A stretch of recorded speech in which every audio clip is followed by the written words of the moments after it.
We begin with this event. Good afternoon, ladies and gentlemen. As we go live, I can see so many students and faculty members joining us. We are live on different portals of Amity University, official social handles on Facebook and other portals. Good afternoon, ladies and gentlemen. Welcome to Amity University, a world-class university with 11 universities, 28 preschools and schools, and 16 global campuses. We are a research and innovation-driven university committed to the cause of education, following the ideas, principles, and values laid down by our Honorable Founder President, Dr. Ashok K. Chauhan sir, and led by the dynamic and visionary leadership of our Honorable Chancellor, Dr. Atul Chauhan sir. I remember Walt Whitman who says, I celebrate myself and I sing myself. And what I assume, you shall assume. For every atom belonging to me, as good belongs to you. So ladies and gentlemen, today I belong to you and you all belong to me. And we all belong to each other as we celebrate the day of belongingness, a very special day for all the Amitians across the world, as it stands for the bond of love, affection, camaraderie, respect, concern, and caring nature of each of us amongst all the Amitians. And it said, once an Amitian is always an Amitian. So today, let's celebrate belongingness. So language, identity, and place and home, these are all small pieces. Let's collect and let's belong to each other today. With that, welcome to this two-day international conference. This conference is based on reinventing the sense of belongingness for organizational excellence. Today, the 6th, and tomorrow, the 7th of May 2022. So today there will be 4 sessions and tomorrow we've got 3 concurrent sessions. So without any further ado, up the panel today, we have with us our eminent guest speakers and session chair, none other than Honorable Vice Chancellor, Professor Dr. Balvinder Shukla ma'am. And with us, we have our moderators today, Professor Dr. D.K. Bandyopadhyay sir, Honorable Chairman, Amity Law Schools, and Professor A.P. Singh sir, who is the Director of Amity School of Insurance Department. So ladies and gentlemen, boys and girls, without any further ado, I would now request the first moderator of the day, Dr. D.K. Bandyopadhyay sir, a multifaceted scholar, academician, administrator, and also visionary leader in India's education community in the modern times, a gold medalist in his studies, a thorough scholar, coveted with so many national awards. May I now request Professor Dr. D.K. Bandyopadhyay sir, Chairman, Amity Law Schools, to present his thoughts on the topic of belongingness and also to introduce the eminent guest speakers. Over to you, respected sir. So thank you, Sumitra. Thank you very much. And at the outset, I must thank to all the speakers, those who have come on our invitation, accepted our invitation with short notice. So we are really thankful to all of them. Now we are celebrating the Day of Belongingness in the form of a conference. In an academic institution, what is the best way to celebrate a Day of Belongingness in the form of a conferences? We like to hear the different views, how to create a sense of belongingness for achieving organizational excellence. And that is the theme with which we have started it. Now, Amity, all the time, from its inception, we try to inculcate the philosophy of value-based education. And value-based education is the hallmark of all Amitians, whether they are the faculty, whether they are the students, and whether they are the staffs. Way back 2012, our Honorable Founder President, a visionary leader who created this Amity universe with the 11, as Sumitra mentioned, 11 universities across the country and having many establishments across the border, about 18 campuses across the border. And he was a man who created this concept of value-based education. He says anybody who will be coming to Amity, they must have about 101 attributes. And when we are trying to map with 101 attributes, Dr. Singh, you are the author of the UGC Mulla Prabha, chairman of the UGC Mulla Prabha. Now, who else better than you will understand that we had 12, 13, 101 attributes. And then when we try to map it. We map it, we see that 11, Mulla Prabha or quality mandate that has been given by UGC is exactly mapping. Now, what really we are trying to achieve or to try to, achieve through this conference is that how do you really get the different opinion, different views about this, belongingness, concept of the belongingness, which is embedded within the value-based education, and tell our community, means faculty, students, and the staff, to achieve their excellence. Where are they are?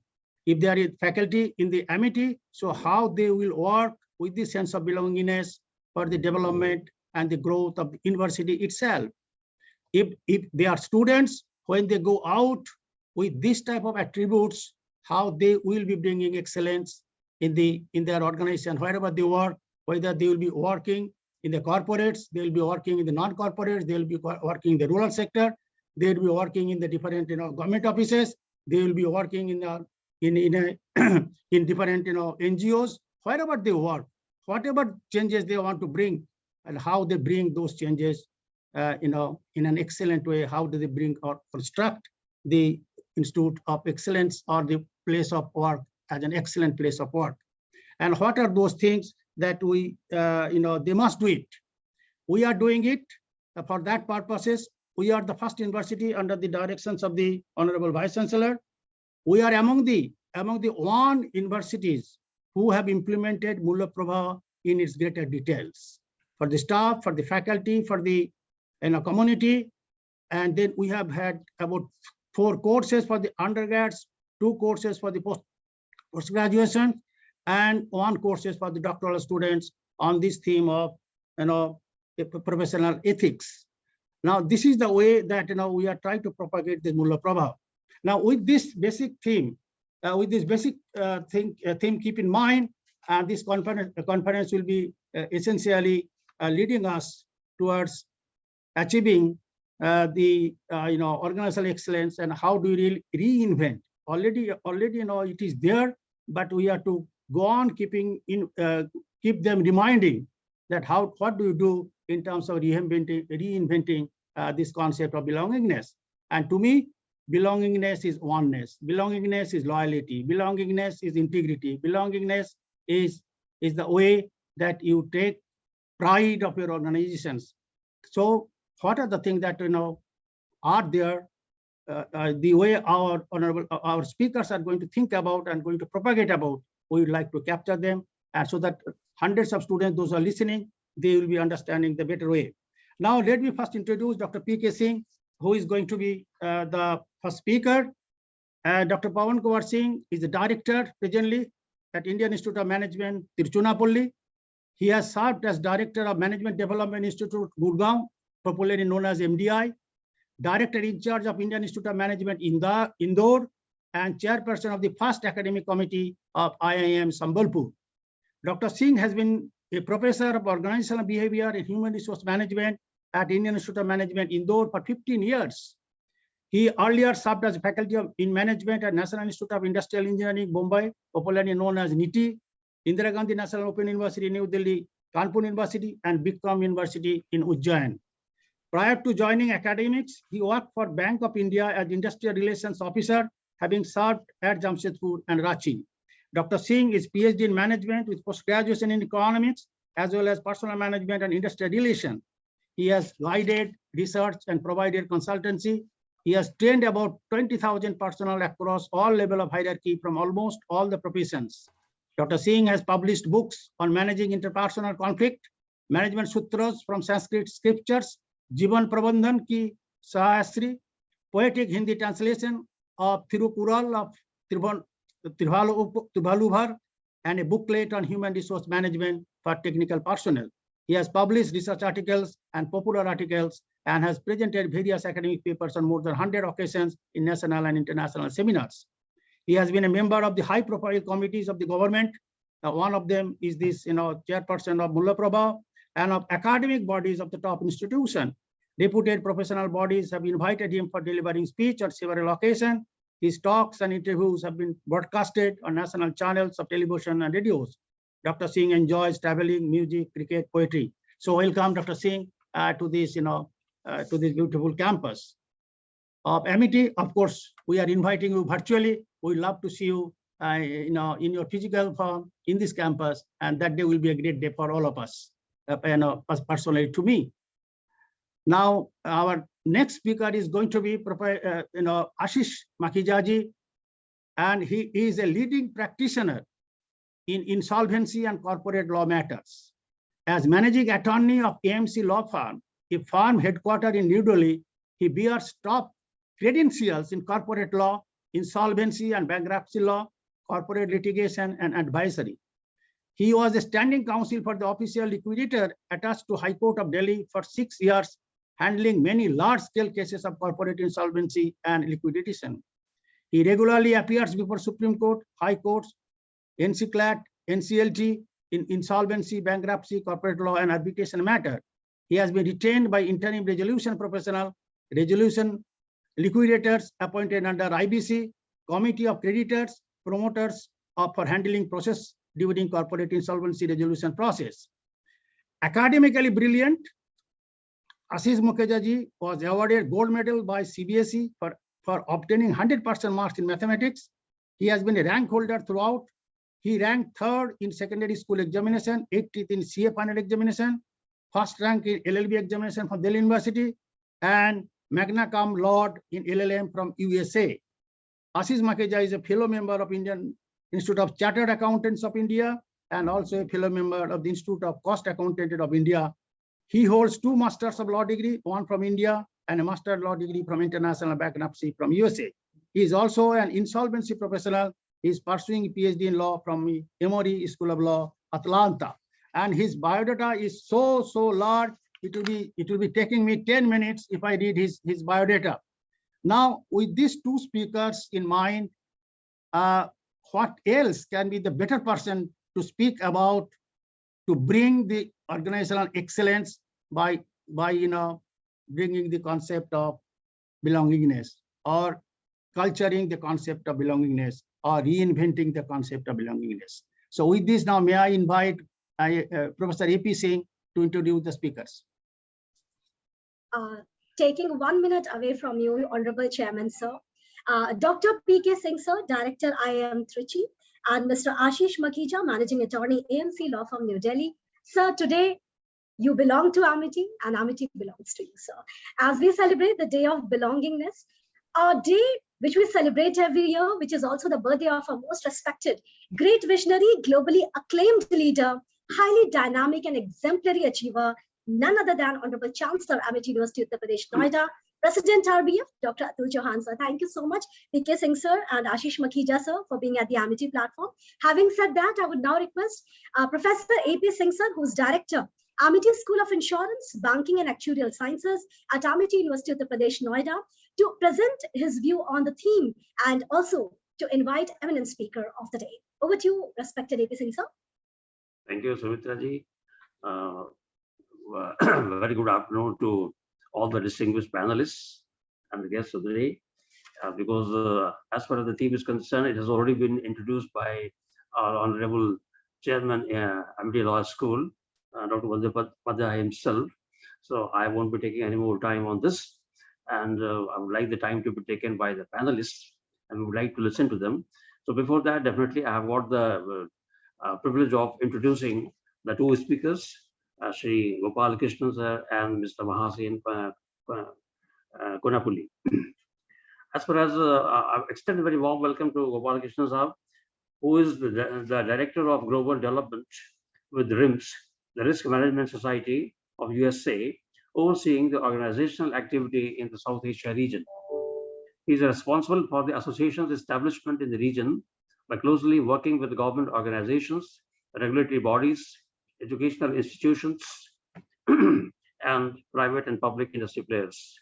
He has over 16 years of experience in the insurance and risk management domain, and he has worked with leading industry brands such as SBI Life and Daiichi Life. He is an MBA and a fellow from the Insurance Institute of India, and is an avid reader and loves to express his thoughts by way of articles and thought leadership discussions.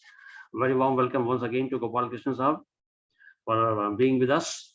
We have got another speaker, distinguished speaker, Mr. Mahasen Kunapuli. Of course, he would like to join. He is very much keen to join. Only problem is that all of a sudden his mother-in-law had to be, she became very critical and he has rushed her to the hospital. He's with her and he's trying to join as soon as is possible. So I'll be reading about, introducing him only when he joins. Over to Sumitra. Thank you so much, Professor A.P. Singh, sir. Well, ladies and gentlemen, boys and girls, what a beautiful word is appreciation. A very wonderful thing. It makes what is excellent in others belong to us as well. Having said that, Mr. Gopal Krishnan ji, Director, Global Development South Asia for RIMS USA, today you belong to us and today Amity belongs to you. Welcome to Amity, and let us all now assemble to celebrate the day of belongingness, one day which is very close to the heart of every Amity. So having said that, ladies and gentlemen, what a beautiful panel being introduced by the moderators. Now I'm going to invite one eminent person who's been the guiding light and a source of continuous inspiration for all the Amitians across the globe, and especially for us at Amity University, Uttar Pradesh. None other than Professor Dr. Balvinder Shukla ma'am, Honorable Vice Chancellor, Amity University, Uttar Pradesh. An excellent administrator, dynamic leader, truly inspirational professor and educationist. Madam, you lead us with example. Ma'am is a goldsmith who polishes each one of us and leads us towards excellence. Also, through her innovative entrepreneurial activities and ventures, like in the area of outreach of the human values, and at Amity University, Uttar Pradesh, Noida, Madam has envisaged that every student becomes self-reliant. This way, Ma'am has been focusing on incubation and innovation, leading to what will together bring to all of us into Atmanirbhar Bharat. Madam Vice Chancellor, may I now request you to preside over the panel and take it in the manner over to you, respected ma'am. Honorable Professor Dr. Balvinder Shukla. Thank you very much, Dr. Sumitra. Very good afternoon, everyone. What a great panel we have today, and our two great moderators. First of all, I would like to extend very warm welcome to our distinguished panelists on the 2 days international conference on reinventing the sense of belongingness for organization excellence. As we all know that everyone, every creature, I would say, always seek the belongingness. Belongingness to family, belongingness to the community, belongingness to the organization, belongingness to the nation, belongingness to universe. And as per our very old tradition that the Vasudev Kutumbakam, whole world is one family, and that is a great example of belongingness.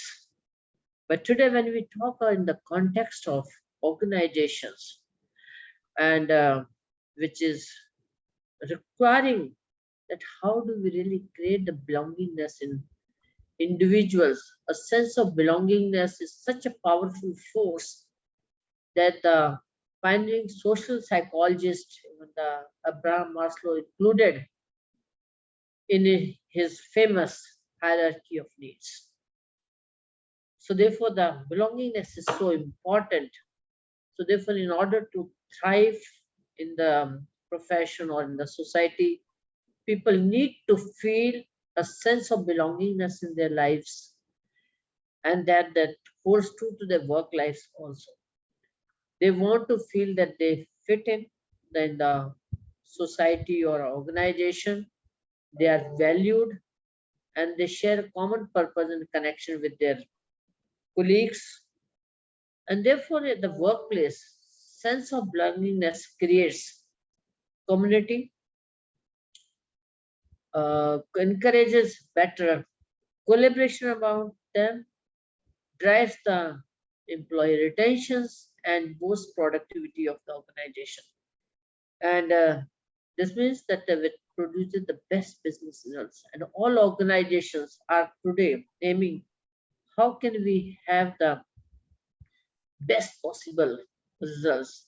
And I think that whatever the strategies the organization may think, but unless they are able to create a culture which provides a kind of the sense of belongingness to every employee, they would not be able to, feel that they're secure.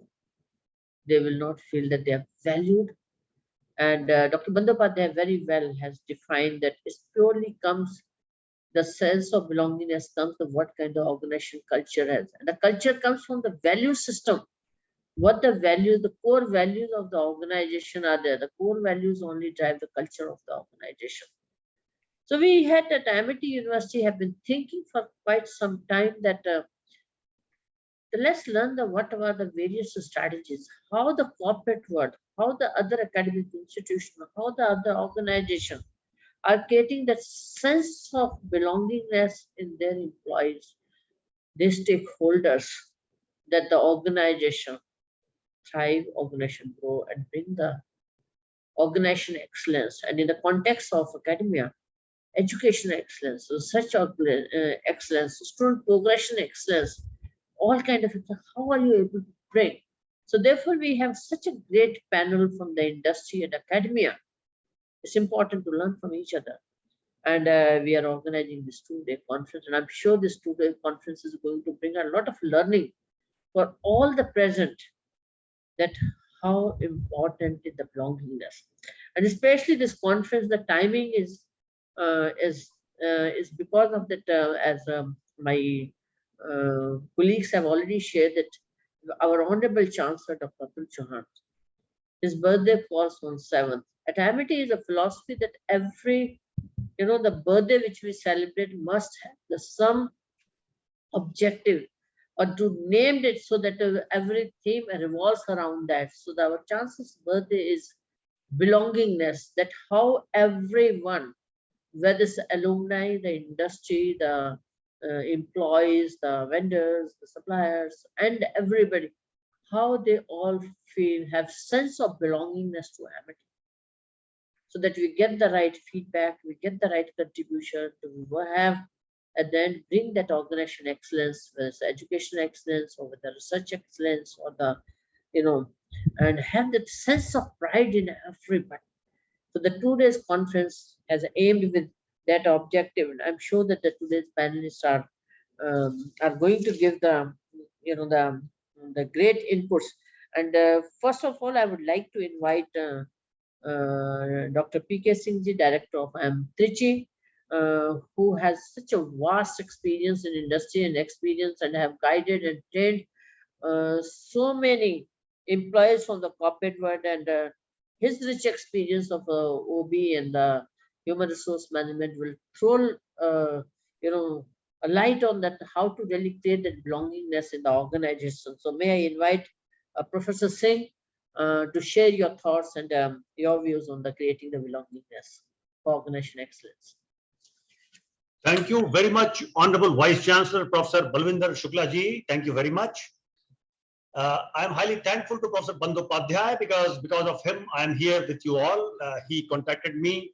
I cannot claim to be his friend because he is so senior to me, but I would like to be called as his, let us say, younger brother.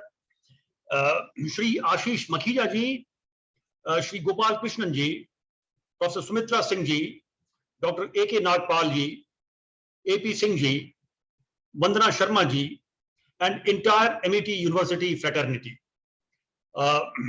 This is a topic, but let me know, Professor Balwinder ji, what is the time budget in the first round for each speaker? Yeah, so the first minute, the 5 minutes, please. Okay, all right. That is important to know. Yep. Thank you very much. See, this is a topic on reinventing the sense of belongingness for organizational excellence. It means reinventing means we have to dig deeper. That is perhaps the expectation when the topic was actually created, reinventing, because we already know the available information or research article conclusions based on empirical data, but how we can deeply think about that. That is important. First of all, let me say that I have also, and in very nice way, Sumitra ji was saying that MET belongs to you, you belong to MET. And let me say, I have certain degree of belongingness with MET University, because when I was in 1996 to 97, when I was in Delhi, I used to see MET campus, main campus, perhaps in sector 16 of Noida coming up, or it had come up. I have never entered that campus, but I could see from outside it's coming in a very big way. So that is, and then my feeling was at that point of time was that a new institution is coming and let it grow, a feeling, let it grow. Secondly, 2 or 3 of my colleagues have already worked with MET. I remember Professor Upinder Dhar was for some time with MET, who is now Vice Chancellor with Vaishnav Vidyapith at Indore. So great and love to MET, and let me just say a few things. When we talk about reinventing belongingness, I will see into 3 or 4 broader parts. Number 1, has God promised that he also belongs to the whole world because he has created the world? Is the creator promising? Number 1. Number 2, before I develop belongingness for anything, for my institution or for my organization, first of all, I must belong to myself, because I find that there are 2 types of persons. One is meditated, other is agitated. An agitated person, first of all, does not belong to himself or herself. So how one can belong to others or institutions? So belongingness to self. Third dimension is that when in context of organization, we take the issue of belongingness, there has to be individual value system for that belongingness to get, let us say, ripened there. And also importantly, from other side, that how much organization has created system, scheme, environment, climate, culture to develop belongingness. That is also important. So these are 3 or 4 dimensions. First dimension is that whether God, the creator, is expressing, promising belongingness for the created world. I will say yes. I'll quickly quote 2 sutras of Bhagavad Gita, 2 shlokas, 66th, 18th chapter. And that says, Sarva dharman parityajya mamekam sharanam braja, aham tva sarva papebhyo mokshayishyami ma sucha. That, O Arjun, O people of the world, you shun all other paths and you come to the pure consciousness which I represent, and I will actually rescue you, and I will pardon you from all kinds of misdeeds you have done, and I will make you pure. See, after creating the world, the God is not saying, ab humko koi matlab nahi hai. He fully belongs to his bhaktas. He fully belongs to the created world. And other sutra I will quote, the 22nd shloka of 9th chapter of Bhagavad Gita says, Ananyas chintayanto mang ye janah paryupasate, teshang nityabhyuktanam yog kshemang vahamyaham. The last part of sutra has been taken by LIC as its emblem, as its logo, yog kshemang vahamyaham. Here God is saying that I have created you, but please be away from the worry, and I will take care of all your burden. I will provide you what you don't have, and I will protect what you have. See the promise. So if we are actually saying that I love God, then please also try to see what is the characteristics of God. We cannot be God, but we should learn from those, we should learn those godly characteristics which can be actually taken up by human being, because all godly characteristics cannot be taken up by human being. So God has a promise of belongingness. Point number 2, before I belong to any other person, if I belong in a particular relationship, or if I have to increase my, let us say, quotient of belongingness to organization, I must be integrated self. And that's why one Urdu couplet says that man ki daulat haath aati hai to fir jati nahi, tan ki daulat chhav hai, aata hai dhan jata hai dhan, apne man mein utar kar paaja surage zindagi, tu agar mera na ban sakta, na ban, apna to ban. It means first you should be integrated within. Then only I can belong to others. Even people say, strong minds do not surrender, will not surrender. I say only strong persons can surrender, because to be able to surrender something, you must have something to offer. And that offering is basically integrated self. My next point is that how organization can take care of belongingness. Simply expecting that to whomever I give offer letter must have high belongingness index, or let us say quotient, will not work. Organization also to create climate, culture, environment to increase belongingness. How it is possible? I'll give you just 2 or 3 examples. Ask any MBA student, have you heard about Maslow? They will say, yes, yes, 5 need of hierarchy, 5 needs. But Maslow has said some golden things, especially connected to belongingness, which academia even does not remember. Maslow has said it is organizational responsibilities to help every individual to attain 5th level of need. This we do not remember. And what is the 5th level of need? That is need for self-actualization. And Maslow has propagated, advocated that it is organization which should create environment to help individuals to reach to that level of need. Research findings say that only 5% of professionals, they knock the door of 5th level of need. 95% they get satiated by achieving the 4th level of need. So this is one. So organizational role are there.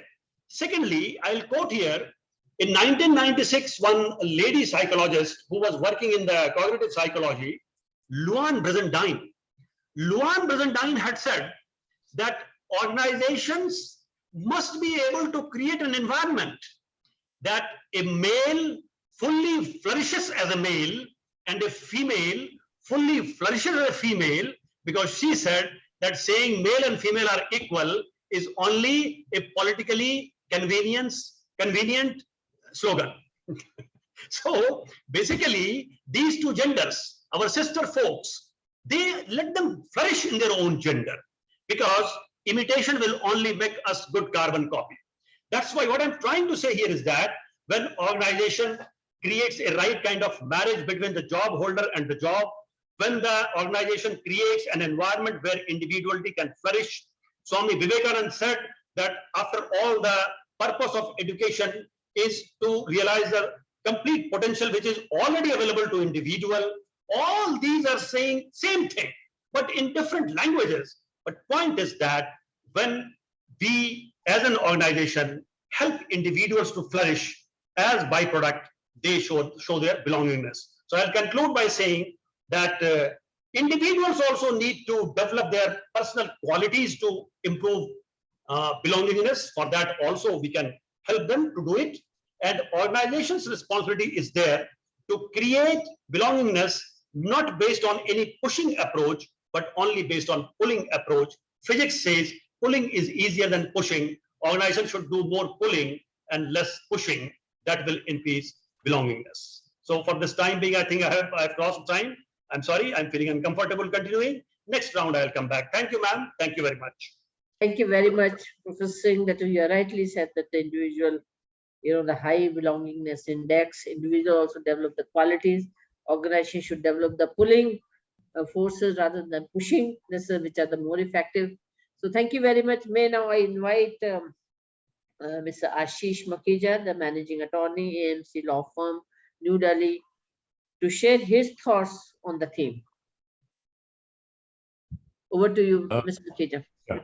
Thank you, and thank you so much for inviting me, Dr. Shukla. I think I must say it is always a delight to be amongst your wonderful institution, or a family, I would say. I mean, I always have a sense of belongingness to Amity. In fact, I recall I met you 2-3 years back. Maybe you may not be remembering it, but I remember very much, Mr. Makhija. Yeah. So therefore, when I met with you, I was expecting that I'm going to meet some woman of arrogance, but you were so soft spoken and down to earth, and there was no iota of arrogance. Hats off to you, ma'am. I think you are the guiding light, not for the students who are there in Amity, but also I have learned so many things from you. So I think it's always a delight to be a learner. And you always say that you always remain a student of law. Wherever you go, you learn something. So I belong to the family. And another way, of course, I'm a practicing lawyer, going in, running my own law firm, going to the courts, looking at the organizational excellence, where the sense of belongingness is there or not. I can definitely contribute some portions to it. But at the end of the day, I'm also attached with academics. I'm being a adjunct professor to Indian Institute of Corporate Affairs and also one university in US. The fact of the matter is that you remain always a learner. Now, when we speak the word belongingness, what is the first thing that comes to our mind? And two things which come to my mind are A, the attachment, B, the connectivity. Now, these are two crucial words. These are not simplicitous. Now, how do we ensure that a person feels a belongingness? It is both ways. Even the individual has to make an attempt, whether it's a student, whether it is a faculty member, whether it is an employer, whether it is an employee, or anywhere. Even a sense of belongingness to the court is very important when we appear before the judges also. So how do you do that? Number one, the person concerned as an individual must respect, have a sense of respect. I mean, respecting your faculty members is the most important thing. I can tell all the students that please do that. We are seeing that these things are deteriorating nowadays, but let me tell you that the respect to your professors, to your faculty members, to your elders, I think it will take you much, larger places. Second, don't be solitary, don't be alone.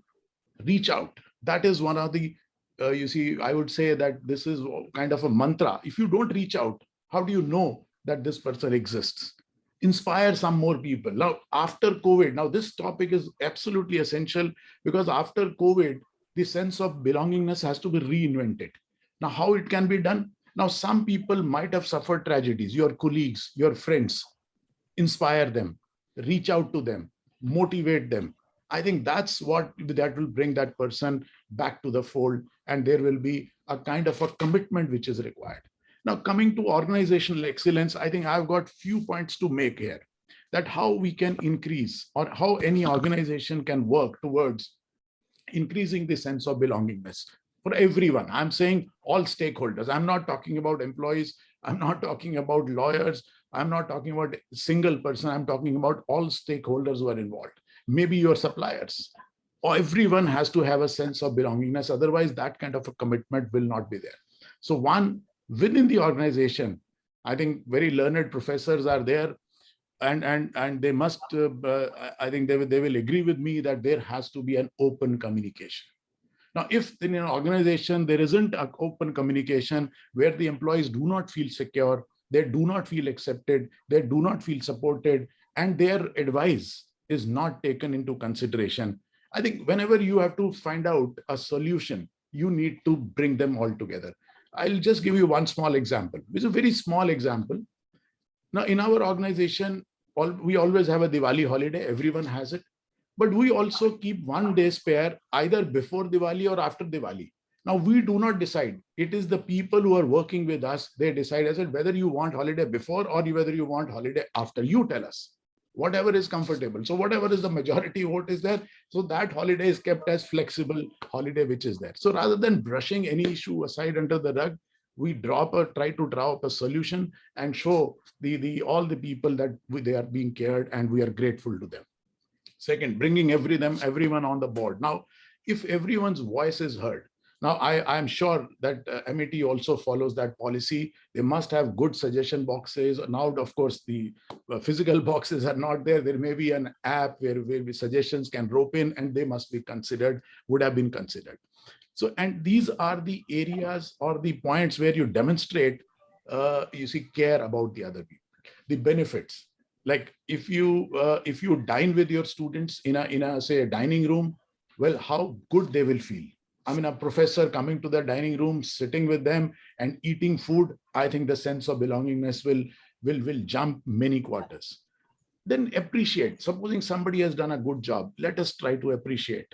This is what it will build more trust in the organization.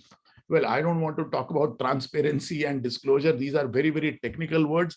But at the end of the day, this is extremely important, that whatever you do, one should always try to create happy and a positive environment. I'll just, stop by closing. I'll not take too much of time. Of course, you see, as a speaker, I've also spoken at many forums, given more than 5,000 lectures. Whenever a mic comes to ask me also, I mean, I don't want to, but at the end of the day, I understand and I do appreciate that the time is always the essence of the things. So I must conclude by saying one thing. In my office particularly, there is always, you see, we have got number of lawyers with us, and I must say from Amity Law School, we have always a batch of 4 to 5 people every time. Almost, you see, you will find 4 or 5 lawyers from there.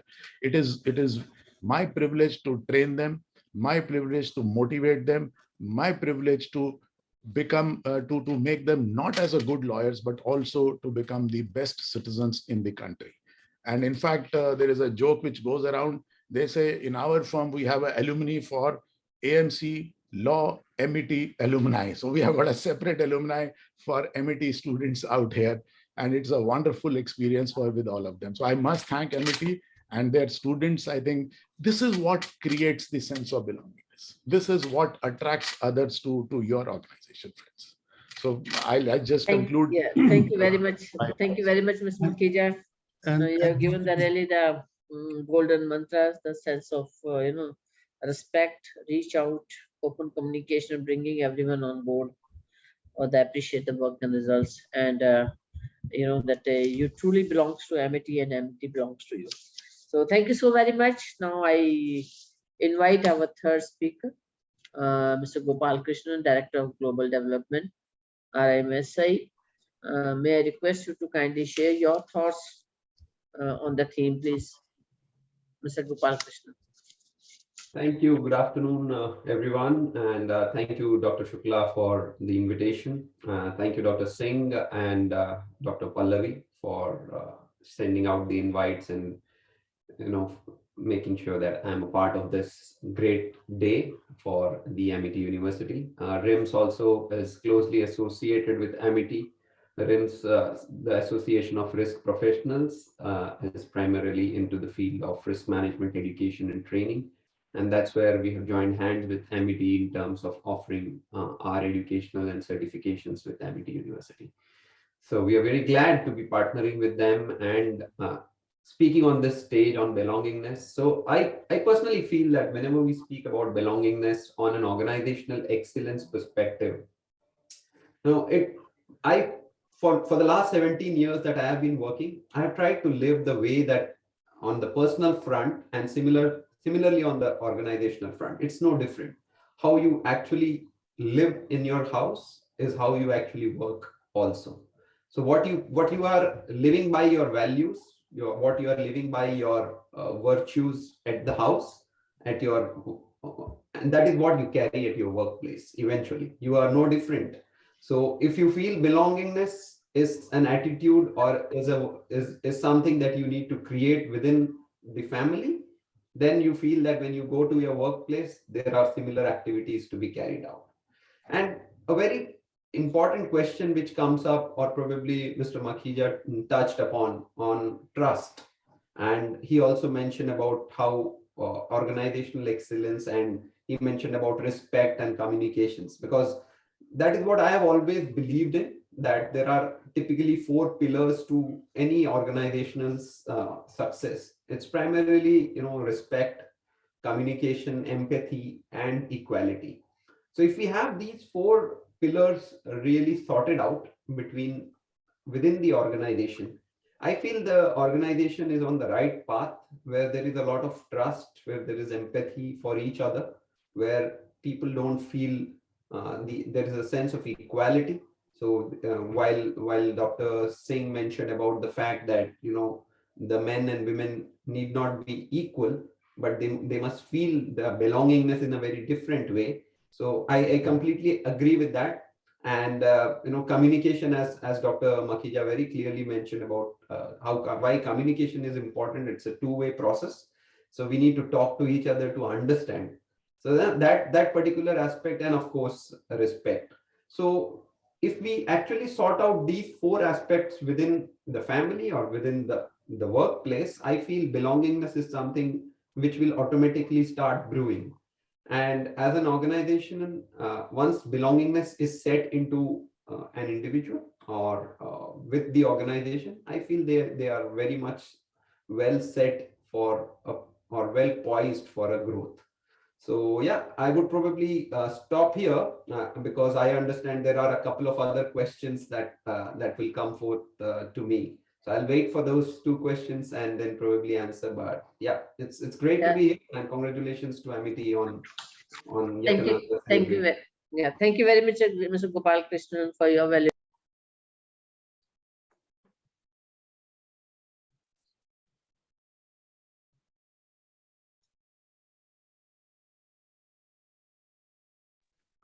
Professor Shukla, I believe you are on mute. Ma'am, you are on mute. Sorry. I said that thank you very much, Mr. Gopal Krishnan, that you have given the 4 pillars to build the belongingness, whether it is to the family or to the organization, is the trust, respect, sense of equality, and the communication. So thank you so very much for your valuable inputs. Now over to you, Sumitra. Thank you so much, ma'am.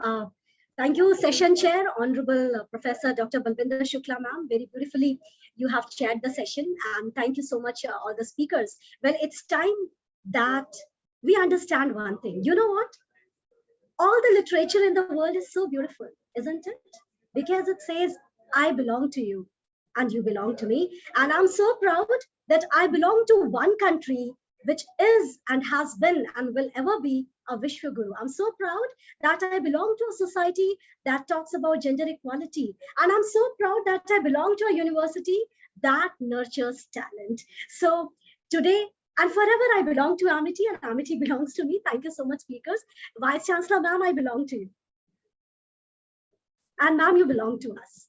Okay, so it's time that the moderators now take up. I will request Honorable Chairman, Sir, Chairman of Amity Law Schools, Noida, Professor Dr. D.K. Bandyopadhyay, sir.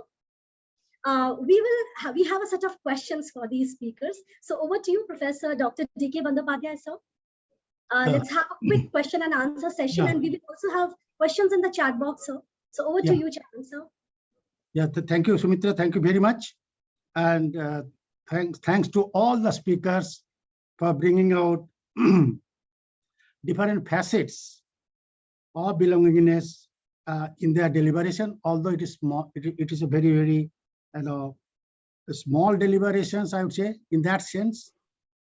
And we would love to hear them, because I could see Dr. Singh, I could see Mahasin Saab, I could see Ashish Makhija ji, and the way you all spoke about the belongingness and excellence. Each one of you, I know, in the days to come, request you to come over to the campus. We'll have a day-long deliberations, and depending upon your availability in the campus. But hearing your deliberation with a short span of time, few of the questions that have come to the mind of the students, and they say that first question I will put it to Dr. Singh, Professor Singh. How UGC mandated Mulya Prabha can create a sense of belongingness among the students, faculty, and staff? You have already touched upon, but if you can articulate it in a different way, that will bring lots of clarity. Thank you, Dr. Bandyopadhyay ji. Dr. Bandyopadhyay ji is raising an issue. Mulya Prabha, he pronounced. Mulya Prabha means basically flow of human values, because human values is in flow. Anyway, that Mulya Prabha is a document created by University Grants Commission, and that document was created to actually make the academic institutions embedded in human values, and not only theoretically, but also actually human values as practice, human values as your breathing process. So how it will inculcate Mulya Prabha document, the belongingness among various internal stakeholders, that is the issue Dr. Bandyopadhyay is raising. Within a minute or so, I would like to emphasize on that. See, Mulya Prabha document was created with sole purpose to inculcate basic human values among all the internal stakeholders, including the students, the faculty, the staff, and say academic administrators, how all can actually join hands to create a system which is solidly grounded on human values. We have actually in that document, we have given the importance to human values, but we have also given the ways to implement it. That what would be the role of faculty, what would be the role of staff, officers, even the unions where they exist in certain academic institutions, and what would be the role of academic administrators, and how human values can be nurtured through continuous, let us say, learning and development processes, and what kind of workshops will be useful for which type of stakeholders. So this is the document anyway, but I would like to speak something out of my heart, which may not be worded in Moolya Prawaha document. You see, human values is the central point, epicenter of Moolya Prawaha document of UGC. Human values, unless it is there in family, in society, in organization, in the country. If human value is not there, you are trying to draw a circle without keeping the center fixed. And if center is not fixed, we have studied in class 4th and 5th level geometry, center has to be fixed, then only circumference can be drawn and perfect circle would be there. And if center is not fixed and you are trying to draw a circle, you will end up with map of Kerala, but you will never get a circle, which can be defined by pi r square. So point that I'm trying to make is that human values have to be given their due place. And if you ask me forcibly, I will say human values and skills are equally important, and both have been given importance in due importance, proportionate importance in Moolya Prawaha document. But if you force me to rank it out, which should come first, human values or skills, I would say, and if I think many young minds are listening to us, even before skills, human values are more important. You see, you are driving a car from MET Noida sector 16 and you want to reach Rohini of Delhi. Now Rohini is in northwest direction of MET Noida. See, human values is like direction. With whatever good car and as being a good driver, if you start driving, let us say, east of MET, then you will never reach Rohini of Delhi. If you drive east of MET, you will reach Bulandshahr. You will not reach Rohini. So first thing, before the speed is the direction. Actually, your success, dear students, your success depends on two things. I'm not trying to oversimplify. Nothing is more dangerous than oversimplification, but nothing is more precious than simplification. Your success depends on two things, direction and speed. What direction you have taken and with what commitment and belongingness you actually are committed to that endeavor. Direction is set by human values and speed is set by skills. Unless a proper marriage is solemnized in your life between the skills and values, life will not be complete. Skills devoid of values will take you to somewhere wrong direction, and values devoid of skills basically will not allow you to take that speed. And that's why the last shloka of Bhagavad Gita, 78th of 18th chapter says, Yatra yogeshwarah krishno yatra partho dhanurdharah tatra shri vijayo bhute dhruvani tirmatir mamaha. That on the chariot, Sanjay is saying to Dhritarashtra that on the chariot I see that Krishna and Arjun both are there. And when both are there on the chariot, to whichever side they belong to, that side will have Tatra Shri. Shri means prosperity. Vijayo means victory. Bhuti means basically the well-established, let us say, system. And Dhruvaniti means unshakable law. So what Sanjay is indicating to Dhritarashtra is that actually your body and your physical body and my physical body is like a chariot. And on that chariot, Krishna in the form of human values and Arjun representing skills, both must be there. Then only I may have in my life prosperity, or let us say success, or victory, or unshakable law, or well-established system. So that's why Mulla Prabha document is saying that skills need not to be diluted. Every time skills have to be emphasized, but before skill even, if human values are taken into consideration, are implemented in life, and then only your skill has got, let us say, skill has power to lead you to right place. Now, Mulla Prabha document also says what kind of actually discussions even academic administrators, directors, vice chancellors need. What kind of, let us say, human values training professors themselves need. For example, we are assimilating knowledge. How value-based assimilation can be there? We are disseminating knowledge. We are writing. We are doing research, isn't it? Suppose saying don't do plagiarism, that is the most bottom level statement I am making. But even the thought of plagiarism should not arise in my mind. That is my level of human values. So, and human values for unions, human values for employees, human values for officers, and human values for students. Now, I found that very nicely, Sri Ashish Makhija ji was saying that students must respect teachers. That is a human value for students. And let me say, underline this point a little further, that students necessarily should respect teachers. Otherwise, students would be losers. Because Shraddhavan labhate jnanam. Because one who has Shraddha will gain knowledge. But one thing I would like to add here, teachers should not expect respect. Because respect has been treated as burden in Upanishad. It has been said that if you are running for respect, if you are seeking respect, if you are demanding respect, then actually you are demanding load of burden. So you will find that those who have become great in this world, they have chosen the right path in spite of the fact whether they were respected at the first instance or not. So students must respect teachers, and teachers not necessarily demand respect from students because teachers want to remain burdenless. These two simultaneously should go. We have tried to indicate all these things in that particular document.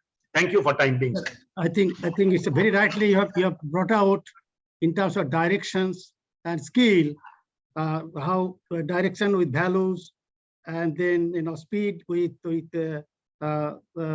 skill, and then you have brought a very nicely worded words, and we all the time say technology can be a boon or technology can be a bane. If you are using technology without any values, it can be a bane. And that's very rightly. And second point, you have very rightly said that in the education institution, respect are to be commanded, not to be demanded. I mean, that's very rightly about. Now, second question, Dr. Singh, if you have don't mind, I will have, what is your perspective on organizational excellence? What is your perspective on organizational excellence? Fine, sir. Thank you.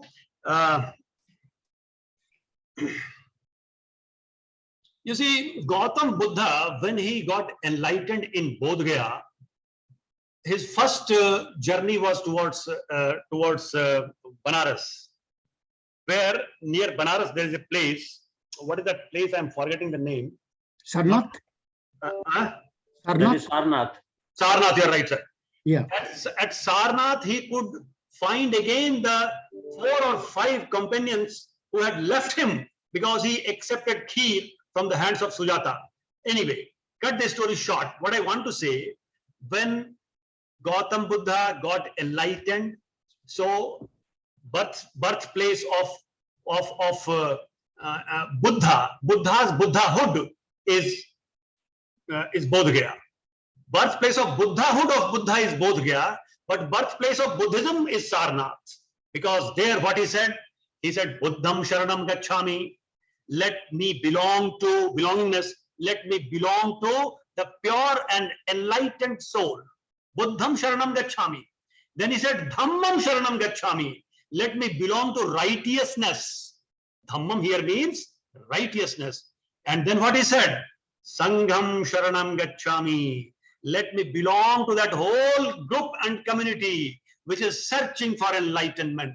What I mean to say, in organizational context. Excellence, first of all, excellence means in organizational context is standing together. What does it mean? Individuals will differ. Munde matir bhinna. And when you will find more educated persons are together, they will have less agreement. And when ignorant persons are there, it is very easy to pamper them and to misguide them, and it will appear they are united fellows. So, organizational excellence first requirement is that though you may have individual differences, organization has to give full opportunity to express those individual differences. But once those differences have been shared and a kind of shared decision have been taken, which is actually fixed at the point of equilibrium of all the decisions, all the inputs, after that I must belong to that decision. After that I should not say, actually already I was saying the other point. You have already said the other point and now you have agreed. So how to agree in spite of all disagreement, and after disagreement has been heard, shared, and one point equilibrium is found, you must belong to that point. That is first point of point for organizational excellence. Second point is that in Indian context, sometime in 1980s, 90s, T.V. Rao had also suggested Octa-Pace framework, which became very popular, and it is Indian context research. Octa-Pace, O for openness, C for collaboration, Octa, T for trust, A for authenticity, P for proaction, then again A for autonomy, then C for collaboration, and one thing more, and E for confrontation, and then E for experimentation. These 8 factors, he said, if they are implemented, and I have done one small consulting also based on this instrument, and I found that one multinational in India got benefited by that Octa-Pace model. So there has to be that kind of team dynamics. Basically, space for giving individual differences. Second is team dynamics. And I'll conclude this by saying that if I am team leader and I want to increase excellence in organization and also belongingness, I must know the meaning of HOD. My physics ka HOD hu, my chemistry ka HOD hu. HOD is not only head of department, it is heart of department. The day the HOD will also start behaving like heart of department, when entire department will vibrate through them, through him or her, then you will find the excellence and belongingness. They are natural byproduct of such committed, genuine efforts. Thank you. What a great explanation, Dr. Singh. And I must thank you very much for this, bringing agree to disagree, and a shared and collective decision-making process. One of the architecture for bringing excellence. And then second, T.V. Rao model of Octopus. Again, you have reminded us that if we follow those, then essentially organizational excellence come. But center point is the values. Center point is the ownership. Center point is the belongingness. Thank you, Dr. Singh. Thank you very much for enlightening us on this very beautiful way, in your own way and in your own way of articulation. So thank you very much. Now, may I request? Sumitra. Thank you, Chairman sir, for putting up those questions, and Dr. P.K. Singh sir for deliberating it so well. And I learned a new word today, that the head of the department should also be the heart of the department. So beautifully expressed, sir. In very beautiful words, sir. और क्योंकि शब्द ही ब्रह्म है, वही ब्रह्म जो मुझ में है और वही आप में है. इसलिए, sir, today you belong to Amity, and Amity belongs to you. Thank you, P.K. Singh sir, for being here. And having said, Sumitra जी, अब आपको अलाउ करना पड़ेगा मुझे 30 सेकंड. जी आपका है सर, all yours. मैं मनुष्य जगत के अलावे की बात नहीं कर रहा हूँ, हिंदी में बोल रहा हूँ. सारे मनुष्य वो आइसबर्ग की तरह हैं, उनके अलग अलग शिखर दिखाई दे रहे हैं. एक का नाम है सुमित्रा सिंह, एक का नाम है पवन सिंह, एक है डॉक्टर बंदोपाध्याय. ये सब आइसबर्ग के अलग अलग बर्फ के शिखर जैसे हैं. लेकिन आइसबर्ग जो 9/10 पार्ट इसका जमीन के अंदर है, वो अंदर जुड़ा हुआ है. हम सब एक हैं. एको ब्रह्म द्वितीयो नास्ति. आप ब्रह्म हैं, हम भी ब्रह्म हैं, या उसके कम से कम हिस्से हैं. इसीलिए बिलोंगिंगनेस वाला आदमी जो होगा, मेरे ख्याल से बिना स्पिरिचुअल हुए बिलोंगिंगनेस नहीं हो सकती. जब हम सब में एक और एक में सबको देख लें, when I treat you as my extended part and myself as your extended part, that deep-rooted sense of belongingness will not develop. Thank you very much. That's Great way. beautiful. Great. That's beautiful, sir. And I remember the Brahma Vakya, which is Pragyanam Brahma and Sarvam Khalvidam Brahma. Beautiful, sir. Having said so, I will now request Professor A.P. Singh, sir, to put up a question to our guest speaker, eminent speaker, Shri Gopal Krishnan ji. Over to you, respected sir. Dr. Sumitra, can I just come in between quickly? Wow, sir, it's so beautiful to have you. Let's all welcome our very honorable guest, sir. You know, it is, you were all organizing such a great conference on the occasion of Day of Belongingness. I said I cannot miss this opportunity to thank all of you, especially Dr. Shukla, for the idea and for involving everyone, all senior leaders from Amity University, Uttar Pradesh, and our universities across the country and around the world. And what a great, I see Dr. Nagpal is also online, and Dr. Bandopadhyay, Dr. Singh, who have co-chaired this session with Dr. Shukla. It was really enjoyable. Dr. Singh, Mr. Gopal Krishnan, and Mr. Makhija, thank you for being here. Day of Belongingness is a fundamental philosophy for all of us within the Amity family. And I always say the word family is the most used word within our fraternity, because we truly believe that we are all here as part of a big vision that our founder, Dr. Chauhan, has given us. And Dr. Shukla, a brilliant idea to hold this conference on how to increase belongingness and effectiveness within organizations. I am sure there will be a great value in that. I was able to hear some of what our learned speakers have said. Dr. Singh, you are, I think, a great expert on values, and you were talking about directions. It is, if someone could set me on the direction to Trichy, I would come immediately to you and and meet you, Mr. Makhija. We were talking about family. You are, we always see you as part of the Amity family. You were saying, how you recruit so many Amitians, and they have formed a mini family within your organization. We are truly proud to have extended family like yourselves, and Mr. Gopal Krishnan. We are also working together with your organization. We are one family. So once again, thank you to everyone. Dr. Shukla, great. I really appreciate what you have done, and I can see Professor P.B. Sharma ji, Vice Chancellor of Amity University, Haryana, is online. I believe you are chairing the next session. Yes, sir. Thank you to that. I can see Dr. Sanjeev Bansal, and I can see Kritika.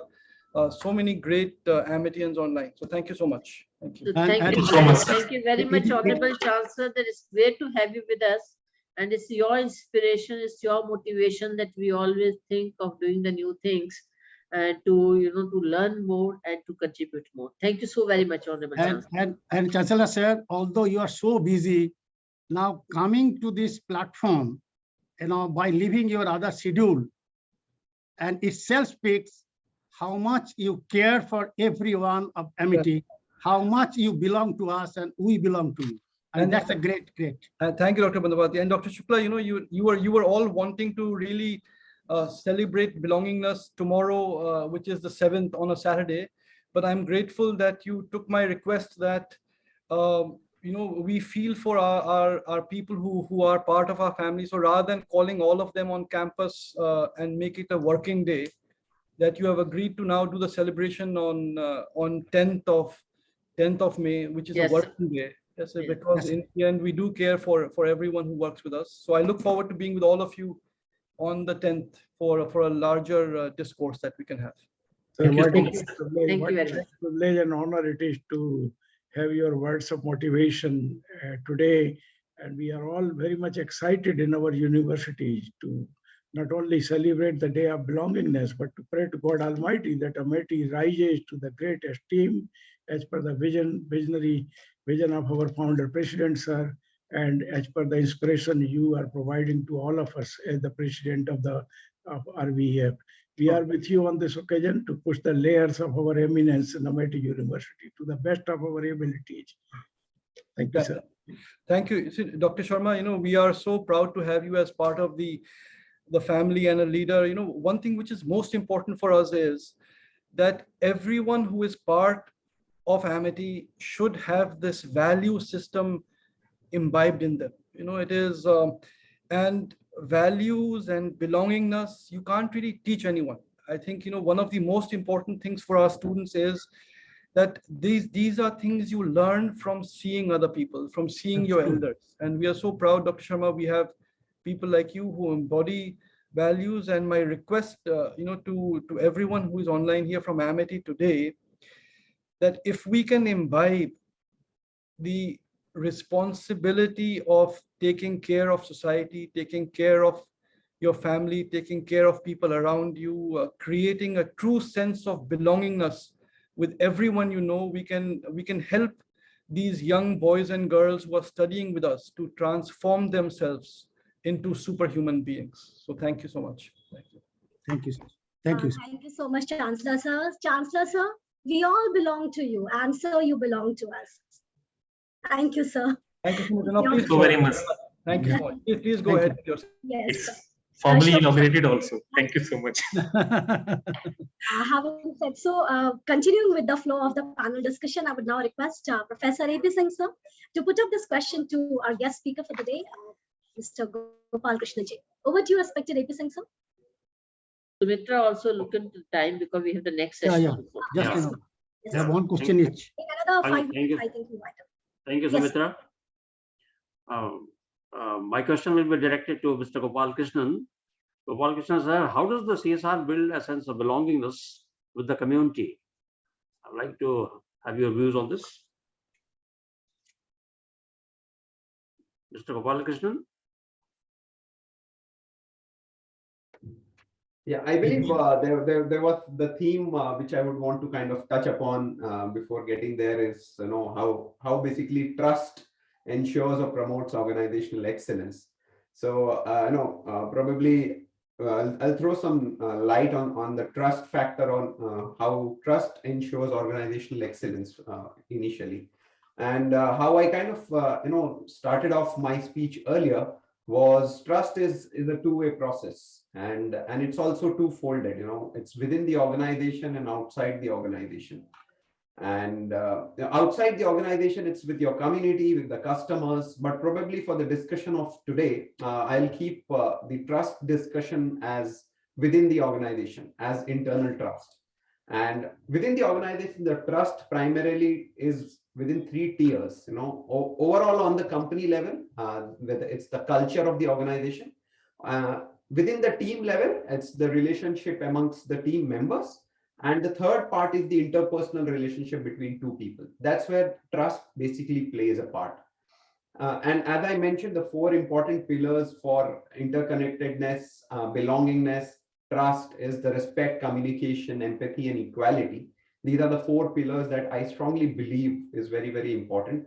So what trust brings is primarily loyalty, and trust also brings willingness to stay.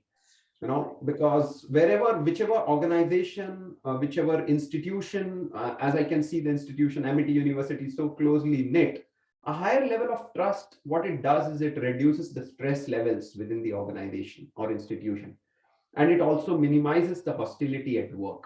So what it happens is, right now what we are discussing is everyone's talking about the great resignation. The phases of great resignations happening across the globe, everyone losing their job or leaving their job primarily. But what organizations are forgetting right now is the great thank you. This is a time when organizations should go back to their employees, to their staffs, and convey their thanks for being there through this tough phase that we have all been through. The last 2.5, 3 years has been very difficult. So it's not the time of the great resignation. I believe it's the time of great thank you, where we should all come together. Organizations should go back and thank their employees for being there with them through these tough times. And obviously the thanks should flow from the other side also, from the employees to their employers, in terms of continuing with the business models in these trying times. So it's probably not the time of great resignations but more of great thank you is my thought, because this will prosper a sense of trust within organizations and eventually the organizational excellence that we are all looking at. So I was very fortunate to hear Michael Bush, the CEO of the Great Places to Work. He was at the opening keynote for the recently concluded RIMS annual conference at San Francisco last month. And he spoke about the concept of trust and organizational excellence, because Great Places to Work keeps doing so many such analysis and so many such researches throughout the year. And he emphasized on the value of trust for an organization. And he explained about what are typical traits of a high trust organization, how high trust organizations are more productive, they are more happy, and they are more focused on achieving their goals and objectives rather than fighting, these petty internal battles which organizations keep looking at. So from that side, I feel that, what trust primarily brings or promotes is organizational excellence. And so this is the way that, or my thought on how trust can play a part in an organization's excellence. I think Sumitra, Dr. Singh, due to the paucity of the time, can we just, reduce the questions and say, Yes, That's what I was proposing. That's what. Thank you. Yeah. Thank you. Hello. Yeah. Thank you, Mr. Gopalakrishnan, for having highlighted the importance of trust in promoting the organizational excellence. But due to paucity of time, I will be asking the second question, because one more question has got to be asked to Mr. Makhija as well. So over to Dr. Sumitra Singh. Thank you, sir. With that, I will request Chairman, sir, to quickly pose this question to Ashish Makhija ji.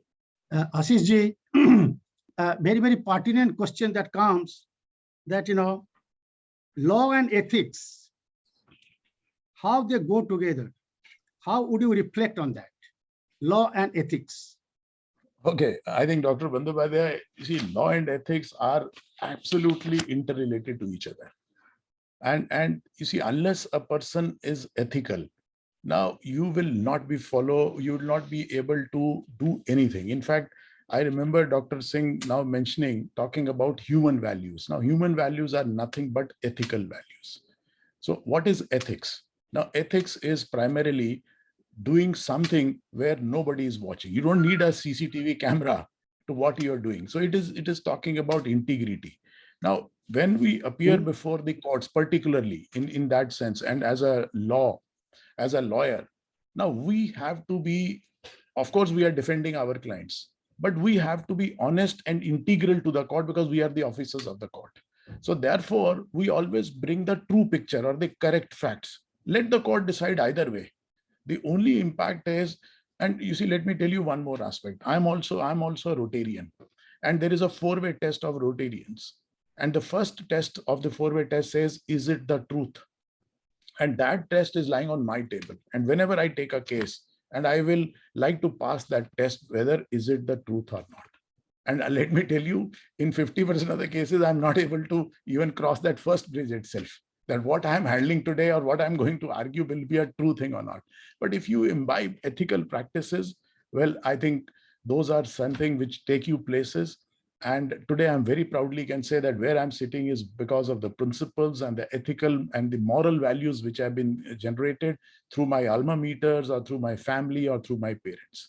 I think I will, mention this to all the young persons, young minds out here, that follow your instincts, but let those be ethical instincts.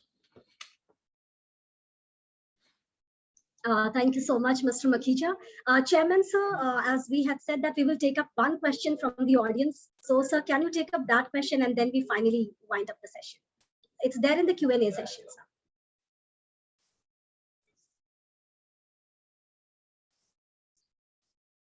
So the question comes here from Saransh Suri, who's in the audience. The question is, does a sense of belongingness play an important part in our lives? So this question is for all the guest speakers. And that will be the last question. PK Singh, sir, what do you think? Well, thank you. Sumitra ji, you see, let us bring the law of physics of 9th or 10th class level. It is centripetal force and centrifugal force. Combination of both keep something rotating in balance. In life, you have to be so dynamic. You know, advertisement says there has to be fire in belly and all these things. You have to be energetic. These are all centrifugal forces, but you will be torn apart.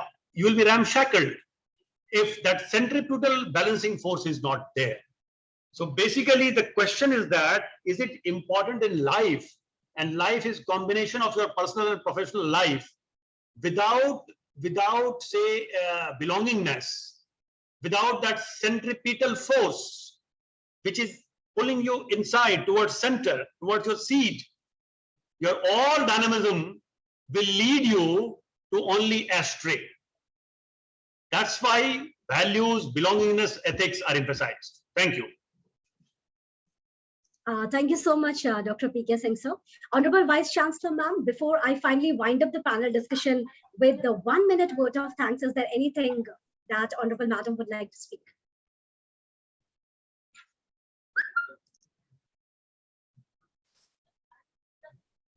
I think, Chairman, sir, with your permission, can I finally present the vote of thanks and wind up with the session, Chairman, sir?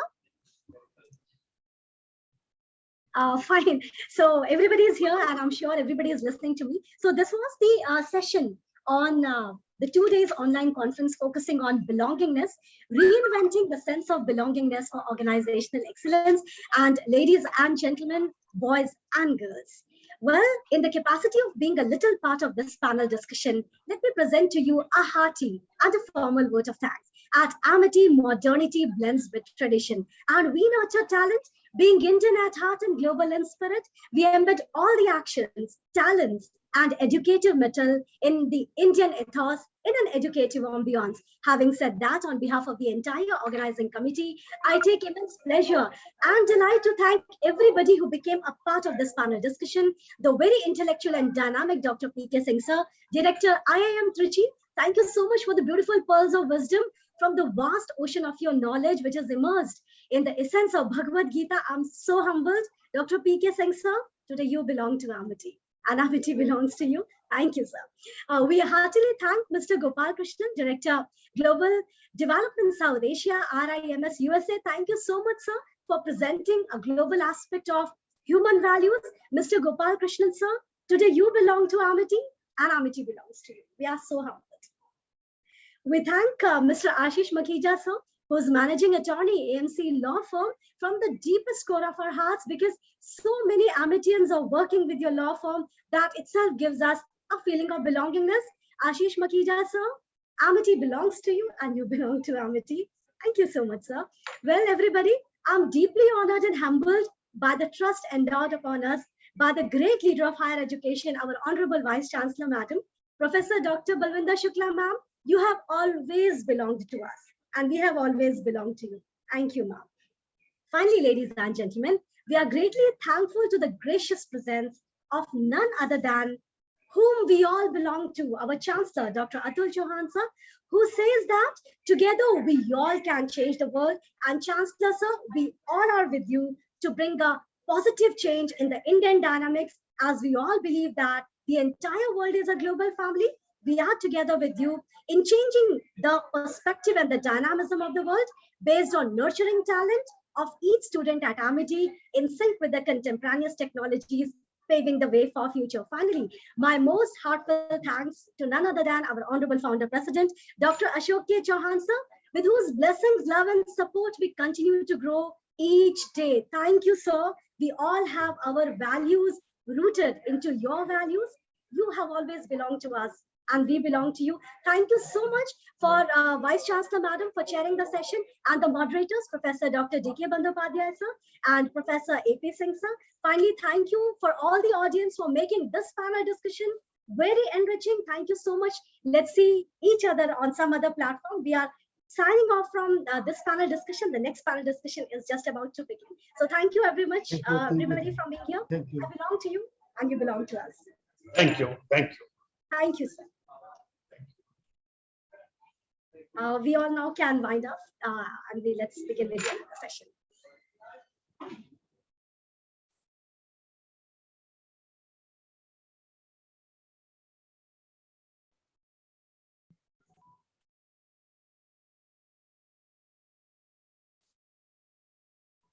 Sharma sir, namaskar.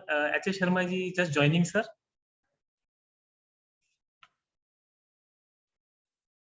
So Dr. Jaya, we can start with, ma'am, with your permission, we can start with the next session now. Yes, please go ahead. Thank you, ma'am. Thank you, ma'am. Thank you so much. Sanjeev, chairperson is the for chair, session chair is Professor P.B. Sharma ji. Ji, ma'am, ji. Namaskar, ma'am. Namaskar, everyone.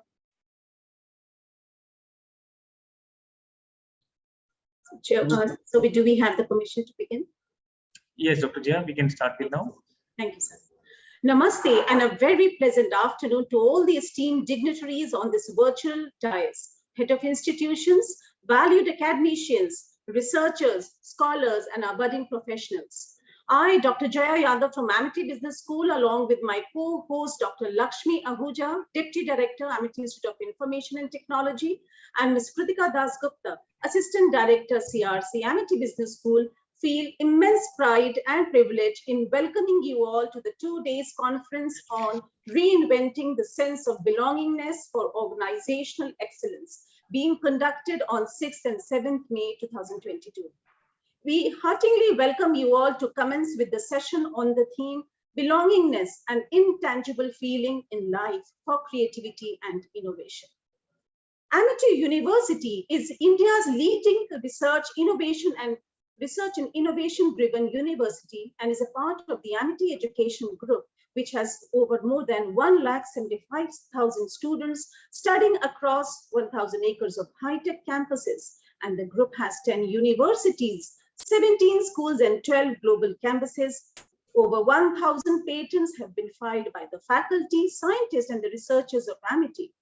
Faculty has more than 300 collaborative funded projects from the government, industry, and international agencies. Amity University is ranked among the top most sector across in the path of excellence. Under the dynamic leadership of our visionary founder, President Dr. Ashok K. Chauhan sir, our Honorable Chancellor, Dr. Atul Chauhan sir, our very dynamic Vice Chancellor, Professor Dr. Balvinder Shukla ma'am, Amity University has continuously scaled unprecedented heights in the India's education sector to the path of excellence and glory. Belongingness is the most coveted word, a feeling and a thought of the mind. Its implications commences from the element that it is ingrained on the indispensable link of the human life, both personally and professionally. During the COVID-19 pandemic, social isolation, anxiety, and depression among the college students have been increasing dramatically. This terrible effect of the COVID-19 pandemic and the ensuing closure of campuses around the world changed the life in the variety of ways. Taking this forward, Amity University has organized this 2-day conference on the theme, Reinventing the Sense of Belongingness for Organizational Excellence.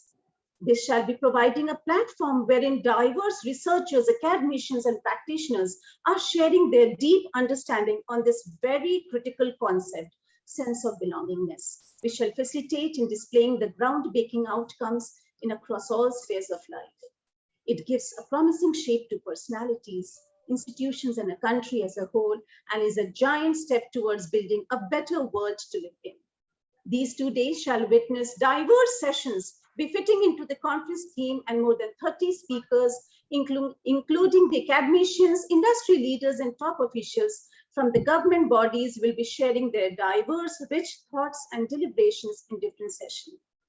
I now take the pleasure to welcome the galaxies of dignitaries present with us on this auspicious afternoon.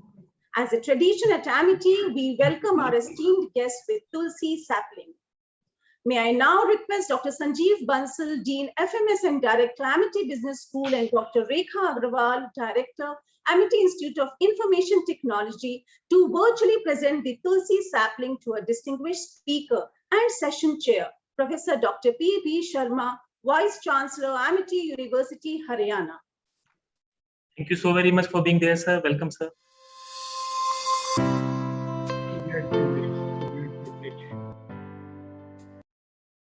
May I now request Dr. Sanjeev Bansal sir and Dr. Rekha Agrawal ma'am to kindly virtually present the Tulsi sapling to our distinguished speaker, Dr. H.S. Sharma, Vice Chancellor, Himalayan University, Arunachal Pradesh. Dr. Sharma, welcome to this webinar. Thank you so very much.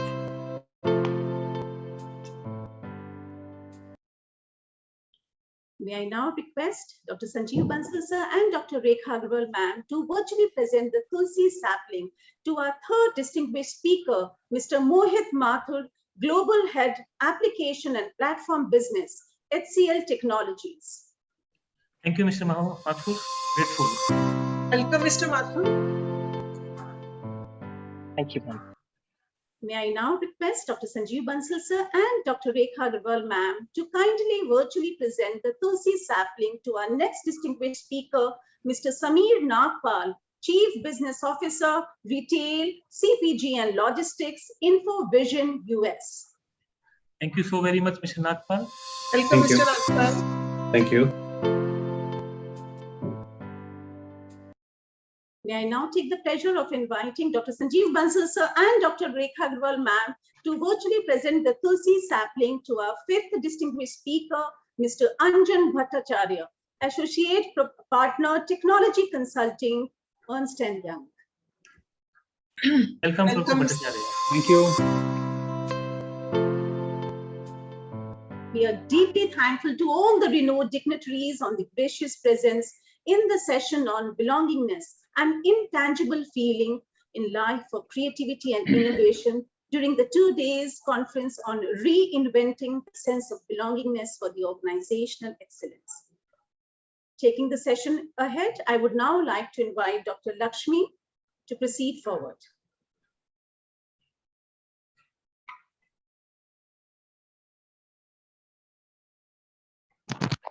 Dr. Jaya. Professor Dr. Rekha Agrawal ma'am did her BE in year 1990 and then MTech and PhD in IT. She has experience of over 30 years, out of which 9 years in industry and 21 years in Amity since 2000.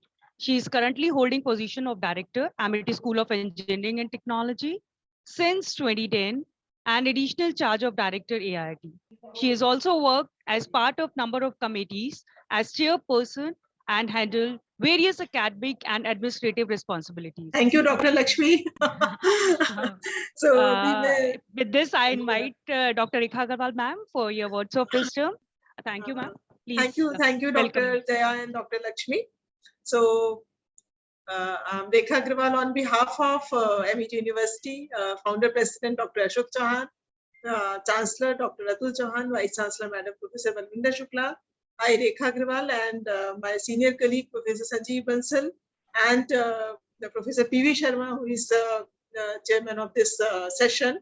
I welcome all the distinguished speakers for the session, Dr. H.S. Sharma, Vice Chancellor, Mr. Mohit Mathur, Mr.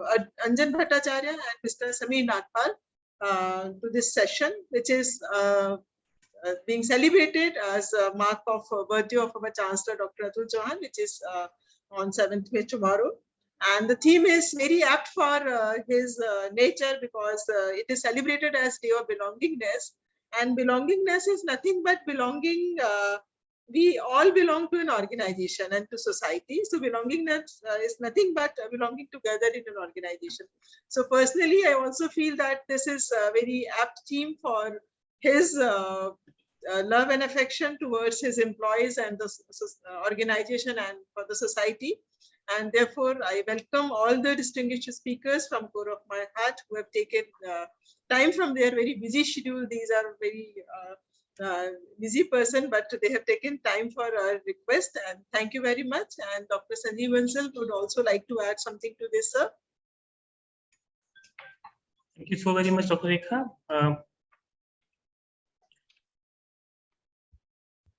So, Dr. Jaya, I would like to just go ahead with. Thank you so much. Kritika, just a minute, sir. My only introduction is I am an METian. I belong to MET, and we all belong to MET. And on behalf of all the members of MET, I would like to welcome Honorable Chancellor Sir, respected Vice Chancellor, MET University of Uttar Pradesh, Esteemed Chairperson, Dr. P.V. Sharma ji, Vice Chancellor of Amity University, Haryana, a great pillar of Amity Universe. Esteemed panelists, Dr. H. Sharma ji, Mr. Mohit Mathur ji, Mr. Anjan Bhattacharya ji, Mr. Sameer Nagpal ji, all esteemed colleagues from different institutions and universities, University of Amity Universe. Welcome to this conference organized by Amity University of Uttar Pradesh with the theme Belongingness, an intangible feeling in life of creativity and innovation. Friends, belongingness is a feeling, as my colleagues have already spoken about. It's a feeling of security. It's a feeling of support. And there is a sense of acceptance, inclusion, and identity for a member of certain group or place. Inclusion is referring to behavior, cultural norms that make people welcome. A sense of belonging is a wonderful thing. When one has this sense of belonging, it brings them such peace and joy. Everybody needs to feel belonging in their life, as it offers a place of tranquility and leads to a fulfilling life. At Amity, we celebrate the birthday of our beloved Dr. Atul Chauhan, President of Foundation, RBEF, and Chancellor of Amity University of Uttar Pradesh on May 7th, as the Day of Belongingness. All the universities and institutions of Amity across the world celebrate this day, and events related starts a month prior to that. We are celebrating the day with this two-day conference or reinventing the sense of belongingness for organizational excellence. This webinar is a part of these celebrations. Once again, I welcome the chair, all the esteemed panelists on behalf of Honorable Founder President Dr. Ashok K. Chauhan, our respected Chancellor Dr. Atul Chauhan, all the members of Amity family, on behalf of my worthy colleagues Dr. Rekha Agarwal ji, Dr. Jaya Yadav, Dr. Lakshmi Ahuja, Ms. Kritika Das Gupta, Dr. Vinamar Jain, and on my personal behalf. Thank you so very much for being there. Looking forward for a wonderful session. Thank you so much, sir and ma'am, for setting the stage with your words of wisdom, and we now take this session ahead. I now take immense pride in introducing our distinguished speaker and the session chair, Dr. P.B. Sharma, sir, Vice Chancellor, Amity University, Haryana, to give the opening remarks. Professor Sharma is the visionary educationist and founder Vice Chancellor of Delhi Technical University. Dr. Sharma has been the former professor of IIT Delhi and has also been the former director of the prestigious Delhi College of Engineering. He has also served as the president of Association of different of the Indian universities and has completed his Bachelor of Engineering from Brigham University, Ujjain, and is a postgraduate and a doctorate from University of Birmingham, UK. Dr. Sharma has illustrious career spanning over 44 years of experience in teaching and research, which includes huge years at IIT Delhi, wherein he has been the professor as well as the principals of DTU.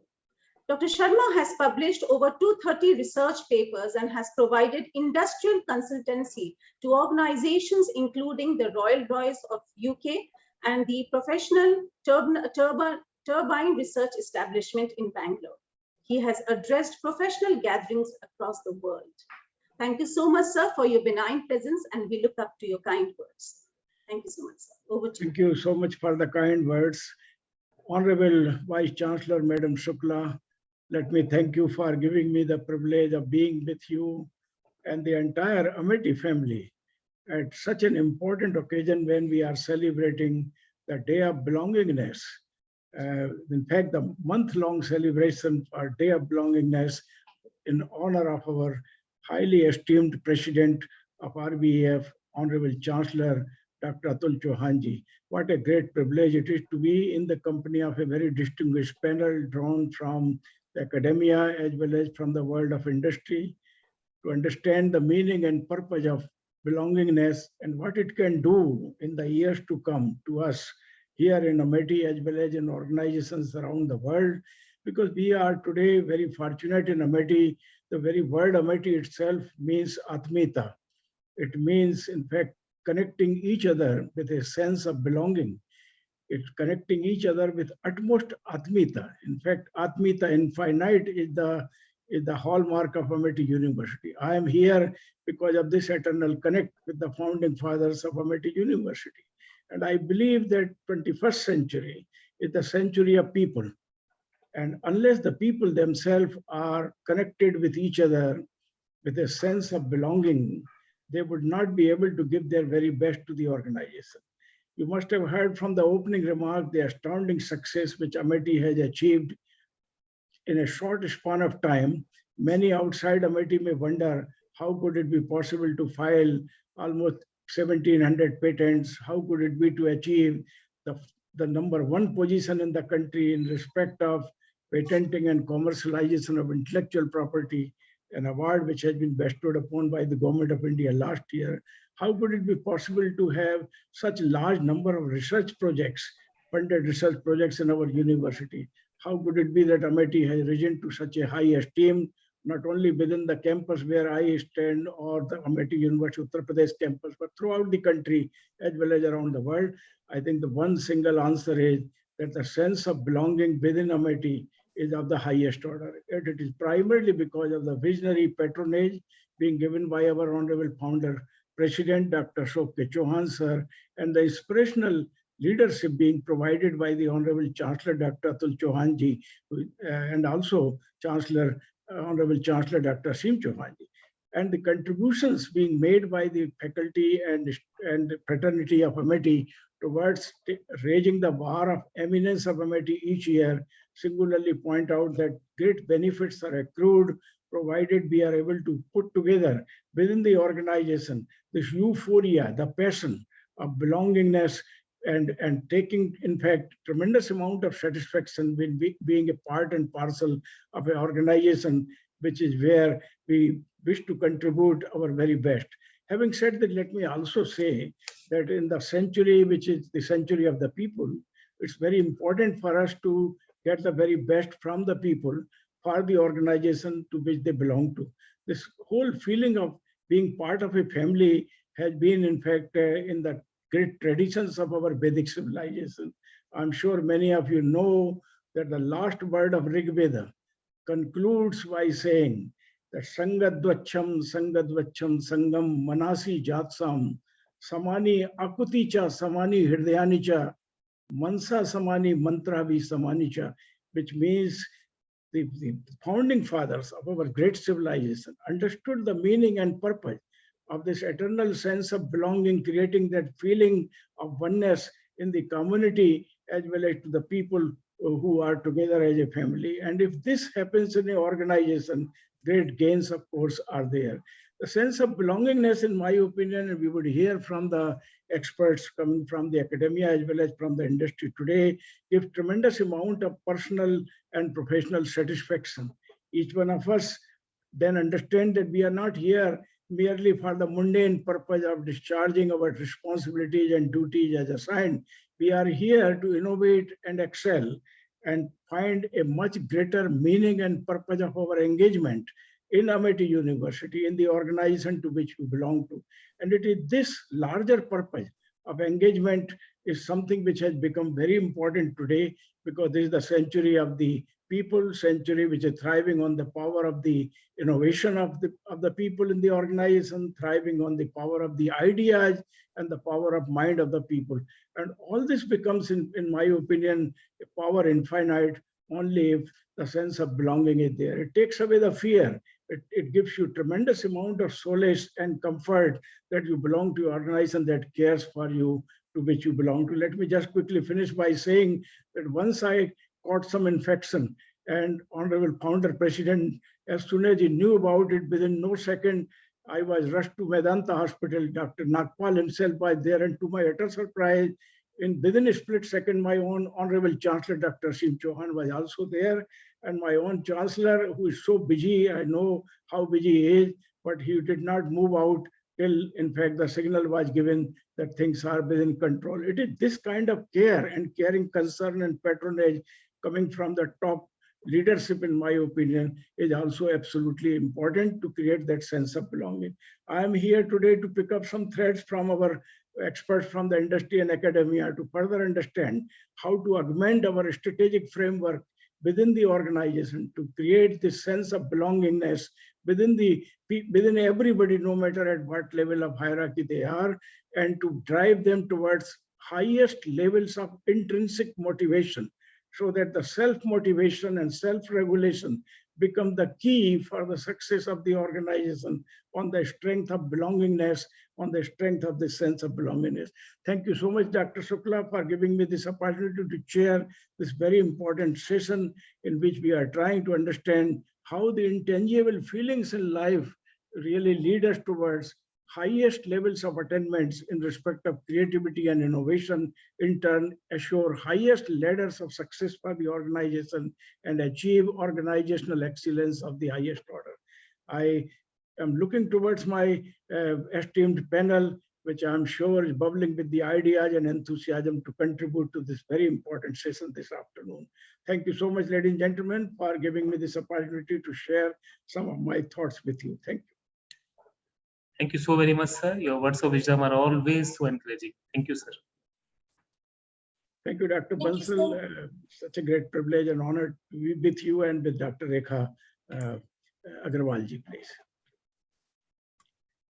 Let me introduce you to the next speaker of the day, Mr. Mohit Mathur. Mr. Mohit Mathur is the Global Head Application and Platform Business Operations at HCL Technologies. He has over 21 years of experience in the IT industry. In HCL, his career from the start has been focused primarily around creating small ecosystems, startups, starting with identifying and researching a new business area to develop a business proposition, GTM strategy on it, and then helping it scale to larger self-sustainable individuals' businesses. A few of his salient and successful initiatives over the years are as below. He has been the member of the initial C-Direct team, had joined in the Network Operations Center at HCL, from where conceptualization of the remote infrastructure management services business happened at HCL. He is the founder member of the Internet Consulting Group, focusing around internet performance and infrastructure consulting from an end user perspective within the C-Direct group at HCL. HCL had achieved a dominant position in the domestic Indian markets due to this offering. He has been the founder member of the Application Operations, Integrated Operations at HCL. This has been one of the major driving winning factors for HCL, especially in the large global integrated market. He has been the member of the Global Transition and Migration team at HCL Infrastructure Services, leading the first few global transitions of HCL, contributed in formulating transition strategies. Last few years, he has been experimenting extensively in the data science, analytics, cloud, machine learning, and artificial intelligence areas. Being a programmer at heart, he has been an active participant in various hackathons and is a blogger, speaker in conferences around the topic. We welcome you, Mr. Mathur. Thank you, and I hope I'm audible. Yeah, you are. Yes, you are. Thank you. Thank you, MIT University, Dr. Bansal, Vice Chancellor, Dr. Shukla, Dr. Chauhan, and other ladies and gents. And thank you for giving me this platform and giving an opportunity to share my views on this important but often ignored topic, belongingness, right? Before I start my views, before I start to share my views on this topic, I just wanted to start by sharing some statistics with you, right? We all know Facebook. Facebook has roughly 2.93 billion monthly active users as on the first quarter of 2022, and it's the most used online social network worldwide. It took Facebook about 13 years to reach this milestone. Another sister concern of Facebook called Instagram, right, which is now Meta-owned, took just 11.2 years to reach this milestone, and Google's YouTube took 14 years to achieve this landmark. As of January, we have, Facebook is the leading audience base in India with about 330 million, ahead of US, which is about 179 million, right? Now, why I started giving you these numbers is because in today's times, right, when people around the globe and using these social media channels and platforms are reflecting on self, right, they often think about distinguishing themselves from others, right? If you read about our culture, self-expression, it's all about trying to demonstrate one's uniqueness, whether someone is smart, beautiful, athletic, or when they exhibit those qualities to a greater degree than others around them, right? Using one of these social media channels, right? Our society rewards them professionally, our society rewards them socially, and also financially, right? An example is all of us must be aware that there are various great content creators, which are going around on these sites, and they are good content creators, right? They are getting rewarded with products, with money on the basis of views, followers, promotional stays. You say it, and they are just getting rewarded, right? Now, having said all this, let me talk about one more stark but very real and worth looking statistic, right? More than 700,000 people die due to suicide every year worldwide, with about 77% of global suicides occurring in low and middle income countries like India, right? While the link between suicides and mental disorders, it could be depression, it could be alcohol use. This is well established in developed countries or high income countries, US and Europe and other high income countries. It's well established. But many suicides just happen impulsively in moments of crisis with a breakdown, right? In the ability to deal with life stresses, financial problems, relationship breakups, losses, and most importantly, a sense of isolation, right? Now, just try to link the two things together, what we talked about. We talked about social media, Facebook, the way people make themselves stand out on these platforms. At the same time, we talked about instances of suicides and attempt to suicides, increasing with sense of isolation being mentioned as one of the top reasons for these rising rates. Do we see a connect, right? Now, there are people who are making an emphasis to make themselves stand out from others. And at the same time, this percentage of suicide and self-isolation being one of the top reasons for the same is getting increased and is being talked about, right? Hence, there has to be an element that exists in between distinguishing self from others, right? Now, I identify that element as belongingness. Belongingness can be, it can be towards a person, a city, or birthplace, or institution, or workplace. With belongingness in place, the person seeks connectedness and harmony with others rather than just trying to show himself as distinct or unique, right? What they try and show on these platforms. I also call belongingness a very important state of mind, okay, for one's overall happiness, health, and in contributing towards a greater meaning to life, and one which can possibly prevent people from taking this ultimate step of, suicide. Now, belongingness, we all know, is a fundamental human need, effectively, probably hardwired into our DNAs, right? It is even important state of mind for students, who are listening to us, and probably for working people like me and all of us, right? If this sense of belongingness is not there with our institutes, with our loved ones, with our workplaces, results will be lower organizational commitments and engagement. I think, I am a business guy, so I'd like to substantiate my, statements with some numbers. So some more numbers in terms of supporting whatever I'm making the statements, right? Numbers say that approximately 40% of people say that they feel isolated at work, which directly or indirectly affects their organization's commitments and engagement, right? Now, businesses like us today spend millions of dollars each year on diversity, inclusion trainings, but effectively, some of these miss the mark because they often neglect their need to feel included. So this lack of isolation or lack of belongingness, right? This has got even more accelerated due to the pandemic and the COVID situation, what we have.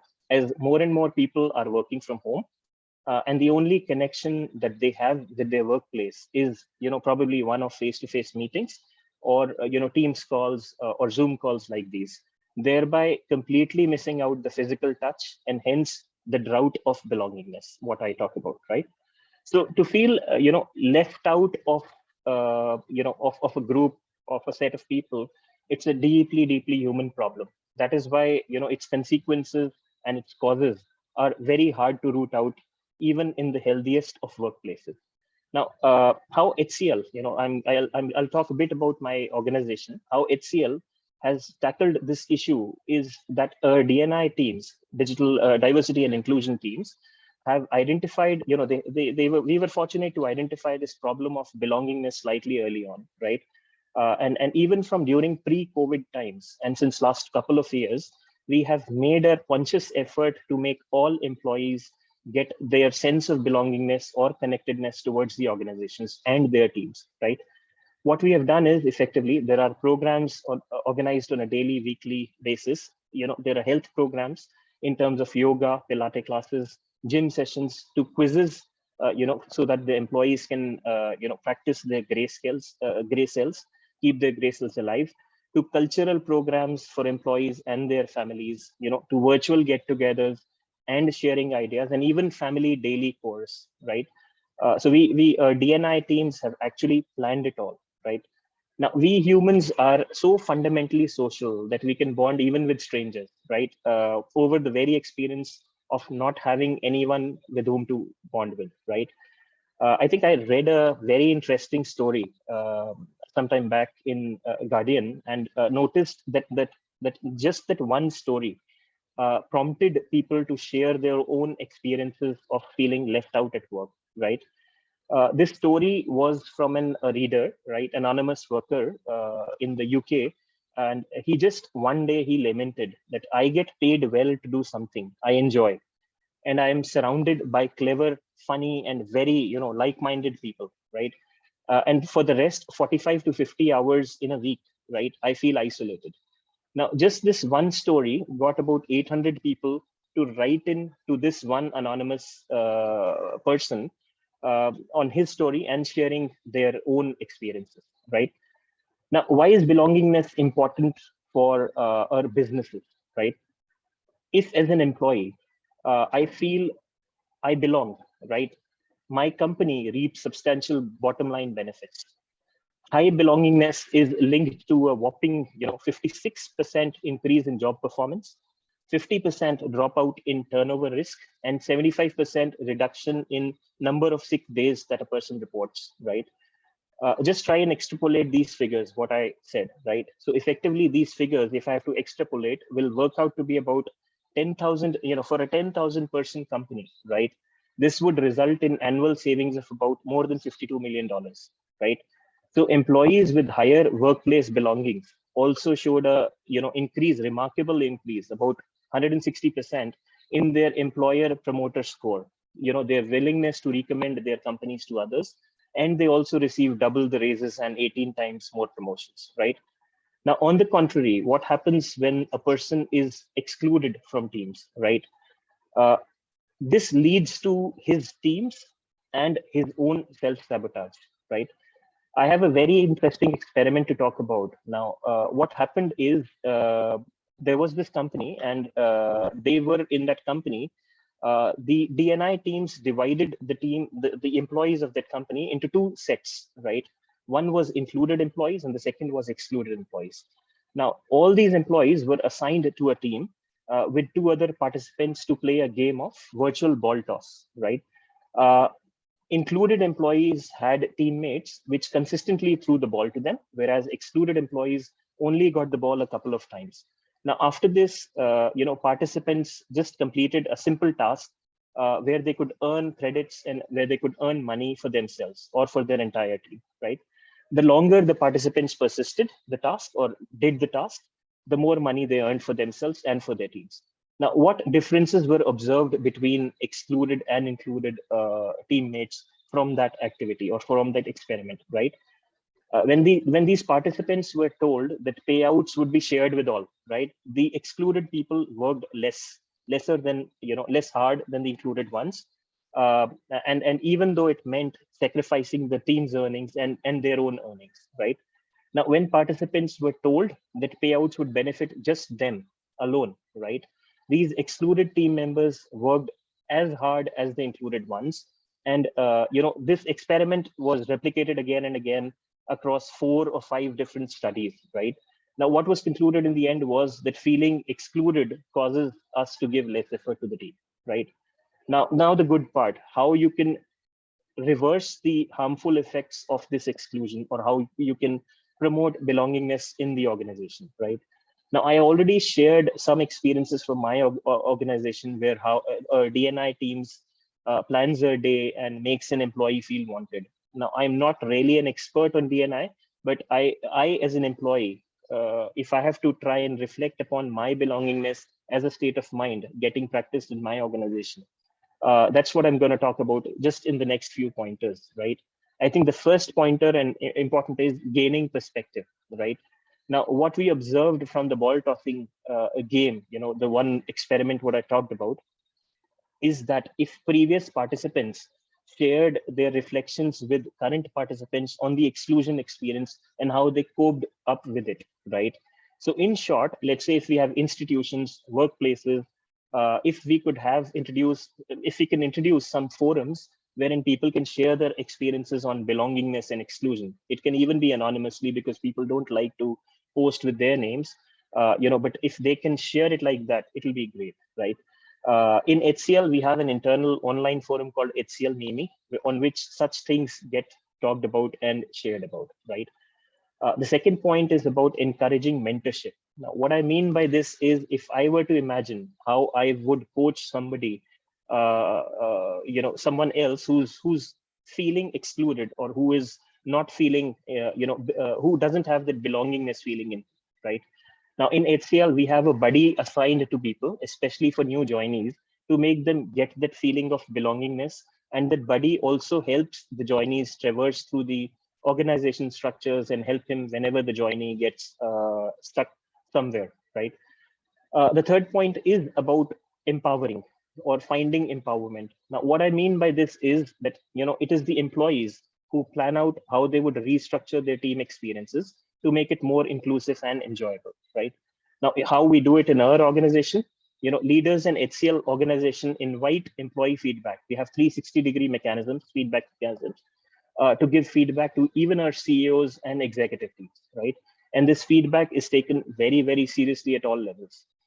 Employees need to feel, this is with the intent that the employees need to feel they belong to something they value, and that they have the power to bring about the change, what's needed.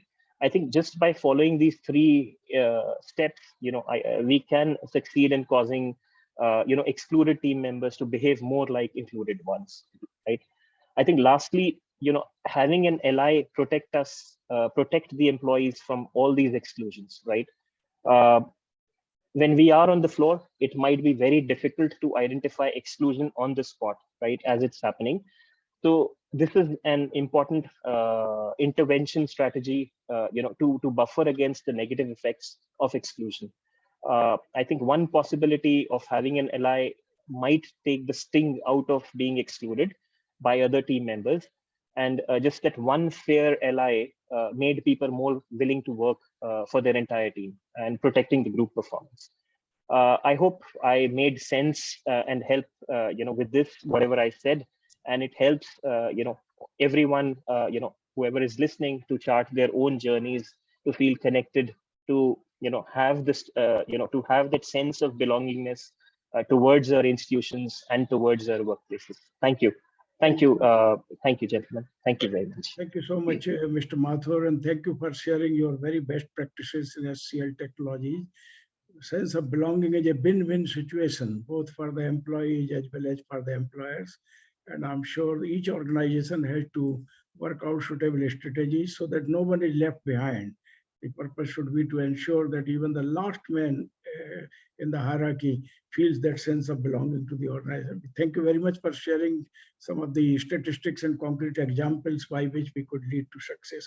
Ladies and gentlemen, since the time is limited, I would be raising my hand at around 6 minutes after the speaker or learned speaker speaks. This means this is a signal for winding up the verse. Your thoughts are very valuable, and I'm sure we have learn a lot from our friends in the industry for imbibing these values in our academia also. So I value your thoughts very highly, but request that be as precise and brief as possible. Thank you. Thank you, Mr. Mohit, for providing us valuable insights, your ideas, thoughts, and sparing your valuable time. Thank you very much. So now we turn on to our next speaker, Mr. Sameer Nagpal. Mr. Sameer Nagpal, he's working as Chief Business Officer, Retail and Consumer Goods at Infovision Incorporation, and is based out of Boston. He has worked with industry-leading global organizations such as HCL America, PwC Consulting, IBM, and JDA as part of his professional career. Sameer has a degree in engineering and an MBA from NITIE, Mumbai, as part of his professional journey. He has worked in various capacities and have managed teams of more than few hundreds people. He has tremendous amount of experience in supply chain and digital consulting with customers across US, Europe, Canada, and India. Sameer loves traveling, especially road trips, and loves to experience new places. He is a big movie buff and sports enthusiast. With this, I would like to invite Mr. Sameer. Over to you, Mr. Sameer. Thank you. One more thing. Thank you so very much, Mr. Sameer. I think a very early morning, 6:20 in Boston. Yes, right now. Yes, Dr. Bansal. But that's fine. Very much. Highly grateful. No, thank you.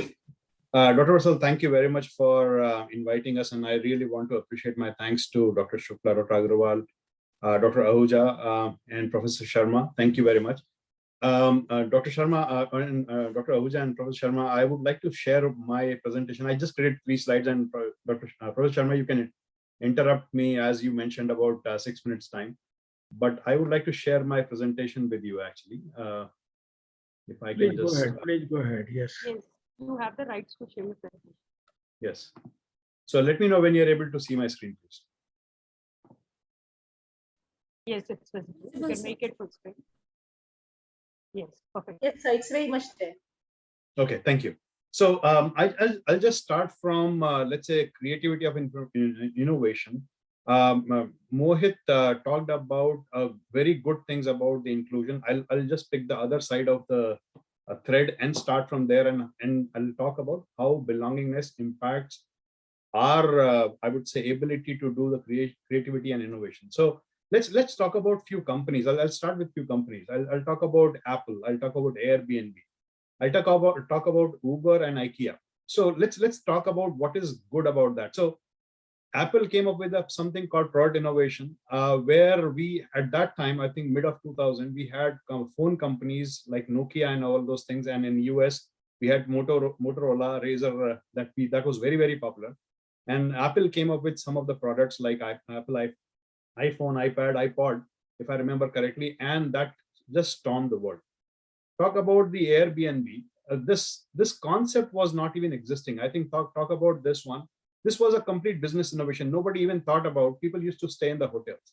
But let's talk about how this thing brought in a changed concept from a business perspective. Let's talk about Uber. All people were using taxis. Nobody even thought about how can a personal car can be used as a means of transportation. So that was another change and a process and a business innovation that we thought about. I think IKEA is one of the customers which is very, very famous in terms of both product and user experience innovation. The modular furniture that was introduced, I think we were not exposed to that kind of modular furniture that was being sold in India at that point in time, I can tell you that. And this was a very good user experience and a product innovation that actually was brought in there. Now, what goes around, and I used to work for IKEA when in my past experience as well, doing a consulting for almost like 6-7 years. I was part of IKEA's journey. So I'll tell you what is different about these companies, and then I'll just put some thoughts around that. All these companies actually have an environment which is nurturing the belongingness of the employees, belongingness of the people who are working out there, belongingness from a business standpoint, belongingness from an IT standpoint. I'm just talking about that. I'll just talk about IKEA since I can talk a little bit about. So the way they work, they start working on their design is they know that this particular product has to be sold in the market for X dollars or X amount of rupees. And then they start working backwards and do the product design to make sure that that product is available with the cost price and the margin out there, which can be sold out there to the market.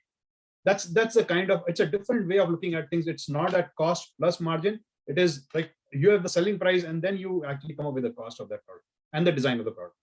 I think the important piece is ideation. That all these companies, the common factor is ideation. Mohit mentioned about how the COVID impacted our overall business, how the people started working remotely. The biggest thing was collaboration. The way that we were able to bring collaboration, and I can tell you the teams that we were using. the Zoom link that we use for our meetings. I think those are the things that we started leveraging for providing collaboration. That started providing a feeling of, I would say, belongingness. I'll talk about a personal thing. When the COVID started, I was stuck at my home. I used to be in front of the customer every single day. Every single day, all the 8 hours I was in front of the customer. I used to travel crazily across US and Canada. And I think I was spending only 1 day at home and all the 6 days other traveling out there. So being stuck at home, how does it, I have felt the pain. I was not able to kind of make my day, I've kind of scheduled my day in the right way. So collaboration helped. Meetings in the terms of, I would say, having a kind of video meeting actually helped a lot for all those things. I think the other things which are very important is when the employees are working, when the team is working, I think that we have to, these companies have given them open culture where they are giving the team an opportunity to kind of do a testing and experimentation. We call it as a fail fast approach. Basically, you can do, you can actually come up with some ideas and you can run those ideas. And if ideas are not working, you can fail fast and move on. So that's the culture that they're talking about. Also, the second concept which is related to that is gamification. Now, gamification is very true. And Mohit, you might know about it because you are doing the data analytics and all those user experience. So I think gamification is a very, very important concept, which is leading to a lot of creativity and innovation. And it's a team event. So it's again a kind of feeling of belongingness that we're talking about. Freedom of expression and creation of a company which incubates trust, passion, and openness is a big theme of the culture for any of the belongingness stuff. So I'll just, these were some thoughts. But what I come from a retail and consumer background, and I'll tell you, the main aim for me and for any of the organization is to drive customer centricity. Now, how do we drive customer centricity through the work that the things that we are doing for our employees? So what we have to do is, first, obviously, we have to create a leadership or an organization which can promote your sense of belongingness. The employees should have a clarity of purpose. Why are they working on certain things? What is the benefit that is they're providing to the end customer? Even if they are doing a small, I'm talking from an IT parlance, if they are doing a small support, and when I say support, I'm again AI ops or whatever you can talk about. Even if they are doing support, if they have eyes on the glass, if they have something to do, how is it impacting the customer? They are just looking at something, how e-commerce site is behaving for a particular customer. They know that if there's something is not working, the customer website will go down for maybe an hour or so, and they will lose billions of dollars of revenue. That's the importance that they want to kind of have with themselves. I think second is, obviously, this is what I was talking about, the visibility of the work on the end business side. Second, the third thing which I want to talk about is the open door policy. And when I say open door policy, it is more to do with an open culture of the organization.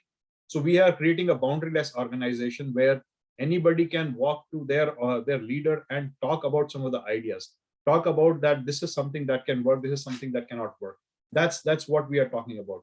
And on the same side, the people who are the leaders out there of that organization, I think they are the people who can create that kind of sense of leadership, where an employee can, he doesn't feel hesitant to walk up to even to the customer, I would say, and to the leader and talk about some of the ideas that he may have. So that's the other piece. And obviously, last thing which we talked about was collaboration. So I think those are some of the things that we can do for our employees, for our people, which will actually facilitate the right culture of our environment. And I would say more of bringing innovation, creativity, and ingenuity. And the word I have used, ingenuity, is more important because so what you call as innovation. Innovation can be a small, minor change in a process.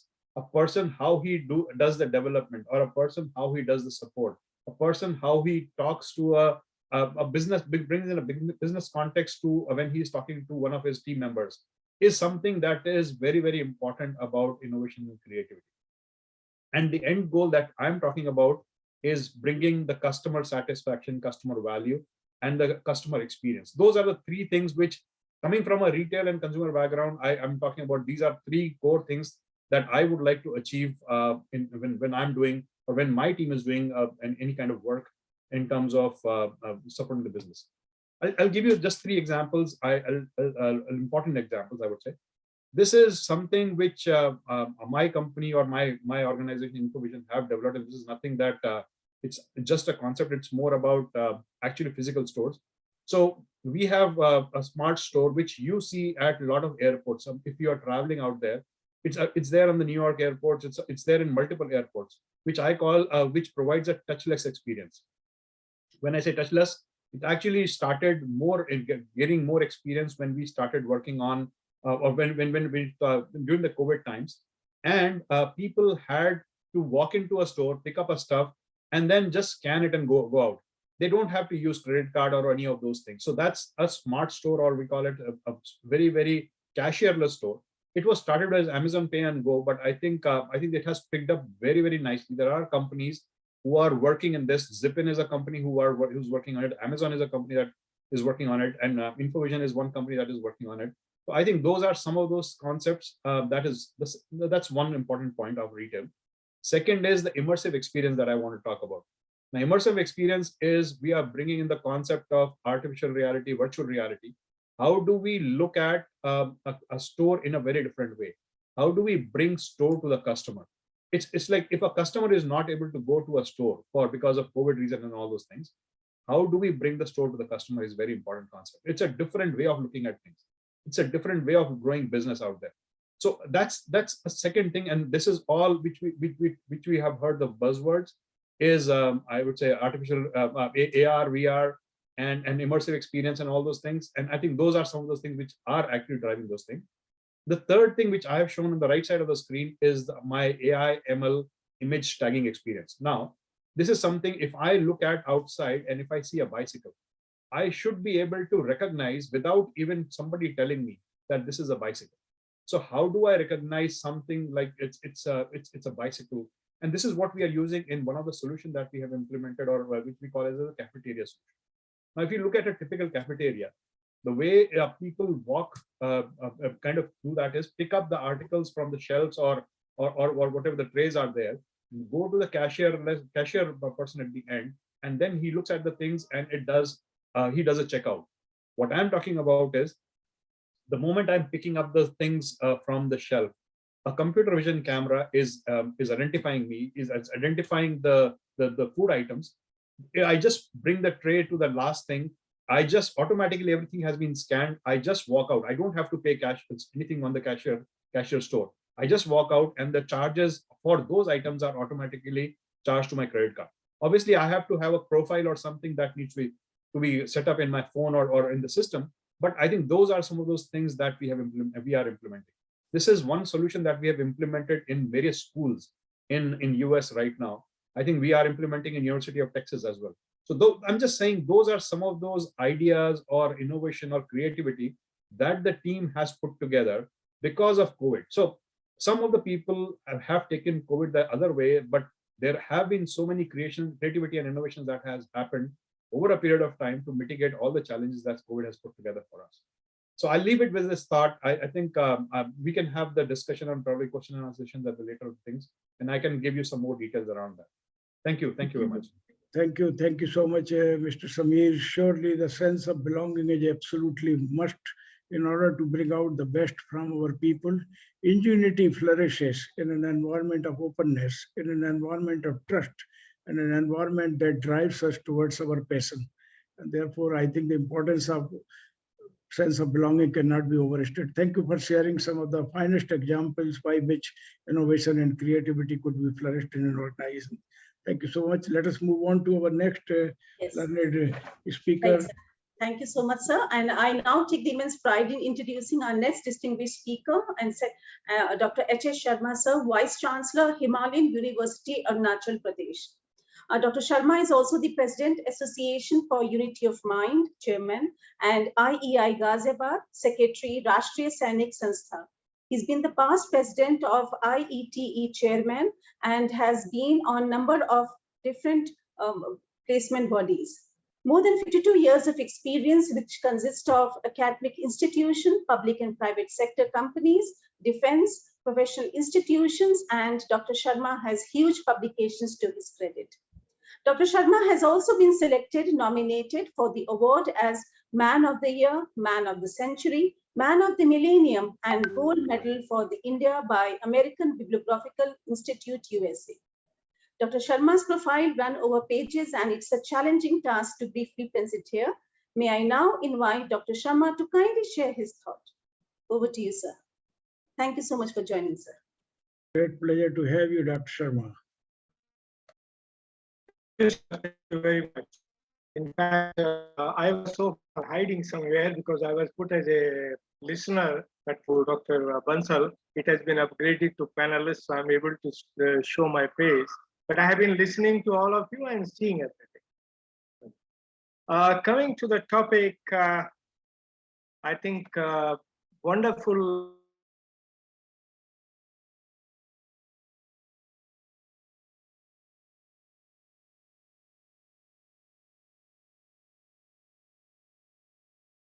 Sir, please unmute yourself, please. You are mute, sir. Sharma, sir, please unmute. So kindly unmute. Dr. Sharma, kindly unmute your laptop or palm top, whatever you are using.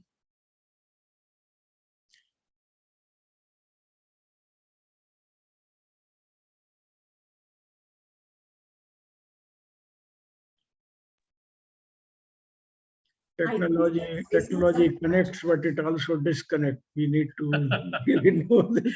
But nevertheless, the sense of commitment towards using technology for providing the services. Sir, actually, Dr. Sharma is based, student in Arunachal Pradesh. I can understand that. Sir, if you can unmute Dr. Sharma. Dr. Sharma, if you can.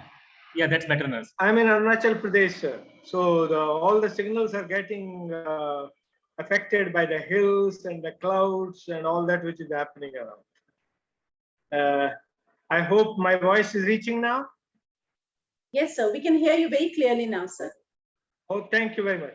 There are a few slides, if you permit, sir. I would like to just put for the sake of putting, not that I need otherwise.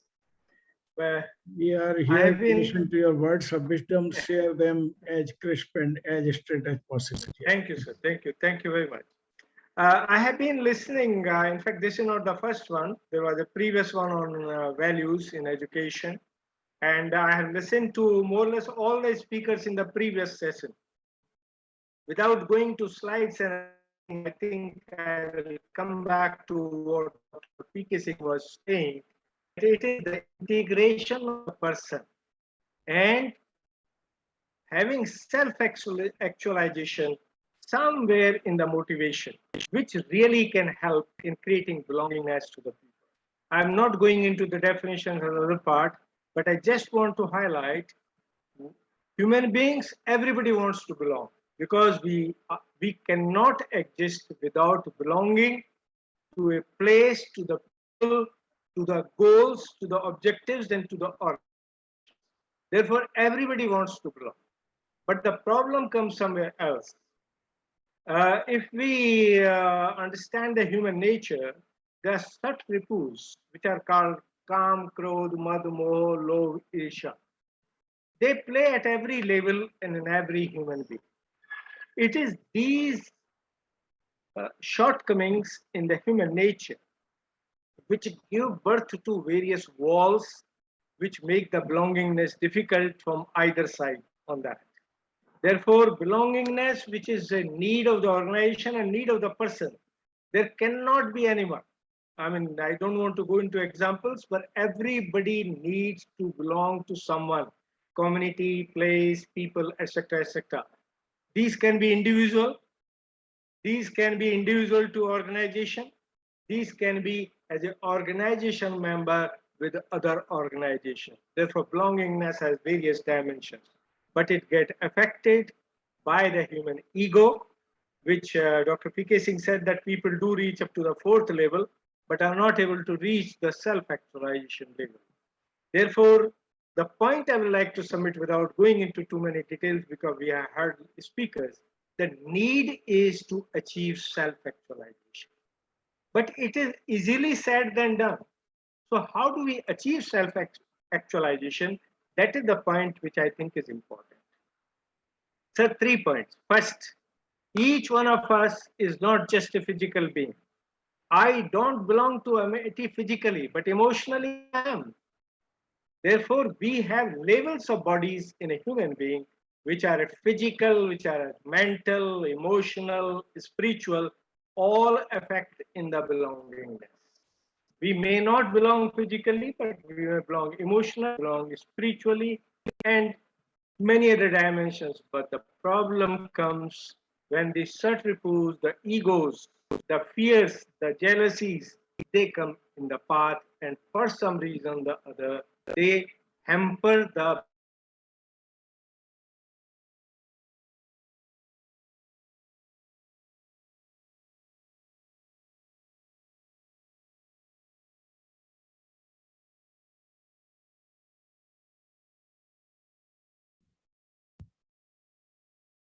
I think again some disruption, so we can continue, Dr. Chair. Can I continue? Yeah, please. Okay. The self-actualization is actually nothing but knowing ourselves, activating the self to a level that at our conscious level, with open eyes, we are able to feel that our soul is active and guiding us in everything in our life. Then we will be able to control all the bad impulses. We will be able to control all the bad energies which create the walls between human beings and organizations and human beings, and create an environment of universal belongingness.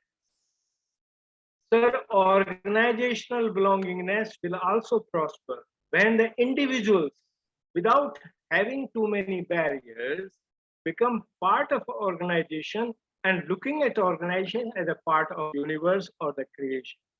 If they develop any other limited factor, it will limit the sense of belongingness also. Therefore, the need is to self-actualize. And for self-actualization, very simple, sir.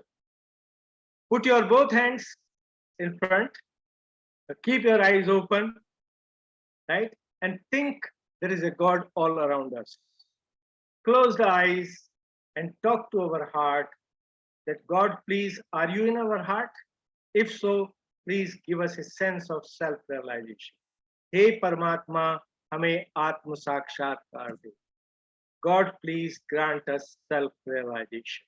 If 5 minutes, 4 minutes, 1 minute, even a second, if individual can do it without being disturbed by thoughts from all sides, we will achieve self-actualization and self-realization, which will help us in belonging to everyone, including our own self and the universe around us and the organization. With these few words, I would just like to conclude, and I want to convey my heartfelt thanks to Professor Chauhan, Dr. Chauhan. I have known him when university was not even made. It used to be the school in Noida. From those days we know, right? And I know Dr. Atul Chauhan from the days when he was not even married, and we have met at the family. So I wish everyone in the MIT family, Dr. Bansal, Professor P.B. Sharma, Professor Shukla, and all others who have been here, I may not be able to name all, a very, very happy belongingness day and great wishes for a happy birthday to your founder chairman for this. Thank you very much. Thank you so much, Very much. Mr. Verma. Thank you for sharing your valuable words of wisdom. We are with you for self-actualization, but in an age in which we all are, we need to align our goals and objectives and our self-esteem, merge it with the goals and objectives of the organization, the society, the nation, and to the larger global community to which we belong to. And I'm sure the agenda sense of belongingness is to create this kind of selfless connect between the people within the organization and outside, to give to the world community your very best contribution. So God will smile on you and will say, what a man I had created. So that's exactly the context in which we are celebrating the day of belongingness, the birthday of our Honorable President of RBF, Honorable Chancellor of AUP, Dr. Atul Chauhan ji. In MIT, we value the sense of belongingness as well as sense of togetherness and sense of selfless alignment of our goals and objectives toward the organizational esteem.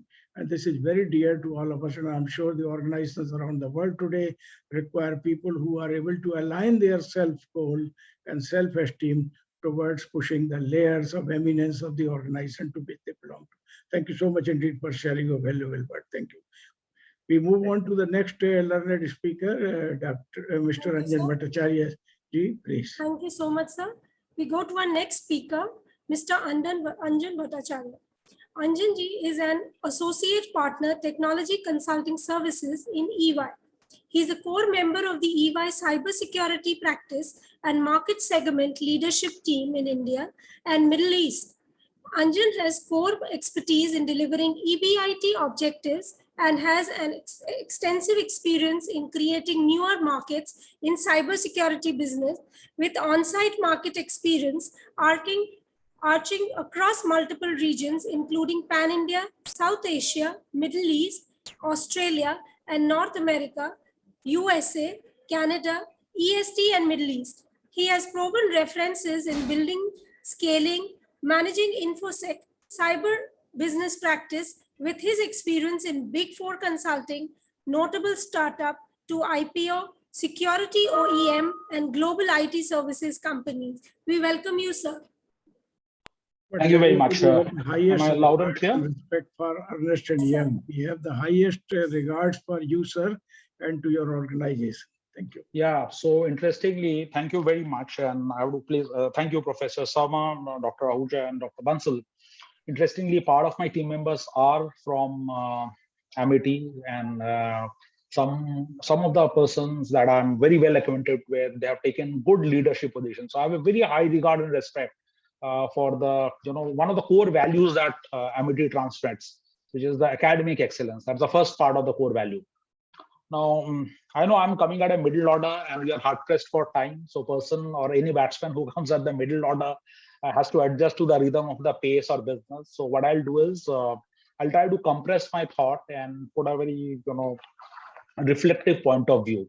My fellow panelists have talked about a lot of interesting data insights, and there is again a consumer case studies which was presented. And being virtue into the consulting organization, I get an opportunity to talk to a lot of CXOs and board members. And belongingness is a one subject, and I'll come to the reflective part of the belongingness so that there's a little larger audience who can kind of associate that. So I'm keeping the data aside for a minute. Whenever we are hiring, actually, right, the first question, or arguably the most potent question that comes up, walk me through your resume, or talk to me what you've done. Very rarely, and in my global experience, I've seen somebody starting the question that, what makes you happy? Where do you belong? What is your root? And the moment you ask that, you'll see, even though the person has a very strong, robust experience, he started fumbling because that clarity is not there. So some way the belongingness is very deep inside, but he's not able to articulate. The funny part of it is I try to extend this a little better and help or take the conversation a little further. I said, define what values. We've heard about values multiple times. We talk about value probably multiple times, or use that word. Define what values you are associated with or root connected with, which values you belong to. Arguably, integrity would be the first one that you would always see. And there is, again, I figured it out why. And second, of course, you would always catch up on something which is respect, and then I've seen empathy. Integrity, why is a value? Why it is belonging to a certain value? Because since the time we go to school, college, or as we go into the professional path, that is one value which has remained constant. Hardly one would associate with sustainability or governance, right? Again, they are all interconnected, or sustainability is a different charter, or CSR. Right, but integrity stays back. Now the question here, which is again, I'm kind of drawing largely the reflective conversation here, is that how part of it? How do you build belongingness? Can you walk into an organization and say that, hey, I've just joined this firm and can you trust me? It never happens. It's a two-way process. But the question is how? What it takes to build that values. So my interesting conversation which I run is whether it's in personal relationship that you are forging or a professional relationship. And because I come from a consulting framework, my mind automatically tries to put a framework around that. So what are the 3 typical areas where you start building the framework for values, or rather the belongingness? 3 pillars to me, and this is my personal point of view, where you start the element of belongingness. And conversation is not why and what. We all know why and what, but the how is the most difficult part of any journey. I call it the ATR framework. First is you have to accept the person the way he is. We have accepted COVID. We have accepted the new normal life. I've always said that if we are not international enough, if in a call, if somebody is not having breakfast and somebody is not having dinner, so please accept that. In any personal relationship also, you start with the acceptance, right? That's the nature of the tribe. The second part, of course, is you have to build trust. And third is the respect.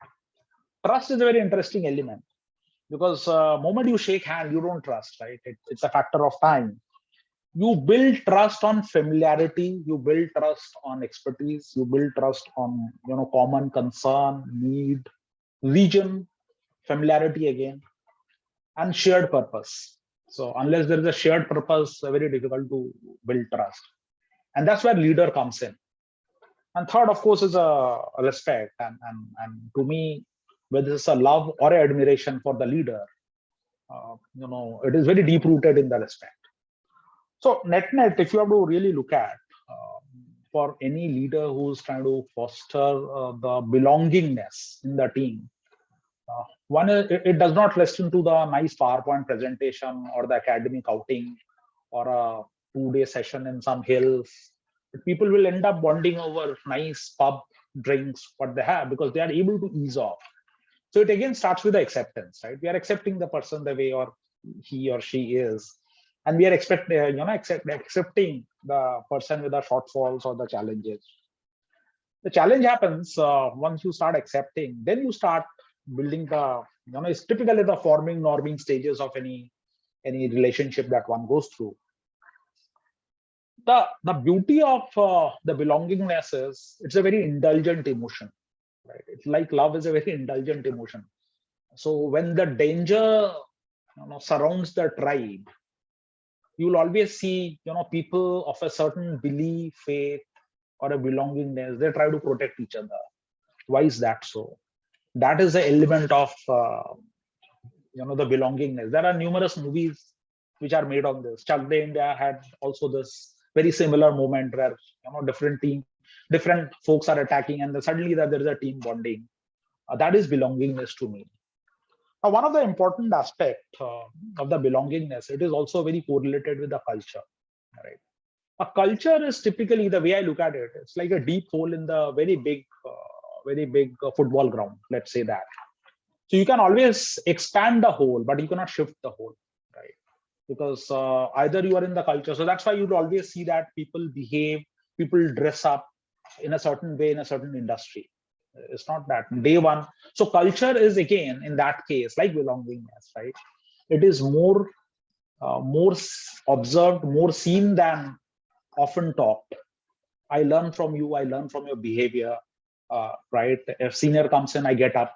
It is a part of the culture. Whereas if you work in a certain other territory or certain Caucasian countries, you may not have that particular culture, right? Values may be the same. Values also, interestingly, keeps on changing with time. And that's where the belongingness, there is a paradigm shift as well. As a child, you learn certain values, right? That you should not be rude to the seniors. That's one aspect of the value. That respect, which is correlated. You should not steal. That is again a set of values. You should not lie. That is again integrity. These are values. But people, as they go through, right, the values keeps on shifting their line. And the only way, right, you hold to the values when you have a very strong belongingness, either to the family or to the organization that you work. I'm just bringing the reflective part of the conversation largely. So culturally, and this is where I want to quickly end in the interest of time, failures are very harsh to deal with, right? If there's particularly in the South Asian culture where we all grow up, people criticize, family criticize to the failures to the very larger extent. it is that point of loneliness.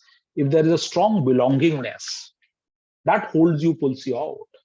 Because there would be a moment of isolation, there would be a moment of failures, there would be a moment where you are having a multiple misses. So that's why if you are not belonging to certain community, belief, thought, family, organization, subculture, right, you always be cornered at some point in time.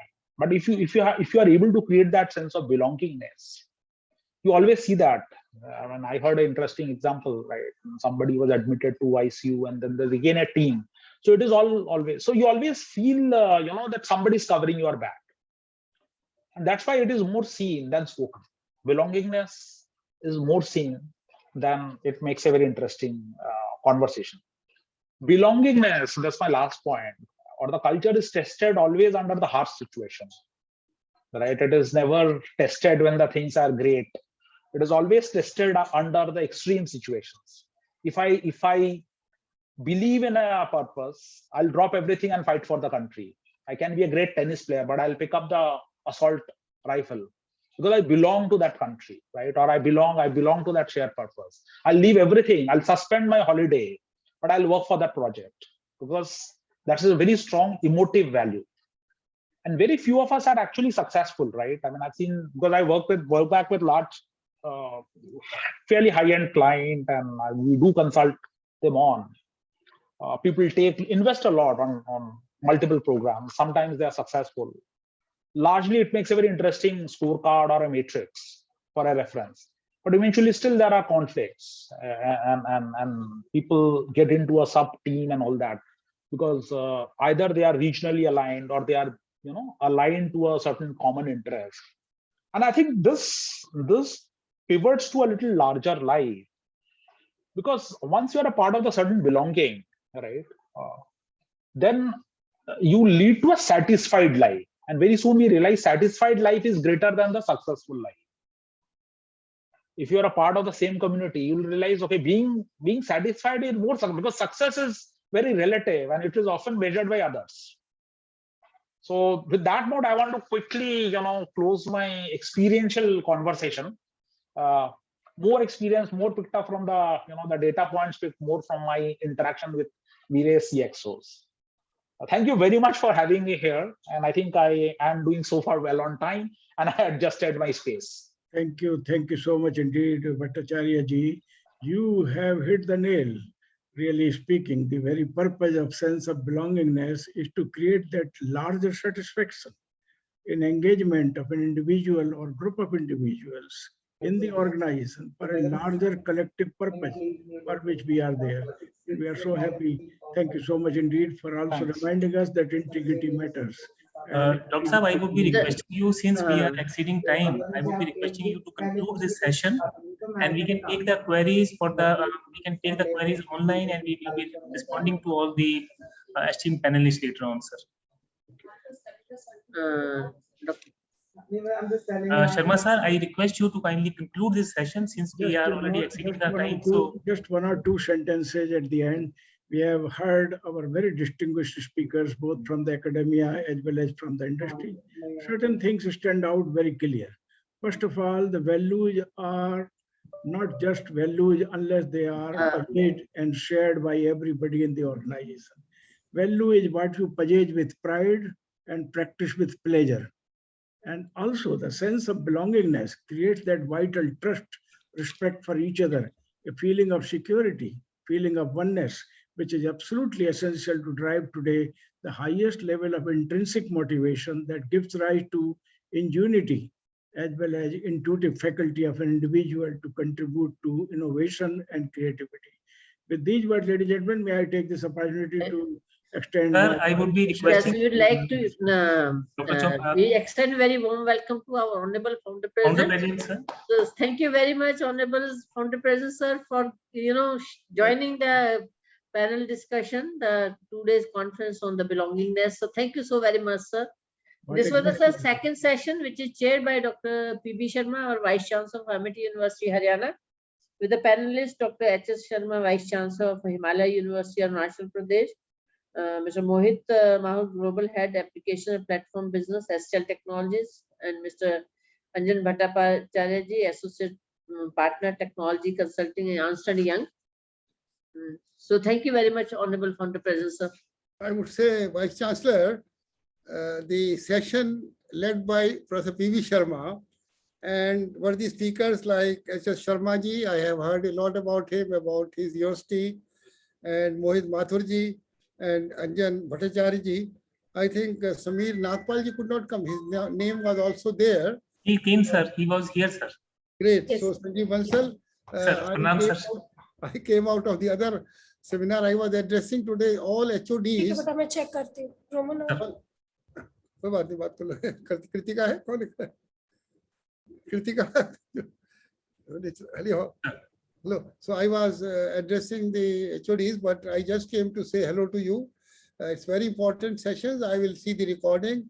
Whatever P.V. Sharma ji aap karte ho, it's always excellent, wonderful. Sanjeev Bansal's contribution, Dr. Shukla, very well going on.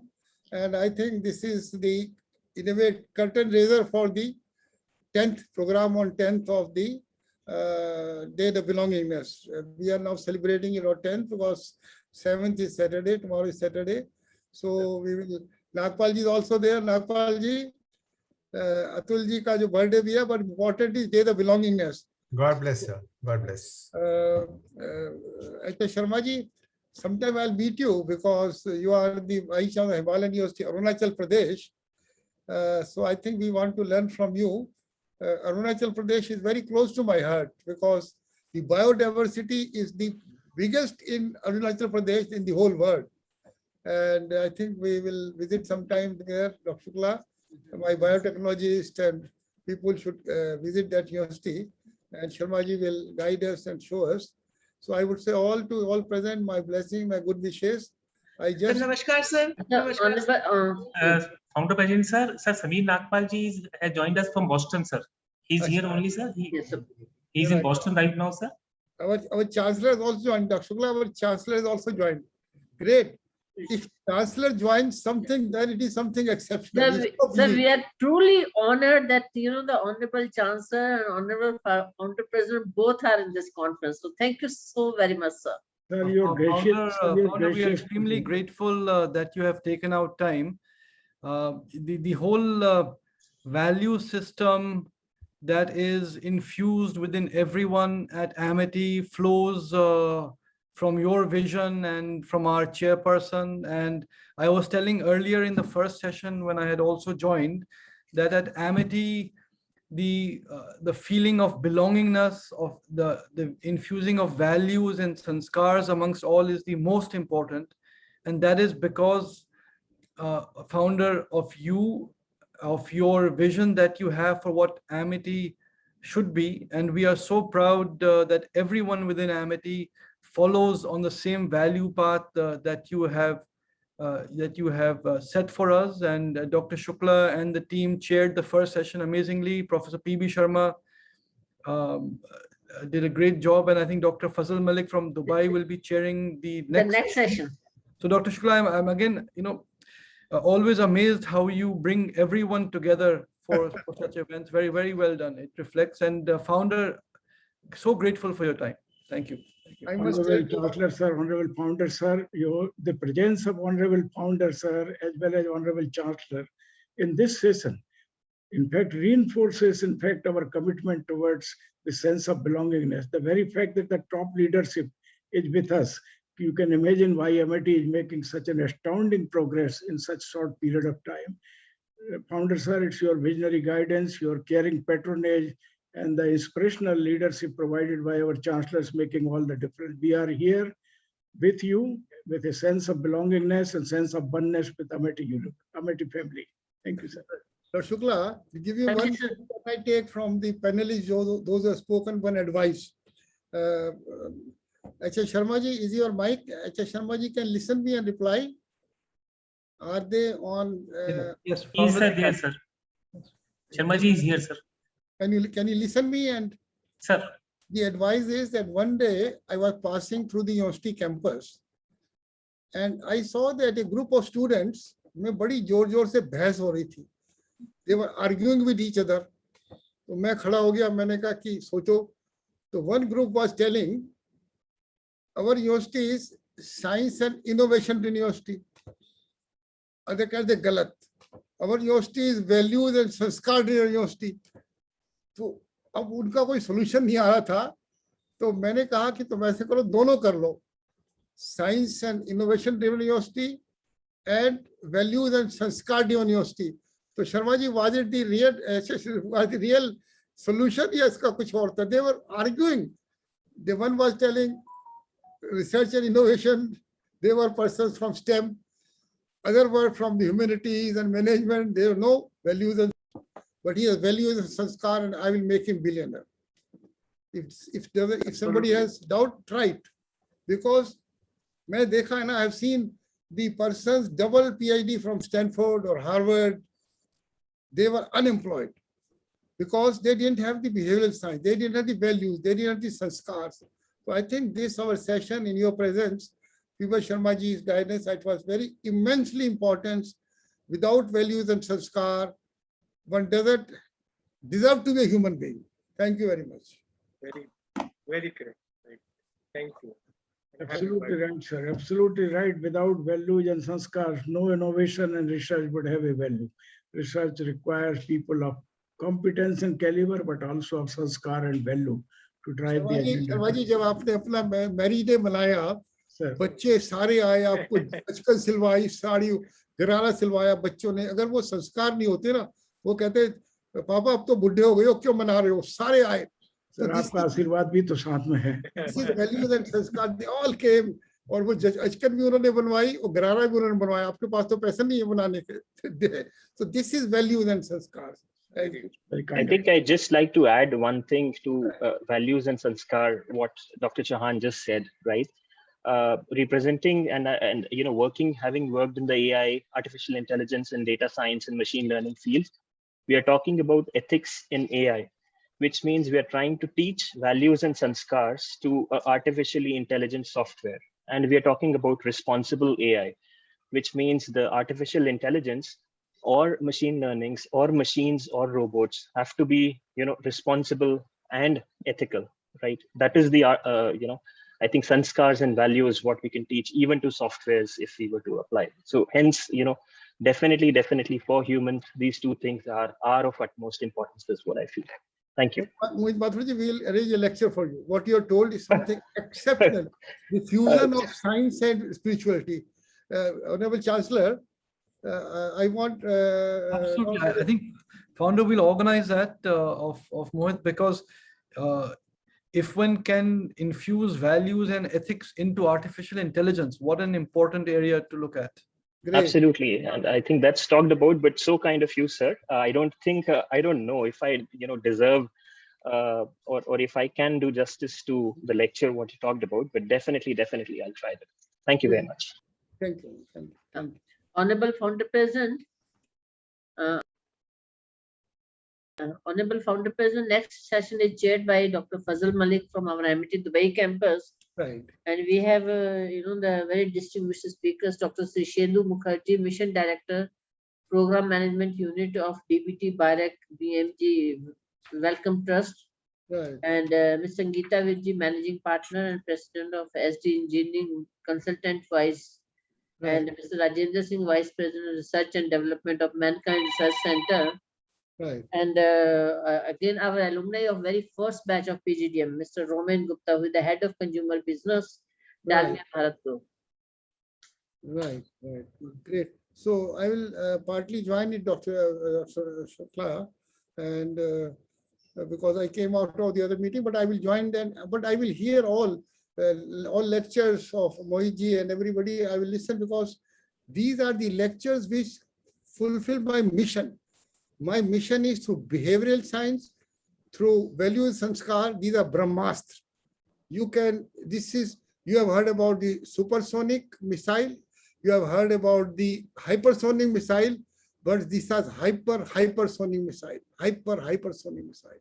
So, Dr. Thank you very much for giving the opportunity to attend it. But I will listen all these lectures. Mohit ji ka to biodata hi padhunga aaj. I will read your biodata today itself. Great. Thank you. Thank you very much, sir. Thank you so much, Founder. Dr. Shukla, you can now proceed with the next session. Thank Okay, sir. Thank you, Honorable Chancellor. And with your permission, can we start the next session? Yeah. Thank you, ma'am. So before we start the next session, I would quickly like to share the details of the session that we are going to start now. The session is titled Strategies for Creating Sense of Belongingness Amongst Employees for Higher Performance. The session is chaired by Dr. Fazal Malik, who is the Pro-Vice Chancellor of Amity University, Dubai. And we are graced by the presence of 4 very distinguished speakers in this session. Dr. Shirshendu Mukherjee, who is the Mission Director, Program Management Unit, DBT, BIRAC, Bill Melinda Gates Foundation, and Wellcome Trust. Dr. Shirshendu Mukherjee, welcome to this session. We are extremely honored to have you. Ms. Sangeeta Vich, Managing Partner, President, SD Engineering Consultant, WISE India. Thank you, Ms. Vich, for your presence. Mr. Rajendra Singh, Vice President, R&D, Mankind Research Center, Manesar. Welcome, sir. And Mr. Romain Gupta, Head, Consumer Business, Dalmia Bharat Group. Welcome, Mr. Gupta. Thank you so much for your presence in today's event.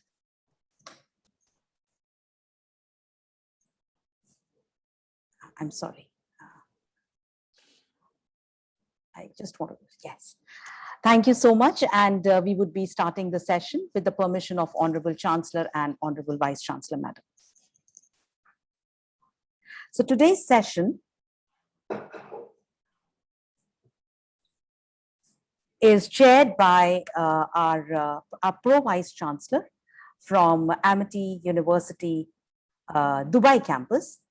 And it is my honor to welcome Dr. Fazal Malik to this occasion. And Dr. Fazal Malik, I would like to introduce him. He's the Pro-Vice Chancellor, Amity University, Dubai, a seasoned academic leader, media practitioner, and researcher. Dr. Fazal Malik is the Pro-Vice Chancellor of Amity University, Dubai. With decades of international experience in educational management, creative practice, and multidisciplinary scholarship, Dr. Fazal has gained unique insights into learning, innovation, and media communication. He is also the editor of the global media journal, Arabian Edition. Dr. Fazal earned his PhD in media studies from Nottingham Trent University and a master's in international journalism from City University in London. He also has a postgraduate diploma in business administration and certification in public relation practice from George Washington University. Before making transition into academia, Dr. Fazal worked as broadcast journalist for British Broadcasting Corporation, which is BBC in the UK, researching, reporting news, and producing current affair programs from across the world. Before BBC, he worked on a range of community-based projects in UK to establish vocational and entrepreneurial training platforms, including community radio stations to create lifelong learning opportunities for disadvantaged communities in the UK. With these words, it is my proud privilege to welcome today's session chair, Dr. Fazal Malik, for his thoughts. Dr. Malik, over to you.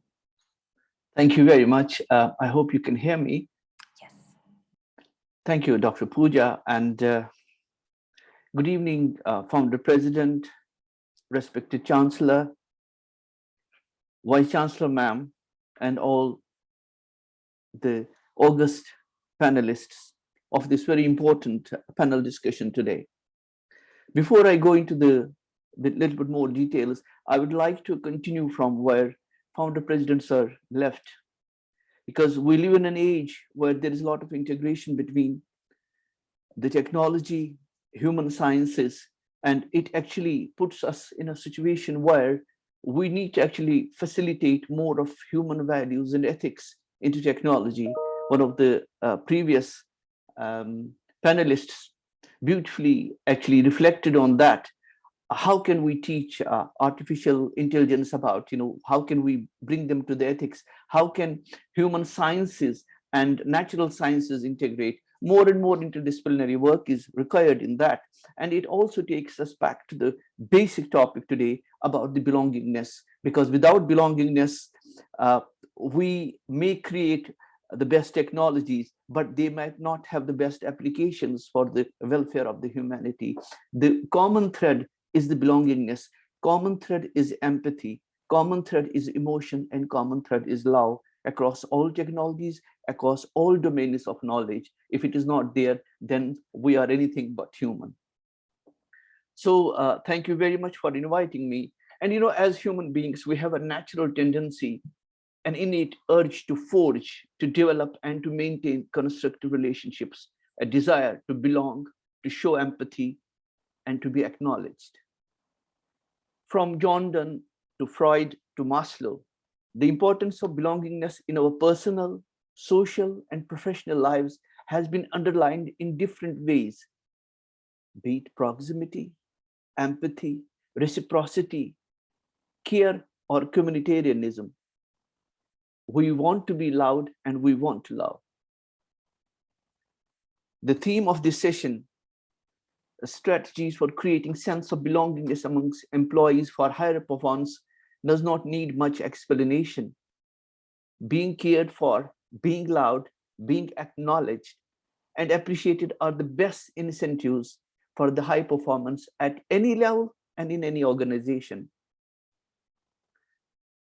If we go back in the literature, Voltaire, one of the greatest French writers who stood against tyranny and bigotry, has beautifully captured this by saying, appreciation is a wonderful thing.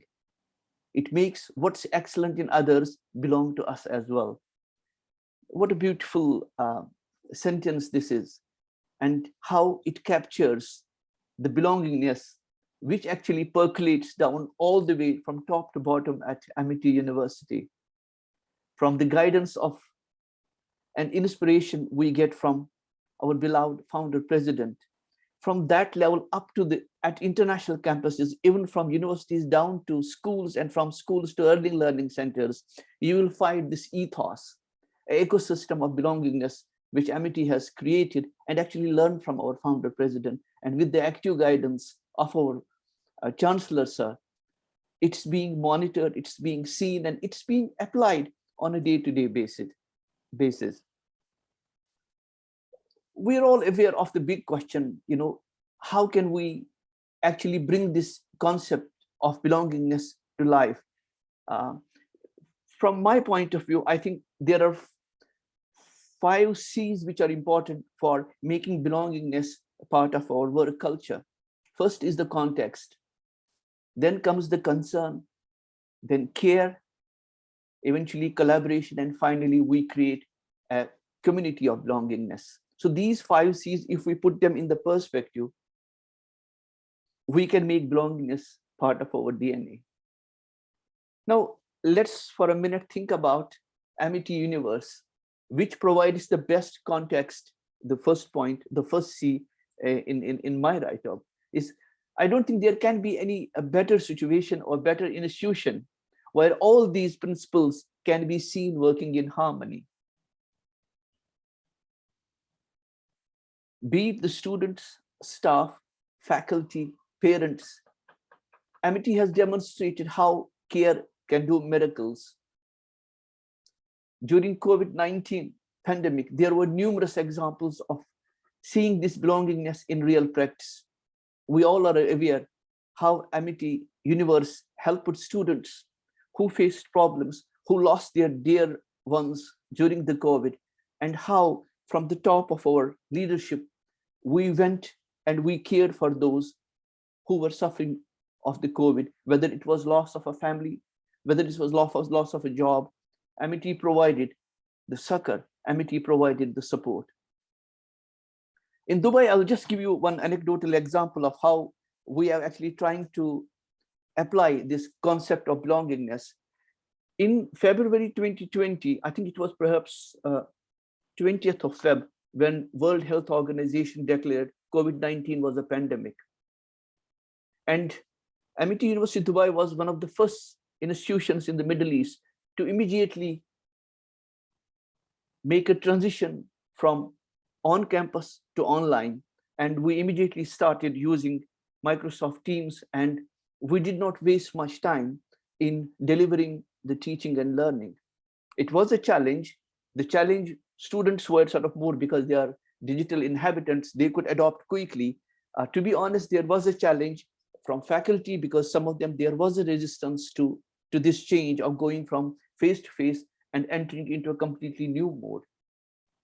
But this belongingness we could see working, and we could not see our students for a long time, but eventually we ran workshops online for the people to help them to understand the importance of delivering teaching and learning during those difficult times when people could not move out of their houses. They were bound in their own rooms, and parents were finding it difficult because children were sort of locked in houses. Nothing can be happened. So this was opening a window of opportunity for them to see their teachers, to see their fellow class fellows.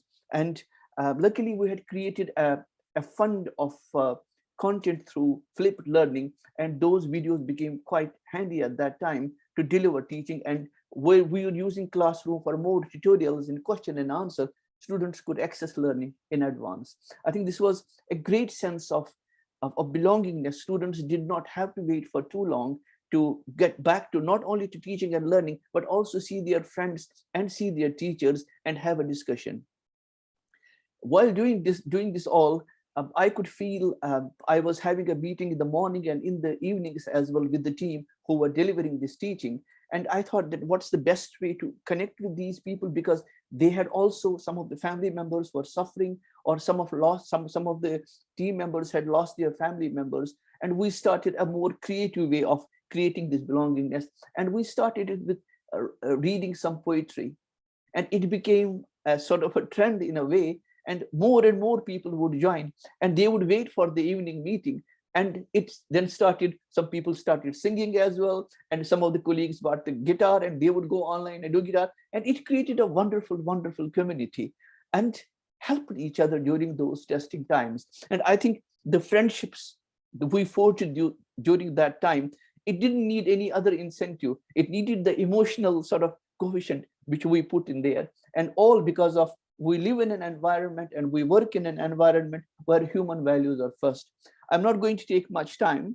I would now like to hear from some of the great panelists we have, and hear from their experiential learning as well, how this belongingness can be made a part of our day-to-day earning and learning.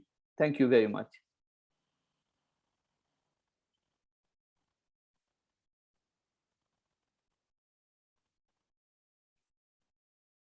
Thank you, Dr. Malik. And as you very rightly said, the past 2 years have been very difficult for a lot of organizations, also a lot of employees in these organizations, because the environment was very tough. It was very difficult to keep oneself motivated when you were seeing so much of destruction happening around. And as you said, it is very important for organizations, particularly like ours, like Amity University, where the organizational management came out of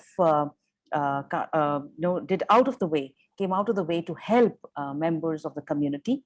And at Amity University, Uttar Pradesh also, we are extremely thankful to Honorable Founder President, Chancellor Sir, and Vice Chancellor Ma'am, and all the senior people of the management who did not waste even a single minute to come out and help not only the faculty, the staff, but also students and the community at large.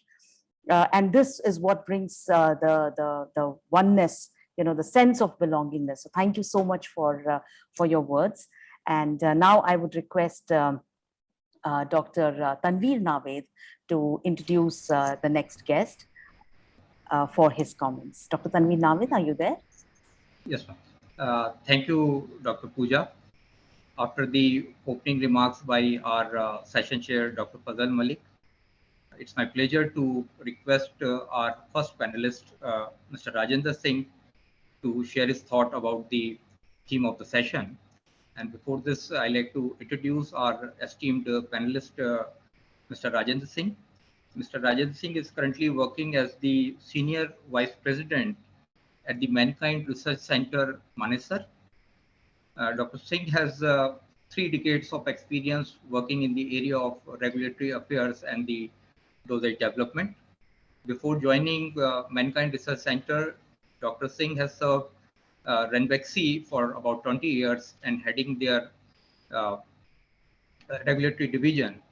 And Dr. Singh has visited many countries during his 30-year tenure with the Ranbaxy and Manesar Research Center, Mankind Research Center. And I request Dr. Singh to share his thought about the theme of the day, that is the creating sense of belongingness amongst the employees for higher performance. Over to you, sir. Thank you, Dr. Navid.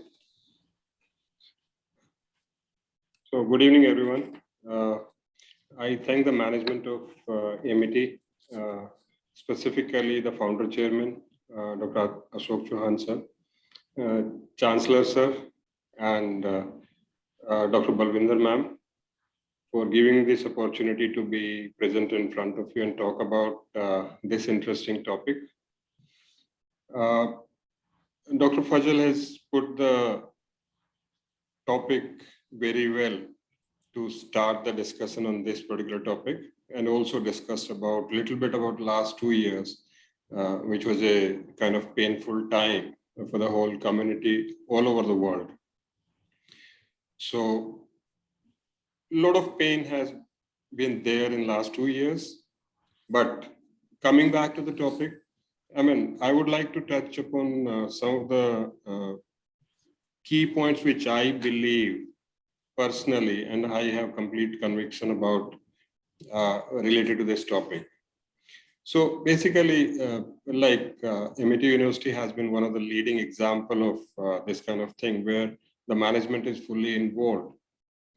The first thing I would like to say about this particular topic is, if the vision is clear among all the people involved with any organization, like in MET University. So I was so happy to see both the founder chairman sir and Chancellor sir on this meeting. It is interesting. It encourages. It gives a lot of support to everyone and lots of encouragement. So that itself is the first lesson from my perspective, which actually emphasizes the point of belongingness. So what else can be more important than this? And Dr. Balwinder ma'am, she has been leading this university from the front in a wonderful way. So the first point I have from my perspective is that the vision is clear. So if the management is leading from the front and also getting involved into all the important discussions, I think the team, any organization, any team, what they need is what is the shared vision. So if the vision is clear, team gets connected to that, all the individuals know which direction they are heading to.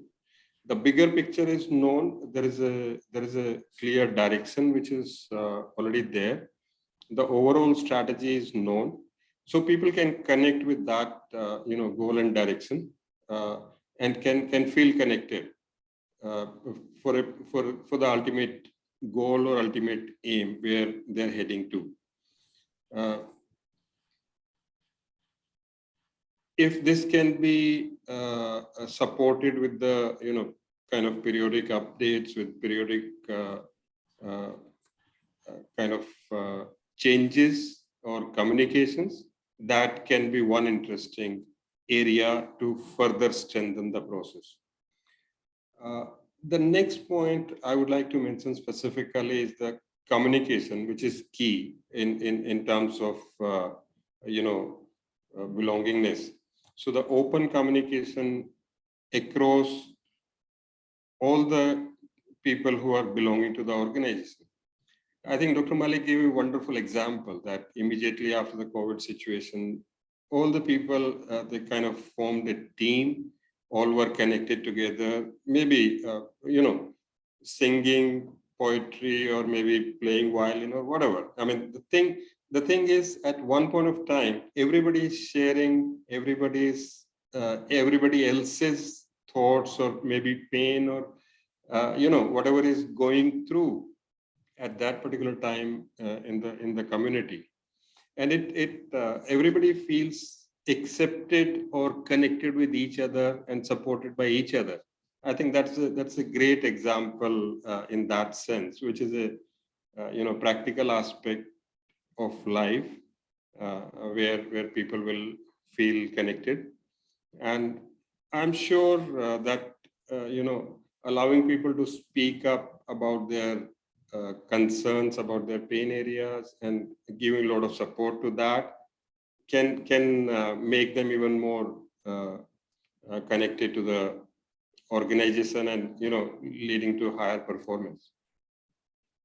The next point I just wanted to mention is empowering the employees of the organization. I think that is one aspect where, without micromanaging, without getting into the finer details of any activity, I heard a term from somewhere, and I would like to mention that one don't need to be a helicopter boss. That I found this term very interesting. But the thing is that if people are working in an organization, we should try to empower them. We should try to give them the independent assignments, or maybe higher level of responsibilities, allowing the ideas of their ideas to come to practice. That definitely lets the people more connected to the organization, and they feel that they're actually part of it and they are contributing. And achievement of any of the activities, any of the ideas which are given to the employees, they can definitely deliver higher performance through that connectivity. Another point I just want to say is the leadership development. So through all this process, I think one of the things, by empowering people, by not micromanaging, by connecting people in terms of the good time, bad time, we can actually allow them to go to the next higher level. And by giving independent assignments, it can definitely lead to higher achievements for the organization as such. So at this point of time, I'll stop there and will thank the MIT University once again. Dr. Naveen, thank you. Thank you very much, sir, for all your wonderful thoughts sharing with us. And now I request Dr. Pooja to take forward the session further. Thank you. Thank you, Dr. Naveed. I hope I'm audible. Am I audible? Yes. Thank you. Thank you, Dr. Singh. I think many points that you put forth are, are very apt for this session, and also otherwise. Not micromanaging, ensuring that the employees are given enough support and motivation so that they can feel that ownership towards an organization. Amity University is an educational group, and our main stakeholders are our students. So I would like to, just for the benefit of everybody present here, would like to also share that at Amity University 2 years back, when the lockdown was announced around 23rd March in 2020, it took only 24 hours for the group for Amity University of Uttar Pradesh to bring everything online. It was not easy for us, being an academic institutions, being faculty members who are used to going to the class and teaching on the blackboard, or even if we teach through IT support, but still it has always been face to face. So overnight, changing everything to an IT mode, to a virtual mode, and talking to students and teaching them in a virtual platform was not easy for us. But then I think the entire university rose to that occasion, not only the faculty members, but also the students. They were very supportive, and it was very difficult for us, particularly for the first year students who had just joined the university. For them, they had now not come to the campus. So they had not seen the campus life. They're just out of school. So ensuring that they feel welcomed, ensuring that they feel that they're part of the university. There were so many different events which were done. And I think that is what brings the student, the faculty members, everybody close to that organization. And we are very, very blessed to be a part of an organization which ensures that the satisfaction in the whole community is so high. So thank you so much again to the leadership, our Honorable Founder, President, Chancellor, and Vice Chancellor, Madam. Before I welcome our next speaker, esteemed speaker, to give his thoughts, to share his thoughts, I would like to first introduce him. Dr. Shirshendu Mukherjee is the Mission Director Program Management Unit of DBT, BIRAC, Bill and Melinda Gates Foundation, and Wellcome Trust. Trained as medical microbiologist, he has a global and national exposure with more than 2 decades of high-level work experience in top organizations, which helps to bring to form cumulative perspectives on issues related to healthcare, especially public health issues and unmet medical needs, food and nutritional challenges in India, as well as across the globe. He has devised and formulated strategies for mitigating challenges and bridging gaps through impact funding.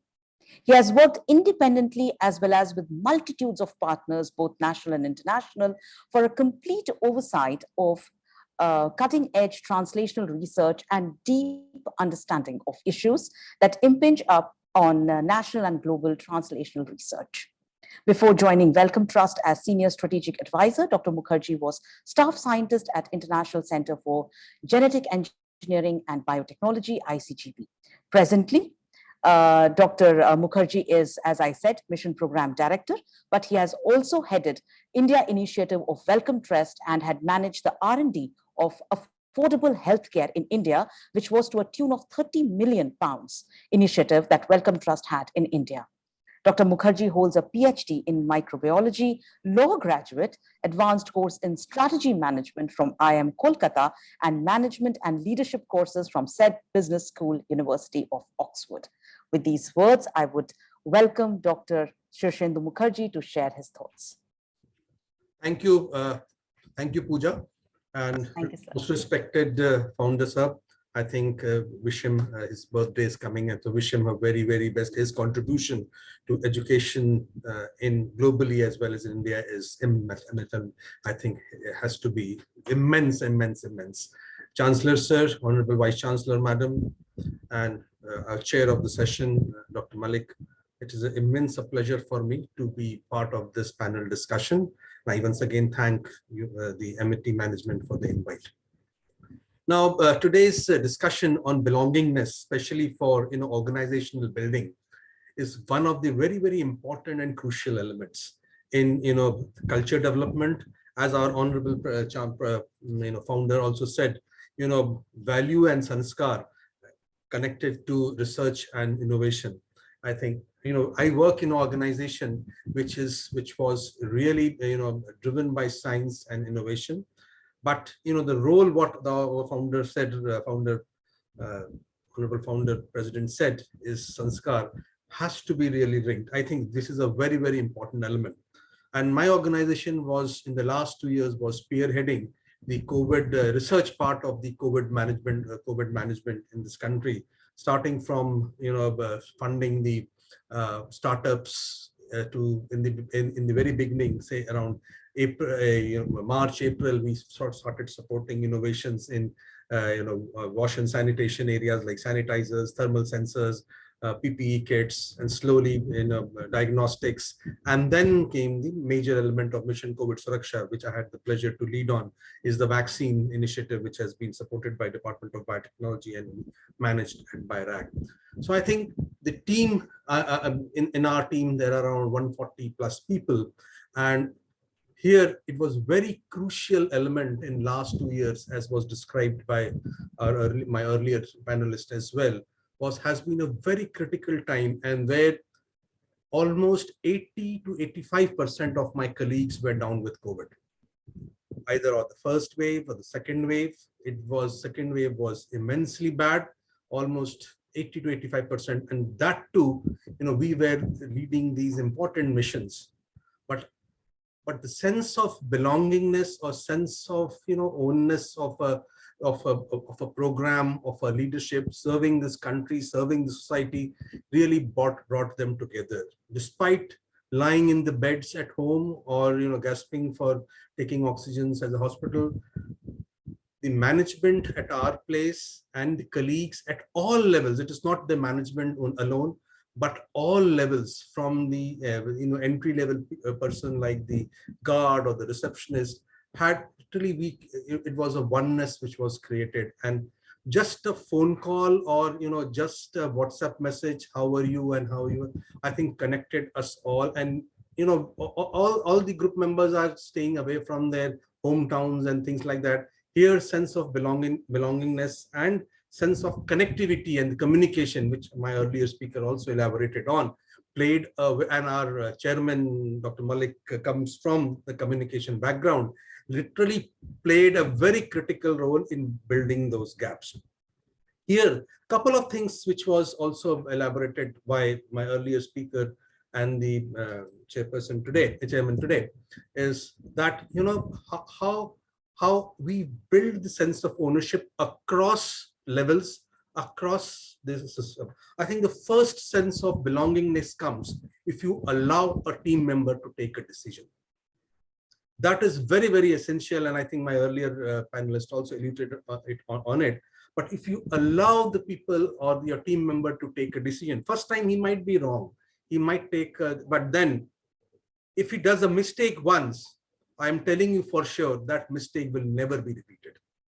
So that is, I think it starts from that level. If we allow our colleagues, our junior team members to take decisions, the sense of, I have seen, and we have seen in our structure as well, the ownership, literally builds on from there. Somebody told me an example that, and that too of Dr. APJ Abdul Kalam, when one of the missions was being launched for a space mission, and first time when the mission got failed, and Dr. Kalam was that time, I think, heading ISRO and the space mission.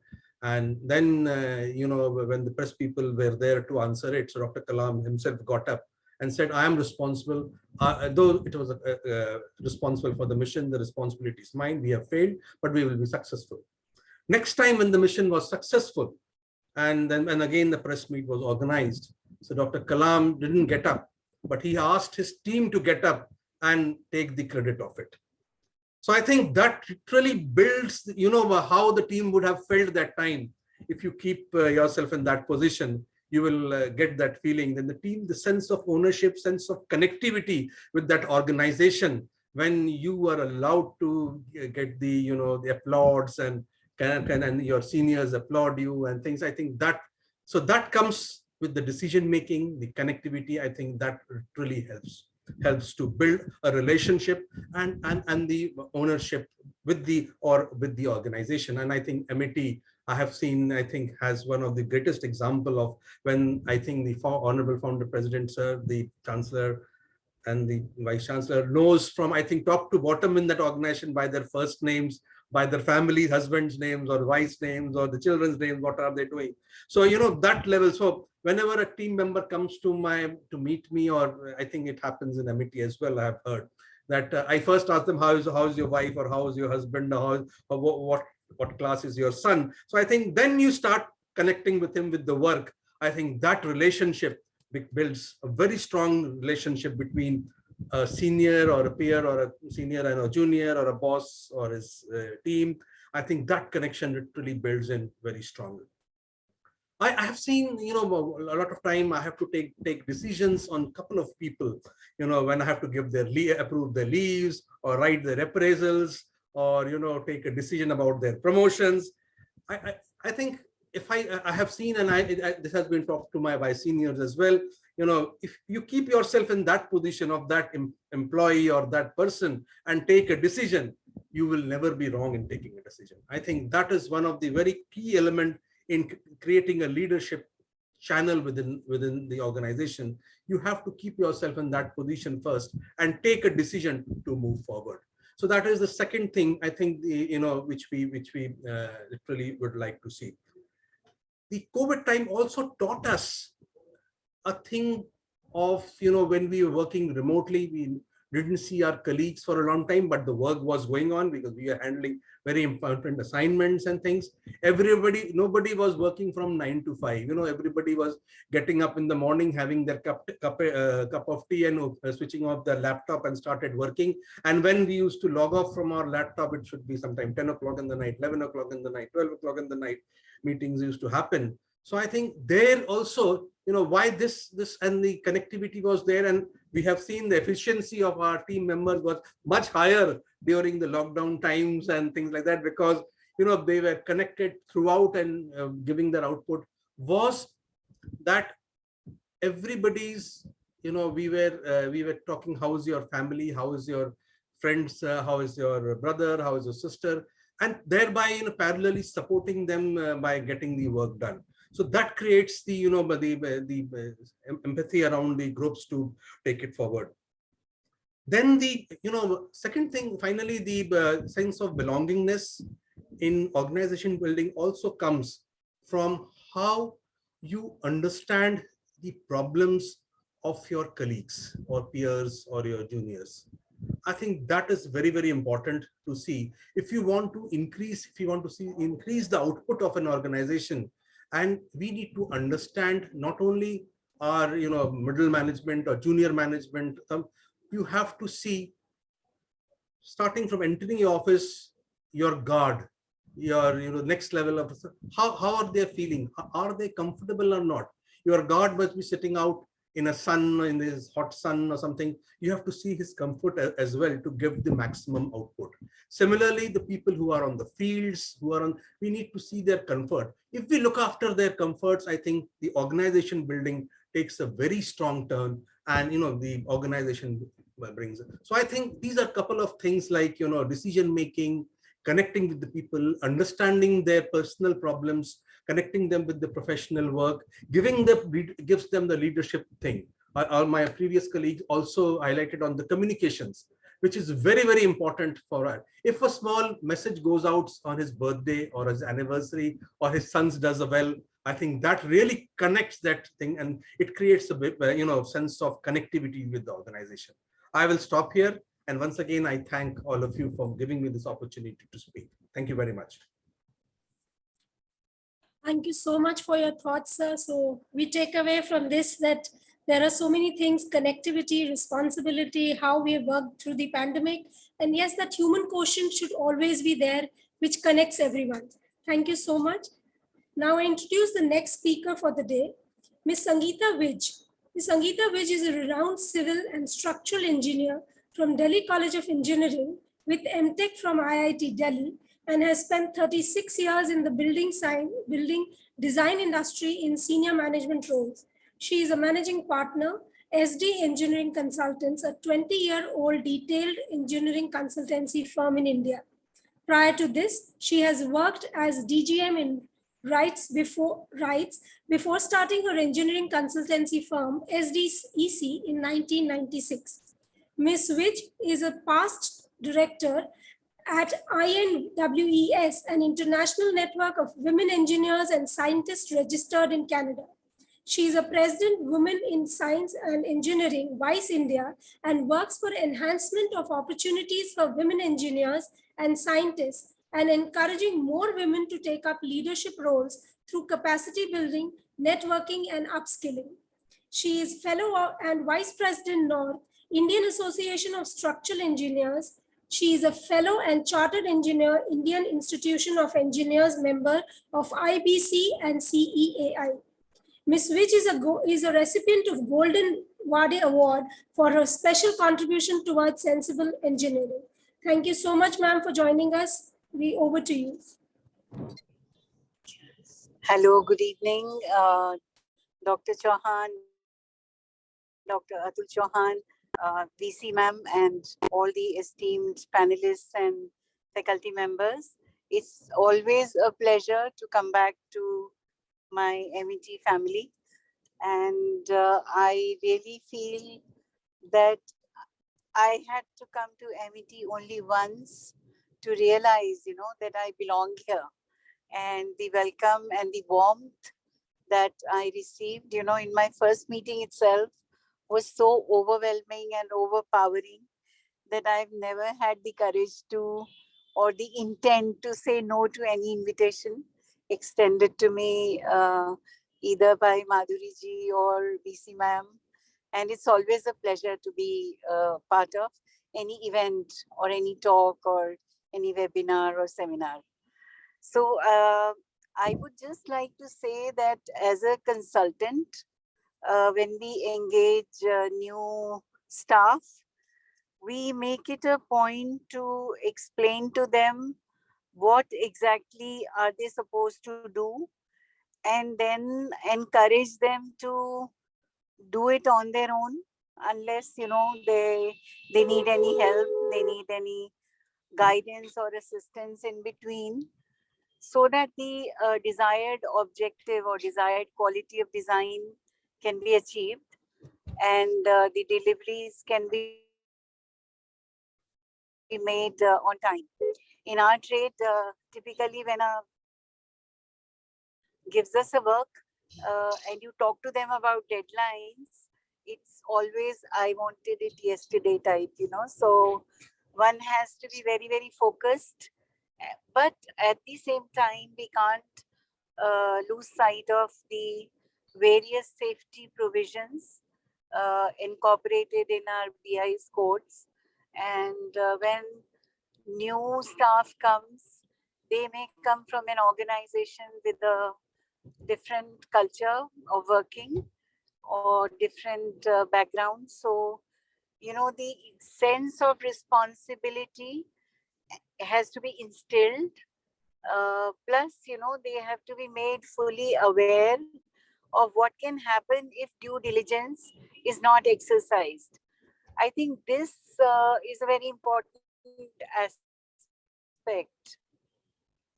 Even if I go to site and see somebody not bending the bars properly, or not doing, concreting properly, or not vibrating concrete properly, so I feel bad because ultimately the client's money is going waste or he's losing quality.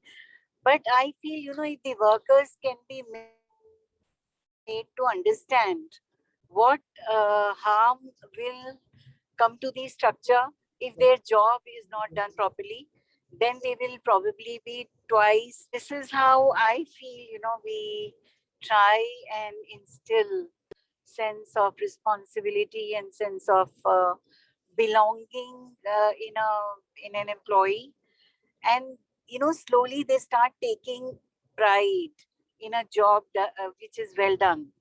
And I think that's all I want to say.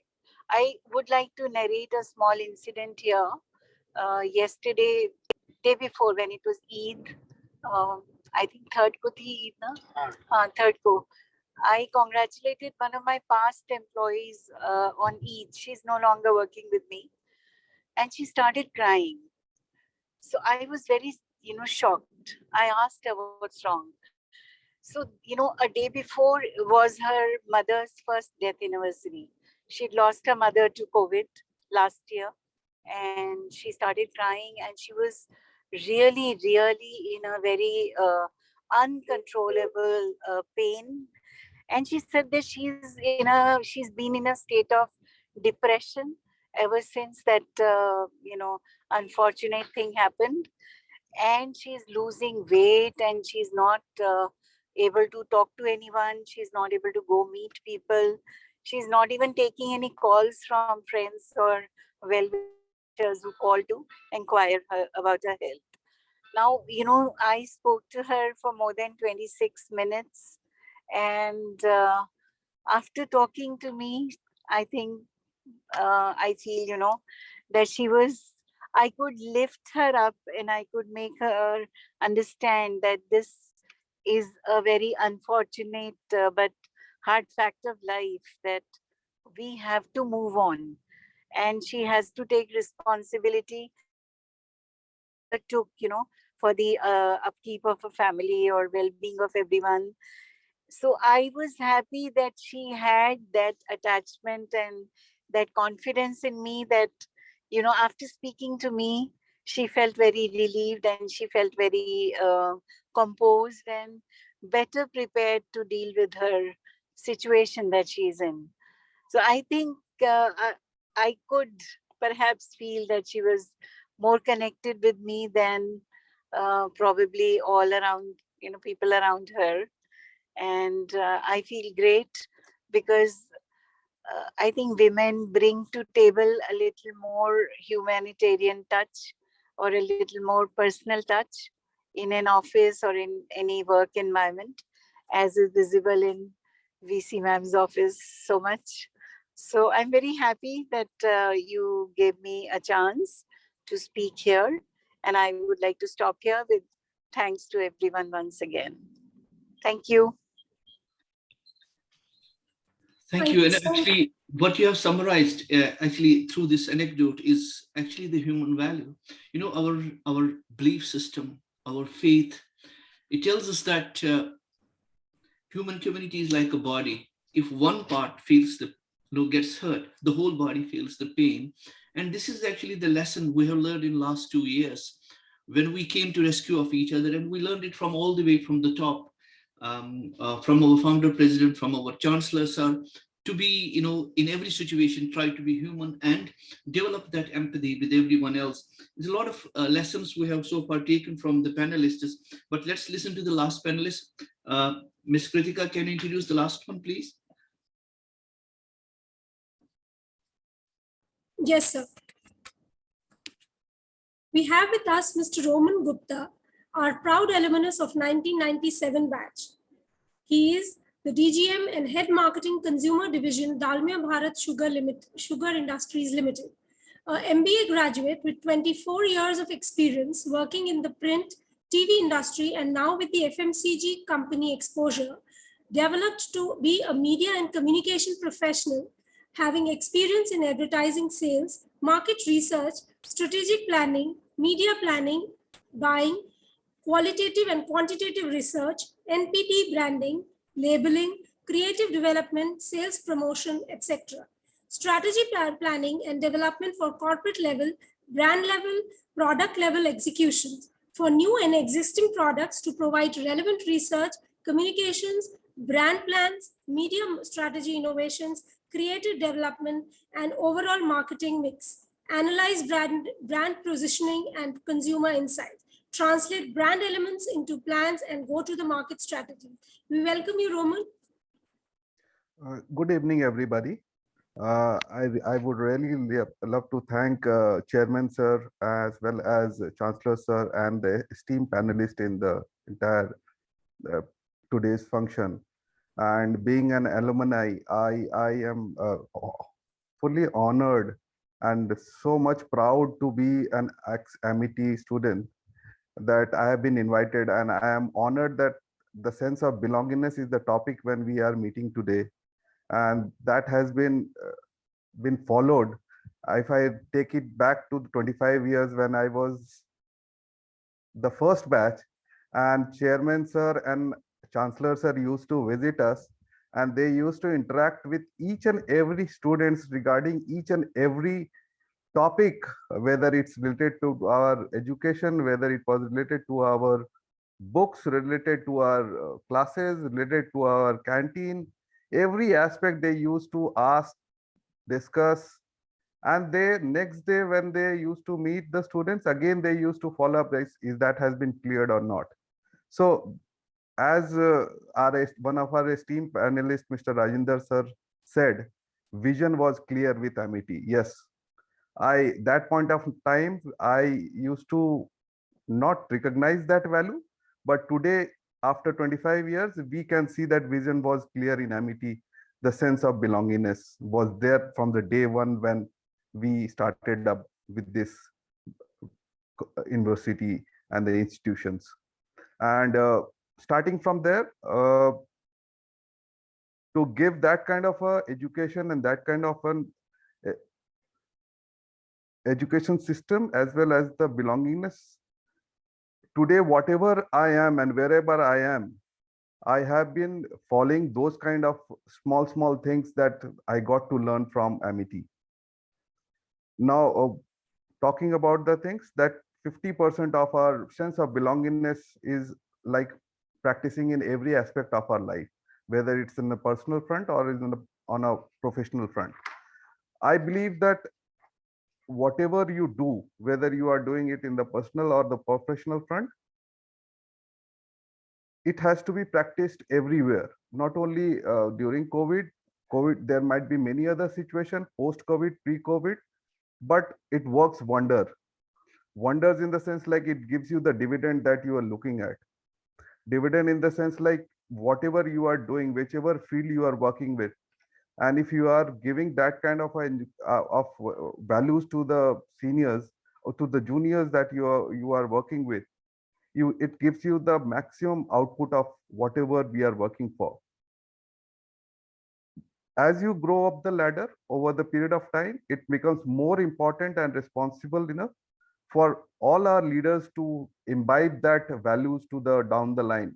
Then only you can make them and change them from their comfort to connection to contribute. Taking a few points which I do practice with in the today's professional front, where I have been successful in getting the results out of it, is first I try to recognize about our juniors or our peer colleagues, whatever they work, I give them the recognition of their accomplishment that they do. That gives you the closeness that helps you in binding more with your colleagues. I allow them to express them freely. Now, many people may not be a good orator or may not be an extrovert, but allowing them the space in expressing them makes them more comfortable in getting out of the output that we look for. I value the contribution of the team meetings whenever, whatever the inputs that we get, I do recognize them so that at least whether it is wrong or right, one should always be finding to be involved in that kind of a conversation or the discussion or the point that we are trying to. Also make them transparent enough that whatever important decisions that we take in our professional world, they are also part to it. Make as a team to care about whatever, make them feel as a team that they are part of that important decisions of the organization or the work that we are looking for or the objective that we are looking for. With these small things, I am still practicing whatever I have learned from Amity, and I am proud to be an Amity student and alumni. With these words, I really thank each of the senior panelists as well as the management and Amity's entire chairman and chancellor, sir, for giving me this opportunity to speak in this beautiful forum. Thanks a lot.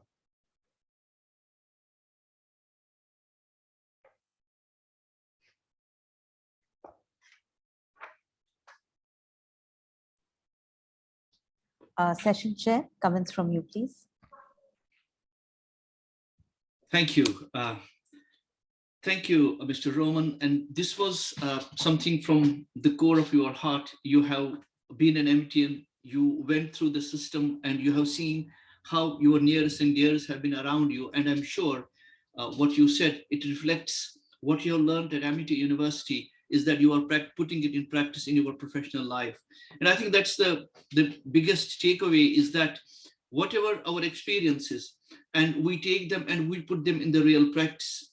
In the beginning, I said that, for me, belongingness has 5 C's, which is context, concern, care, community, and collaboration. And we cannot have a better context than Amity University, the Amity Universe itself, to put in practice what belongingness means. In the beginning, I gave an example of how during the beginning of COVID-19, when it was declared as a pandemic, how we assembled together faculty, staff, students, parents, and we created an environment of hope and encouragement to students to join learning through online, although the on-campus was not possible. And I'm going to give another example of how what we have learned from the inspiration we get from the founder, president, and the chancellors, how we put that in the practice. During that COVID time, there were many students who could not access books, and some of the reference books in the library, it was difficult to get them online. And what we did is we created a a team, and that team collected the addresses of those students who were in different parts of Dubai and UAE, and we will send books to them, and they will be delivered at their doorstep. And those students will read those books, and then they will write their exams. And it was such a wonderful thing. Not only students, but their families were so happy with this. And this is a real example of what belongingness means. Belongingness also means that we looked after each other, the faculty, the staff, and one of the panelists here mentioned about the acknowledgement. That is, the acknowledgement is one of the greatest things. Is when we talk to people, we ask about them, what's their opinion, and we incorporate their opinions into our decision-making process. And that empowerment actually creates a wonderful sense of belongingness. There have been so many takeaways from this wonderful session we had with these learned experiential examples which our panelists have shared with us. Communication has come in all of these. I think communication is perhaps, this is the basic human need as well, is how we communicate and how we stay in touch with our people, whether they are on face-to-face or COVID has shown us in online mode as well. And as I said earlier on, acknowledgement is another important thing. Then giving people ownership of what they are good at doing rather than micromanagement. And the empathy at different levels. As Ms. Sangeeta said, that how she related to an ex-colleague when she was not feeling well, and how she opened up. And it's a wonderful, wonderful example of getting to know each other and helping them, especially during the difficult times. We all face difficult times in life, once or twice or maybe more times. But what's important is that we have people around us who actually support us during those difficult times, and that creates the belongingness.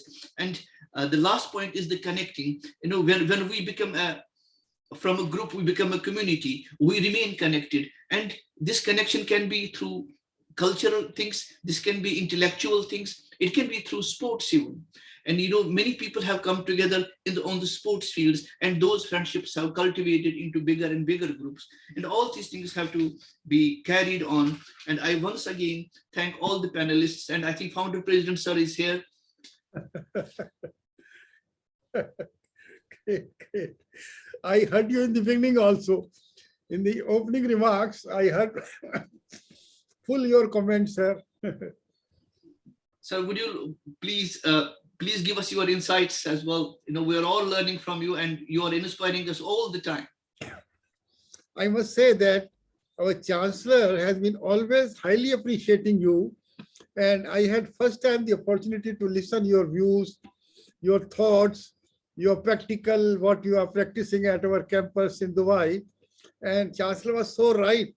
I was really very much enriched to see your views, because it's very important for me, a person who is the helm of the affairs of a campus. How does he think?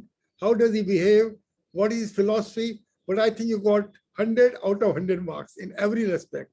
Thank you, sir. Thank you so much, sir. Imagine my pleasure. And Fazal Malik ji, we were so happy and so glad. I was listening everything.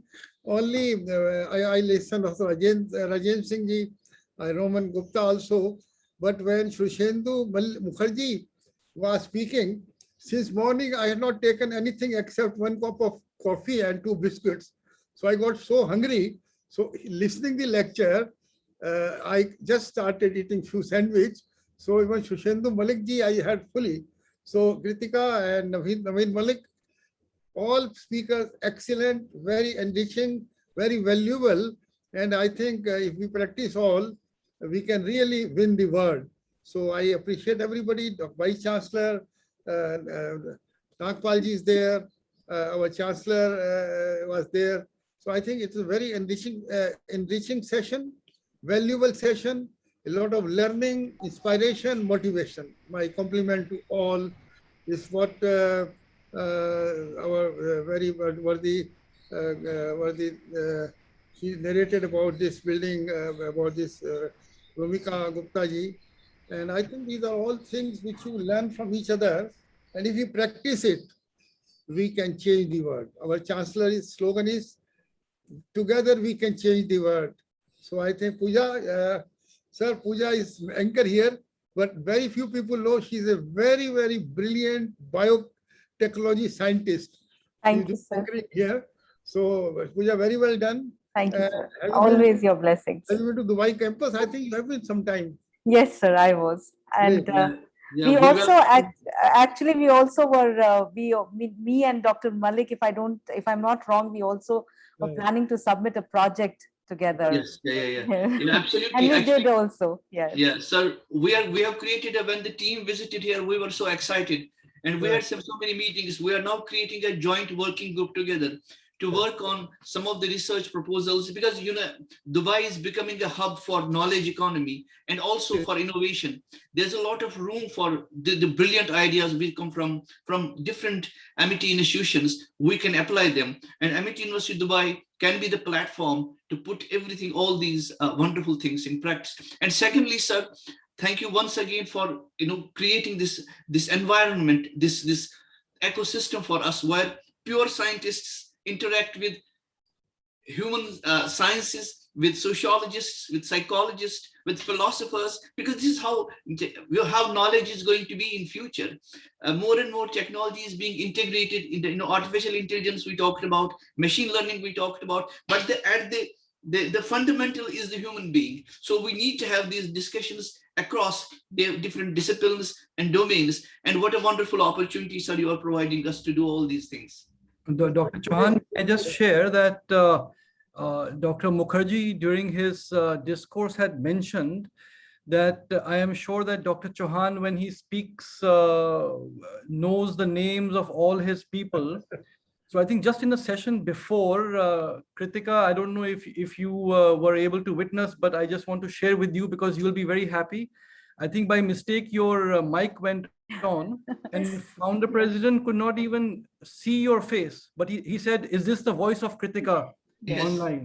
So it is absolutely amazing that with over 20,000 people working within Amity, just by Kritika, by hearing your voice, a founder said this must be Kritika. This is the true belongingness. Yes. Dr. Chauhan. So, Dr. founder Mukherjee, sir, you were absolutely right. Right. You, sir. I think founder what sir, sorry. But Shri Mukherjee told, I think he must have gone now, but I will ring him or write him right now. Dr. Very Mukherjee said he had online, founder. Shishendu. Namaskar, sir. Pranam, sir. I heard every word of yours. I was telling, since morning I had taken a cup of coffee and a few biscuits and had time not to eat. So when you were speaking, I was listening and eating. That is why I went out of the photograph. Yeah. But sir, what you told, I have to meet you often. I should tell you why. I am not able to delegate so much which you pleaded convincingly. So I have to give more Abdul Kalam ji's example. I think it's learning for me, but as I started from zero. Those people, those who start from zero, they delegate less. But after hearing you and Abdul Kalam ji's example and everything what you told, I will practice more to give job to the people. As you told, even if they do mistake, next time they will learn. So sometime please spare time for me. I'll speak to you. And I've heard about you. Some Jamil Saab se bhi suna hai. I think what you are doing is very important for us. And please guide us, advise us. But I've heard each word of yours, each word of yours. Surely, sir. Pranam, sir. Thank you. So with the permission of Honorable Founder President and Honorable Chancellor and Vice Chancellor, I just have few words that I would like to share. Belongingness is also a two-way traffic. When the organization comes out of the way to support the members of the organization, it is also the duty of the members of the organization to go out of the way to support the organization. Because that ownership that the faculty or any member of the organization has is very important for the growth of the organization. When a person can bring their authentic self to work, they are more engaged and are able to contribute. Employee engagement represents the level of enthusiasm and connection that an individual has with that organization. It measures how motivated people are and what extra effort they can bring and stay committed. A feeling of belongingness in a work is also strongly correlated with high levels of engagement. An increased sense of belonging leads to collaboration, problem solving, and also for everybody to make better decisions. And that is why it is very important for every organization to have a sense of belongingness. And we are very thankful to Honorable Founder, Chancellor, and Vice Chancellor, ma'am, that our Honorable Chancellor's birthday is celebrated as Day of Belongingness because it brings us close to our organization. Thank you very much. And with this, I would hand over the baton to Dr. Naveen.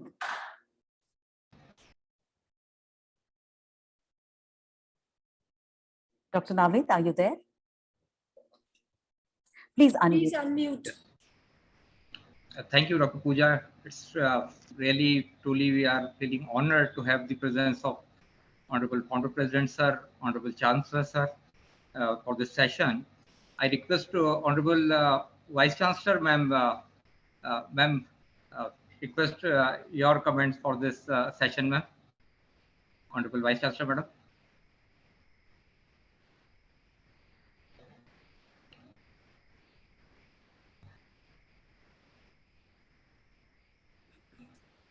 Honorable Vice Chancellor, ma'am, can we have your thoughts, please? You must have ran to some other meeting. No, ma'am is here, sir. Ma'am is She's here. here because she is working 18 hours a day. And Ral Malikji, I'm making a collapse room in his office. If she collapses, then for half an hour, go in the room and come back again. Please, Vice Chancellor. 22 years with me or more? Dr. Allah, how long you are with me? 22 years plus? Sir, I'm now 24 years, sir. 24 years. Great, great. So thank you very much, Honorable Founder President, Honorable Chancellor, and especially our very distinguished speakers, Dr. Shishendu Mukherjee ji, you know that you have spared your time. It's wonderful to see you after a long time. And Ms. Sangeeta Vij ji, Managing Partner, again, it's wonderful to have you with us. After a long time, I'm seeing you. Mr. Rajendra Singh ji, from Mankind Research Center, thank you so very much. Roman, I'm seeing you after a long time. And I was so happy to, you know, see that when you confirm that you will be coming for this, you know, the conference, and you will be sharing your thoughts on belongingness and being the alumni of the very first batch. It was really, really great. So thank you very much. And you all have confirmed at a very short notice that truly depicts, you know, your belongingness to Amity, that your love and, you know, that your care for the university. And so we belong to you and you belong to Amity. And Shishendu Mukherjee ji, and we are looking forward your guidance on many fronts. And whenever I have requested you for anything, you have been always there for us. Thank you so very much.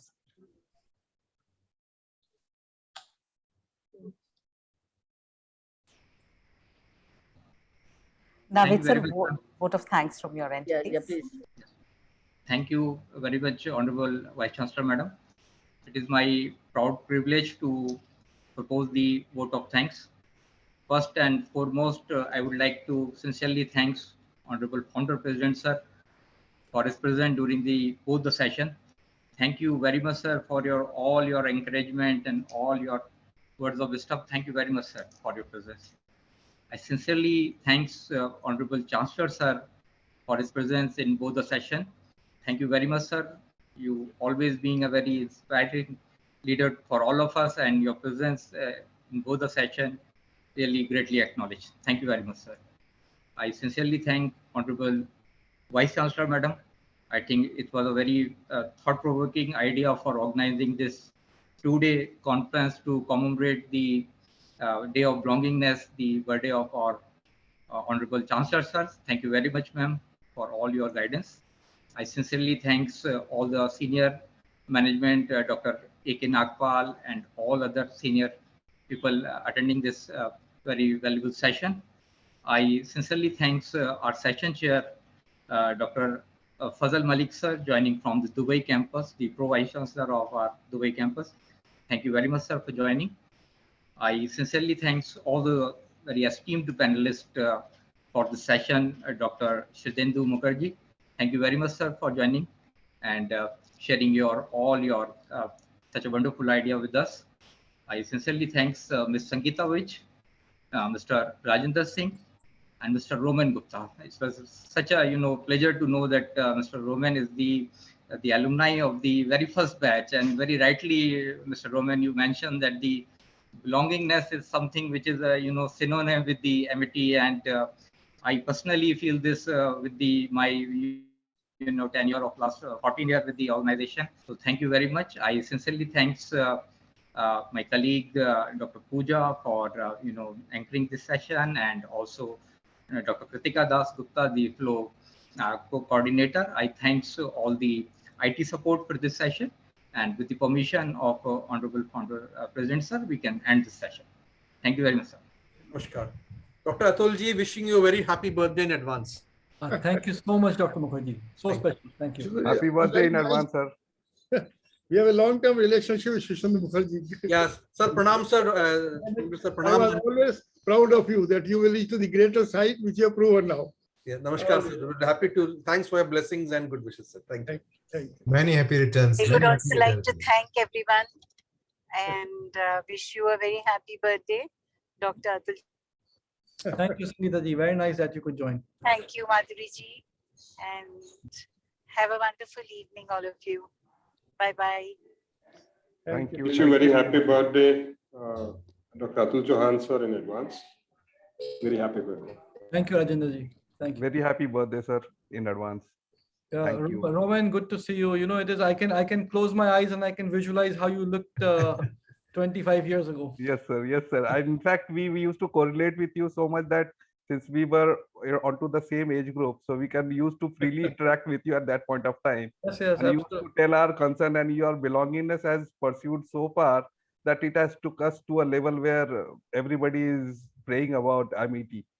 So that's the belongingness he has given. 25 years started up a journey, and now it's continuing. Hope it reaches to a milestone, sir. Yes. Great. Oh, great. Thank you. Thank you. Thanks, sir. Sir, with your permission, can we end the session? Yes, thank you, Dr. Thank you, sir. Thank you, sir. Thank you very much. Yeah. So, sir, next session we have our alumni.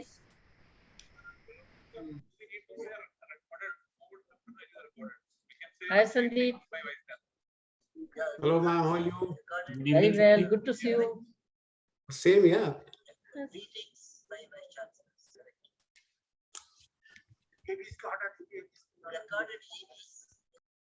Good evening, Sandeep. Welcome. Very, very, very good evening, sir. कैसे हैं? All good. So good to see you. I just get energized after seeing you. Dr. Malik, Dr. Fazil Malik.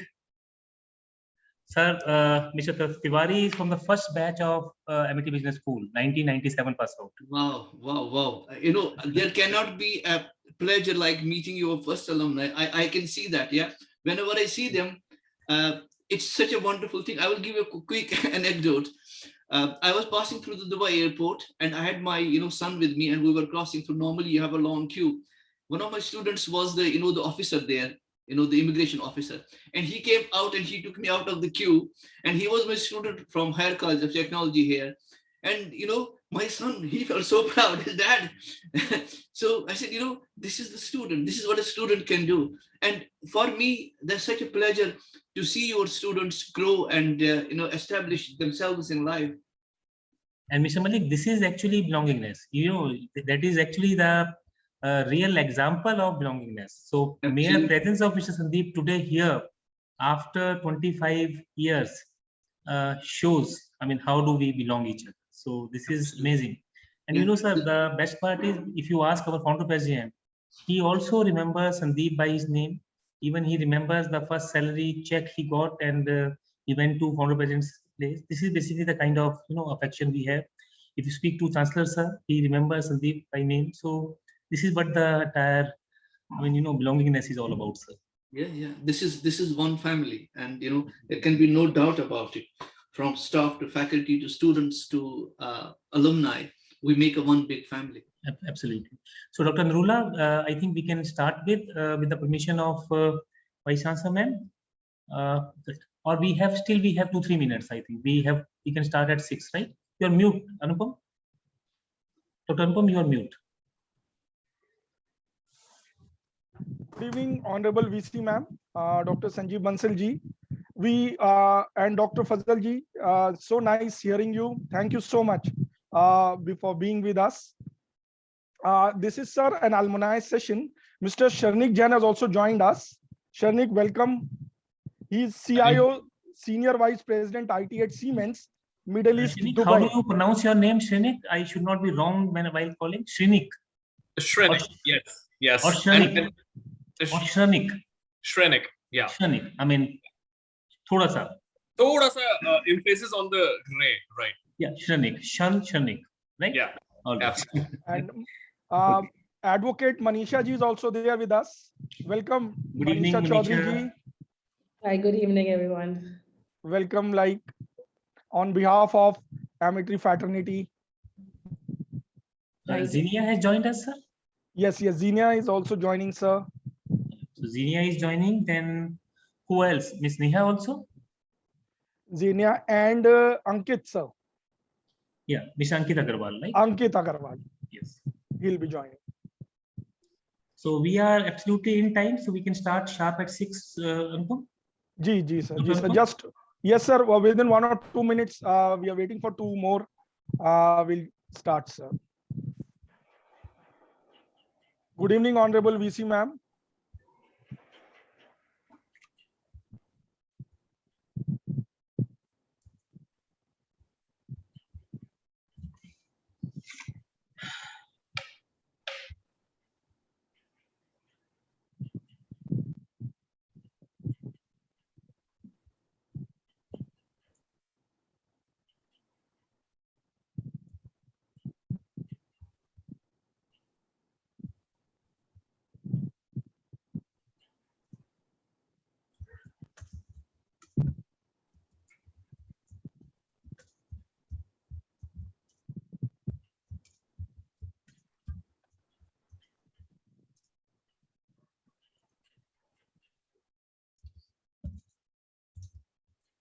Mic test because I changed to a different audio, making sure that everybody can hear me well. Sanjeev, Anupam, anyone can confirm? Yes, sir, you are audible, sir. Fine, Thank sir. you. Thank you. Thank you.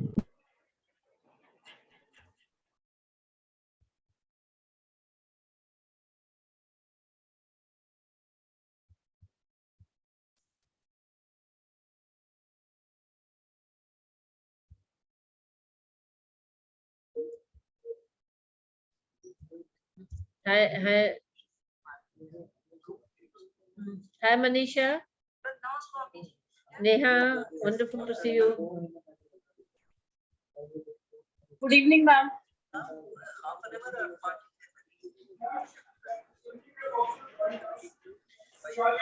Hi, Manisha. How are you? Wonderful to see you. I'm good, ma'am. How are you? Doing Very well. Good to see you. Always a pleasure.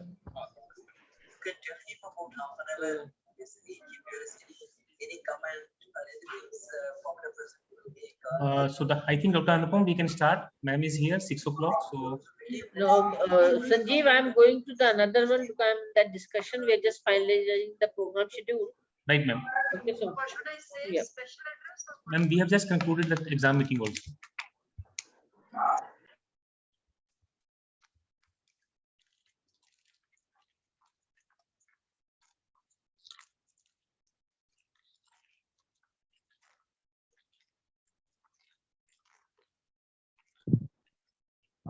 Xenia is trying to join, sir, facing some problems.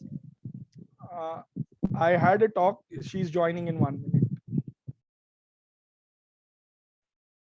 No issues. We can just wait for her. Ji, sir.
Jinam, please accept.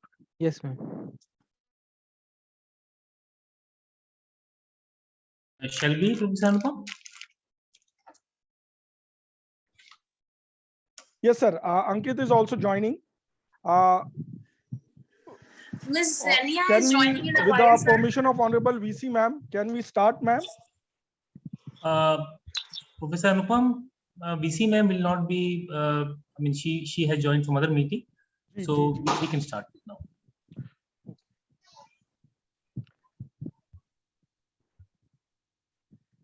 We extend a very warm welcome to all esteemed alumni panelists, faculty members, students for joining the two-day online conference on reinventing the sense of belongingness for organizational excellence.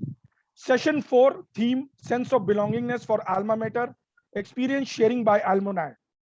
We are very honored to have with us our Honorable Founder President also, our Chancellor Sir on its birthday, wishing him a very happy birthday, sir, and our Honorable Vice Chancellor Ma'am, with Dr. Sanjeev Bansal ji chairing the session.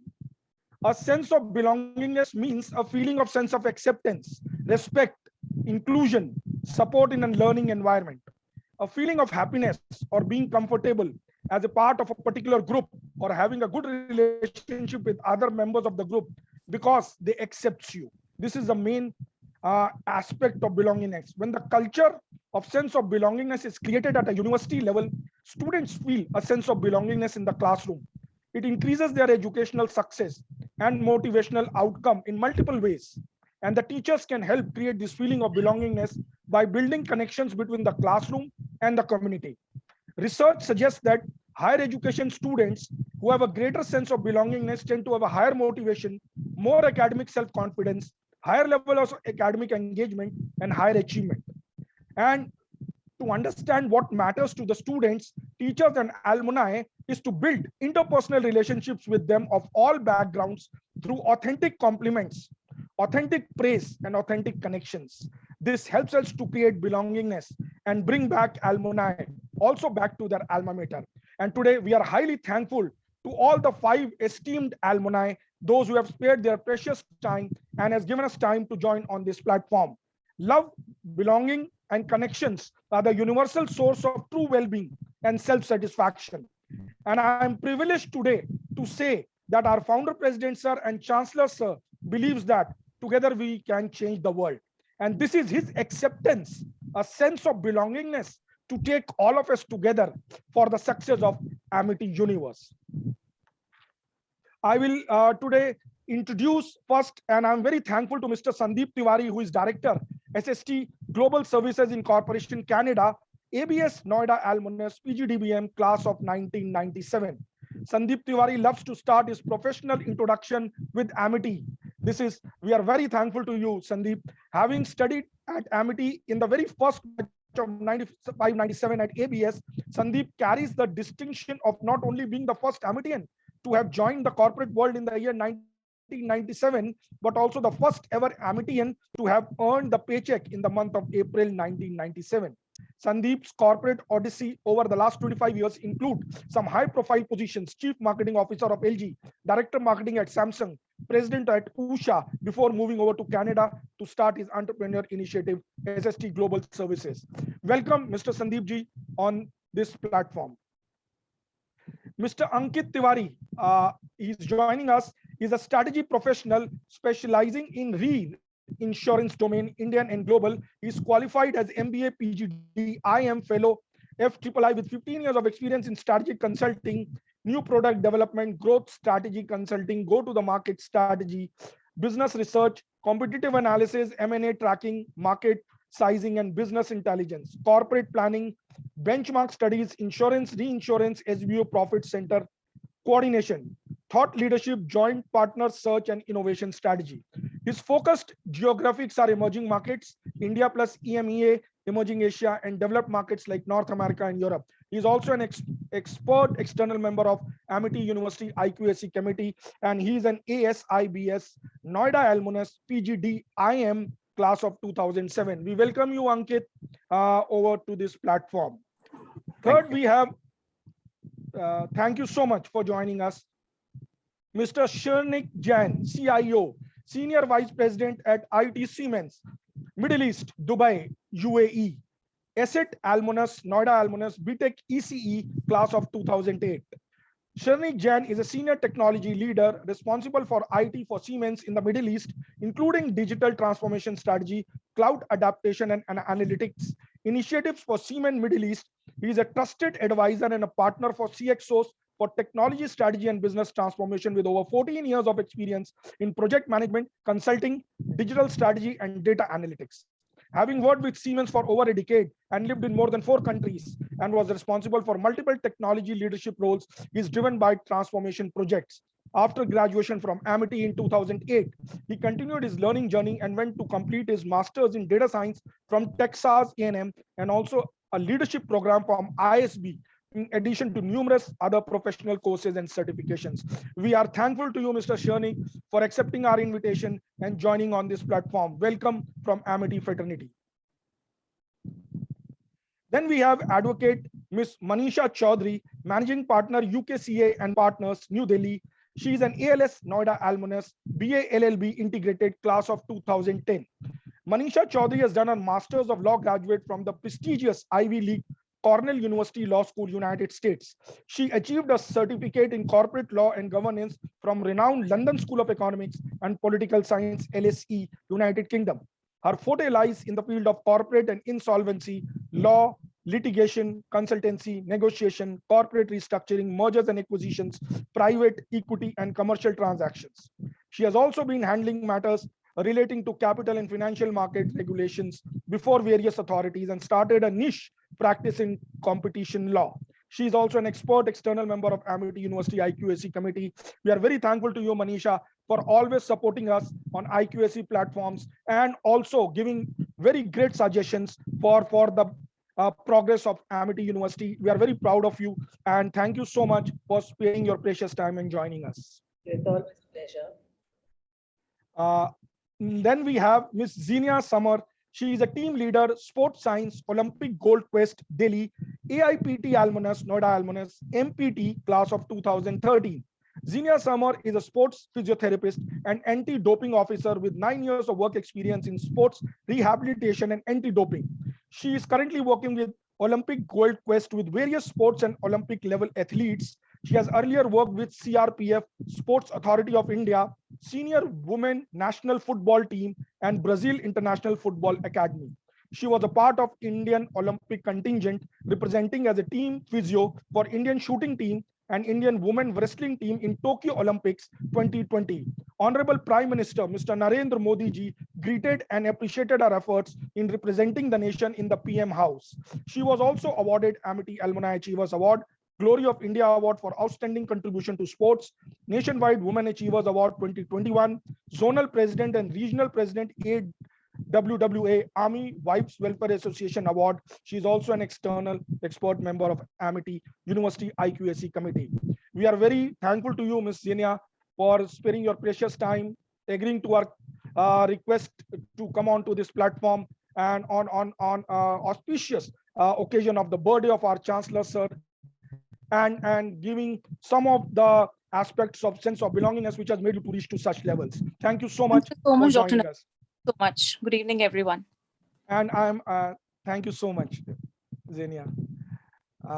I'm very much thankful to our honorable founder president, sir, our chancellor, sir, and of course I'll say always guiding and giving us a freedom to do what we call mistakes and learn from that. Our chancellor, vice chancellor, ma'am, always for these innovative ideas which she gives us to keep on going with taking Amity to the newer levels. Thank you to all of you, and of course Dr. Bansalji for agreeing us today to chair these sessions. And sir, you are always there whenever we request you. You are always there to come and chair the sessions. Thank you so much, sir. Now I request you to take over from here to chair this session, sir. Over to Dr. Sanjeev Bansalji.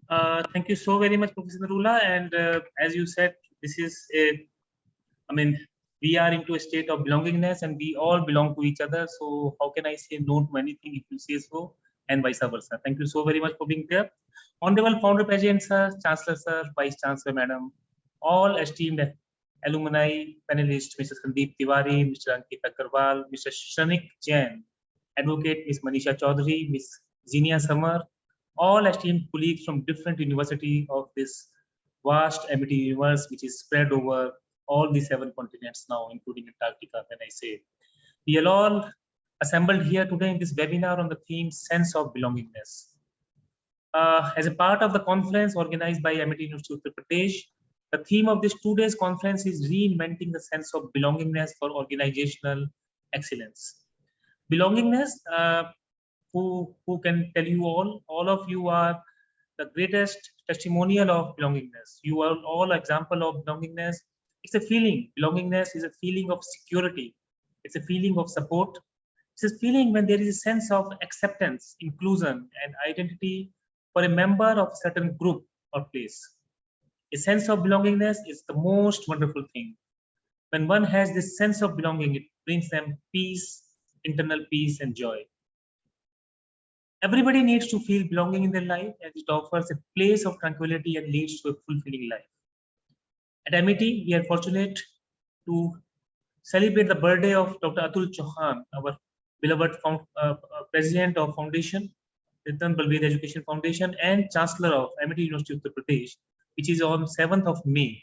And we celebrate this day as Day of Belongingness. All the universities and institutions of MIT across the world celebrate this day, and events related started a month prior to that. Today's webinar is a part of this celebration, this festival. Presence of you all here today is the biggest testimonial of sense of belongingness. And when we try to find out people who can be saying something about sense of belongingness as a part of, as alumni of this alma mater, I think you were the first one to be remembered.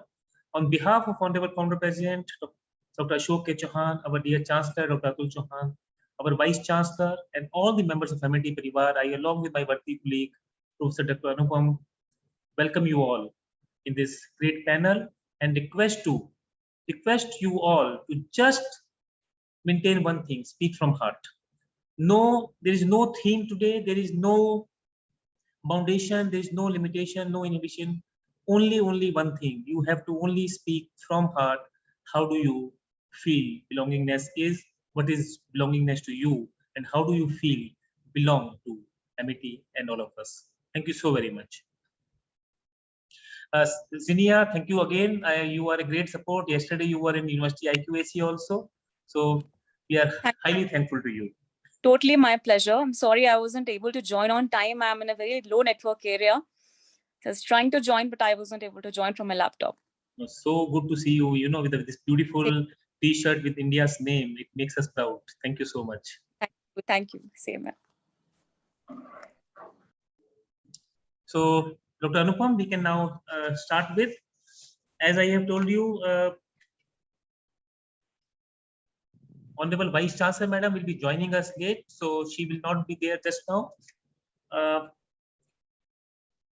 So in the meantime, we can start with Mr. Sandeep Tiwari. And as I have told you, today's webinar is first webinar where we are not speaking to you. The only thing which you have to take care is of the time. So ending time, you have to all take care. You all have to manage. So Sandeep, I think you are the first one to take care of. So, and you can do this very well. So sure. Thank you so much, Dr. Bansal. And it's a privilege to be here. To the knowledge of all the other panelists, Mr. Sandeep Tiwari is from the very first batch of MIT.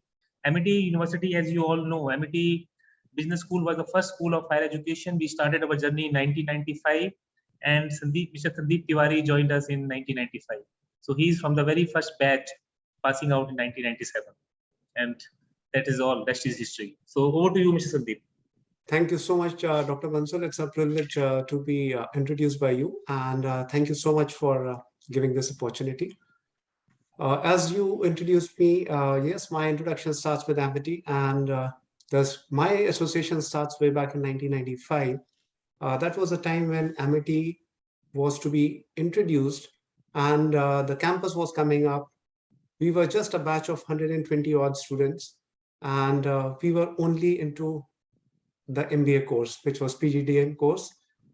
So we didn't have a diversity of the kind which MIT represents today, but we had a motto, we had an objective, we had no baggage of past, we had only future to establish. And that's how we started our journey. Now, when we look back, it's just a moment of pride, and that's something which I'm sharing in a few slides here. And it's more of a thought starter presentation. It's more of a thought starter presentation for all 5 of us to really chip in on that. What we have gone through in last 24 months is something which makes this topic so very relevant. And that's something which I really salute Dr. Shukla and Dr. Bansal for picking up this subject. This is a subject which is so relevant today, where the word belongingness itself has to be rediscovered. Corporates are struggling, while as individuals, we have started limping back to normal life. Corporates are really struggling in terms of coming back to the same level where they were a couple of years back. They do not know whether to go back or to keep moving where we had drifted in last 2 years. And that's what the presentation is about. I take your permission to share the slides and perhaps take it further from there.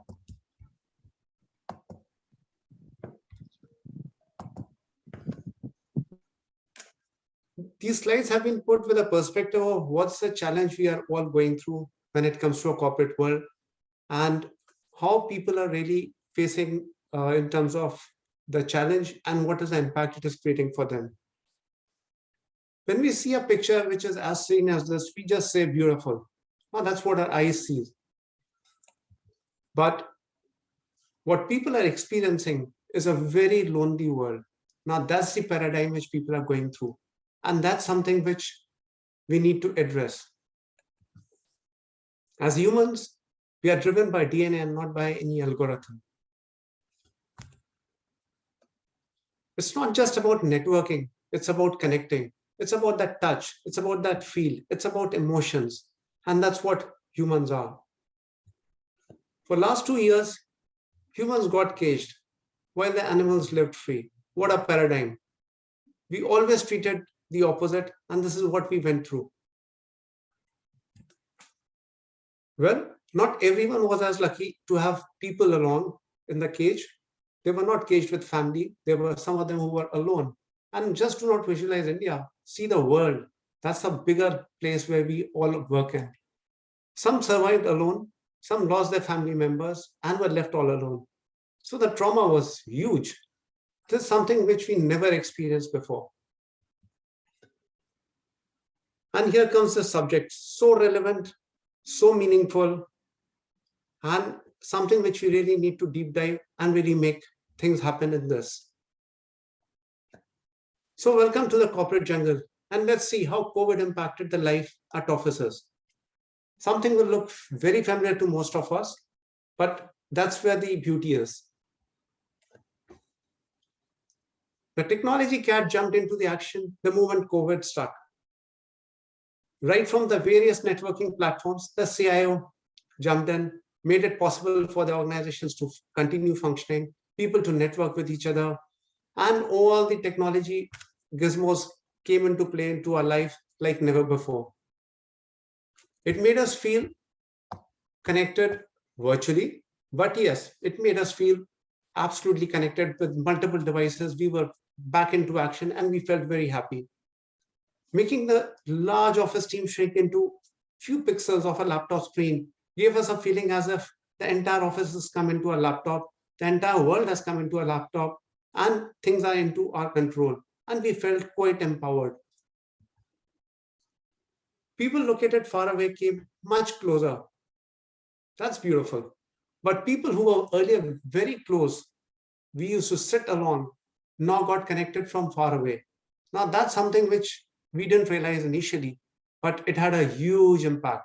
And that's something which we really need to deep dive as we move further into the next slide. Work from home became a new jargon, which was only spoken a few years back. It looked quite fun. It brought smile to our faces, and we really enjoyed. Some were genuine smiles, some turned into mere face masks, hiding the lonely souls. We didn't realize what's behind those smiles, because what we started missing was that personal touch, that feel. And now here we are. when the organizations are limping back to the so-called normal, which they were operating 2 years back, the employers are facing in terms of getting the people back to office from work from home where they were working for last 2 years. The tech companies are trying to move. They have to run incentive to get the employees back. The managers who have been working at home are now struggling to get their teams to come back to office. And even pay cuts are being made to really pull them back to offices. Now this struggle is on. There are both kind of people. There are people who are very happy when they were working from home. And there are people who were putting across that phrase, they are happy. But they are those lonely souls who continue to sink deep into depression. And they want to be on their own, all alone. Now that's quite worrisome. Now that's the area of concern which the organizations have. Here comes the role of the other cat. And this is a redefined role in a very different world of Mr. CHRO. What needs to be done is to bring back the touch feel which was once so important in the organization, the team building which was spoken of, the bonding which was spoken of. Now all that has become literally virtual. Now how to bring that back into the subject and continue the relevance? Now reinventing the sense of belongingness for corporate excellence has to be redefined. While the two cats are at the corporate crossroads, the first one is all about artificial intelligence. Now that's about the IQ. And the second one is all about the emotional quotient, and that's all about EQ. Now, while the two cats fight it out for the corporates, the question is this or that. Well, ladies and gentlemen, it's certainly not this or that. It is this and that. And both has to coexist. We cannot just go the left way. We cannot go the right way. We have to carry both the aspects along. And that's the beauty of humans at the corporate world, and not about the robots driving the entire corporate world. While these cats are out in the organization sorting out things, as MITian, we have a latent pool of talent to tap into for ourselves as well as for our organizations. And that's where my next slide is all about. It's all about our association, our common bonding, our alma mater. Tapping, networking, and navigating into alma mater to rediscover the sense of belongingness has never been more relevant than today. Samsara, it's a Sanskrit word, very rarely spoken. It speaks about the eternal cycle of life. And it's so relevant today. And that is what represents Amity so beautifully. Now this, when I picked up from our website, this has been such a motivation for me to see how our founder chairman, Dr. Ashok Chauhan, addressed to us when he first addressed us in August 1995. And he spoke about his vision, where he mentioned to us, I want the child to come to one of my institutions when he steps out of the home for the first time. He meant about the pre-nursery. He wanted the child to complete the schooling from K-12 schools of Amity, go about doing undergraduate program. We didn't have at that point of time. We had Amity AIS, but we didn't have undergraduate programs. Then to go about doing PG, PhD, postdoctoral, distance online learning, corporate training. And when the next generation is ready to go for schooling again, they should look at Amity again, and the cycle should continue. And I'm so proud of being part of this institution. In terms of for last 30 years, this institution has done this year after year. And we have seen generation passing on the baton to the next generation to get the admission in one of the Amity institution, and the journey has continued. Amity also becomes very relevant today because of the 30 years of excellence has given two pillars, 6,000 strong faculty which is representing the subject matter expert, especially in this troubled time where belongingness is so very relevant, where corporates are struggling to do what is to be done. They don't know what is to be done. There are no consultants. There are no one to advise. Everyone is themselves busy soul searching what they need to do for the respective organization. Now, this is where Amity can come in. with this 6,000 strong faculty, where faculty can come as a subject matter expert to come to help the organization bond together, to develop that belongingness and really help. And the other side, the alumni, which is way bigger than 150,000 now. Now this alumni, again, is a fabulous opportunity for us to network between the alumni itself and the faculty and the alumni through platforms like what we are experiencing today, and make things happen. And the last of the slide, to bridge this bond between us, between an Amitian and another Amitian, is where alma mater comes into play. Because obviously for the batches like ours, where we were just 120 of us, it was so easy for us to bond with each other. We knew each other by names. But to have 150,000 students who have graduated and are working in the corporate world, another 150 odd thousand students who are studying in various campuses of Amity today, it's our alma mater which bonds us together, which brings us together and gives us a platform on which we can network. And here I would perhaps salute Dr. Shukla and Dr. Anupam. They are doing some wonderful work, which perhaps will unfold in next few months to bring us all together, to help us navigate and network between each other and really bring this sense of belongingness into a reality and not just keep it to the few slides of a PowerPoint presentation. Thank you so much. And thank you so much for giving a patient hearing. Thanks Thank you so much, Sandeep. I would be calling you again for your expert views. Can I request Mr. Ankit Agarwal, Senior Assistant Vice President, EXL Services, Noida, an alumnus of Amity School of Insurance, Banking and Actuarial Sciences, Noida, passed out 10 years after Sandeep, 2007, class of 2007, if I'm right, Mr. Ankit? Yes, sir. Yes, that's right. Yeah. Over to you, Mr. Ankit. And this is something, you know, where you have to spend 4-5 minutes, because I have plenty of questions also for you. Okay. And okay. we can have a deal in case if you want to change, then I will do that also. The only thing is we have not to deviate from one word, belongingness. So whatever you wish to, please go ahead. Sure, sure. And at the risk of being sounding repetitive, because Sandeep has covered it so well, you know, the journey of last 2 years as us as humans. But I'll try my best to put my point of view. So, you know, just talking about the theme itself, right? So sense of belongingness is so very important. You know, either that belongingness is towards a goal, a person, a place, or a passion. You know, it's a feeling of attachment towards something. It helps us to bring, you know, that sense of commonness, that great bond between any two objects or subjects, if I have to say. So, you know, let me start from a personal life. You know, we all care towards a cause which is attached towards our family, because we have that sense of attachment due to that belongingness. You know, we all come to each other because of that bond. So it really becomes very, very important. And you know, these days in the age of social media, where we have hundreds and thousands of online friends, still we keep on complaining about people not able to connect, you know, because the sense of belongingness is missing sometimes. You know, we still miss those moments where we are closer to our family, our friends, or people who we know, who we have seen in person, whom we have met in person. You know, even if they are handful, we are not looking for, you know, 500,000 of followers or friends. Maybe 1, 2, 3, 4, 5. That's enough. I think if any of us have a couple of best friends, you know, I think that helps us to lead a very comfortable life, very good life. So, you know, that's the power of belongingness, because it makes us feel comfortable. It makes us feel a part of a community or a part of a culture or a part of an ecosystem.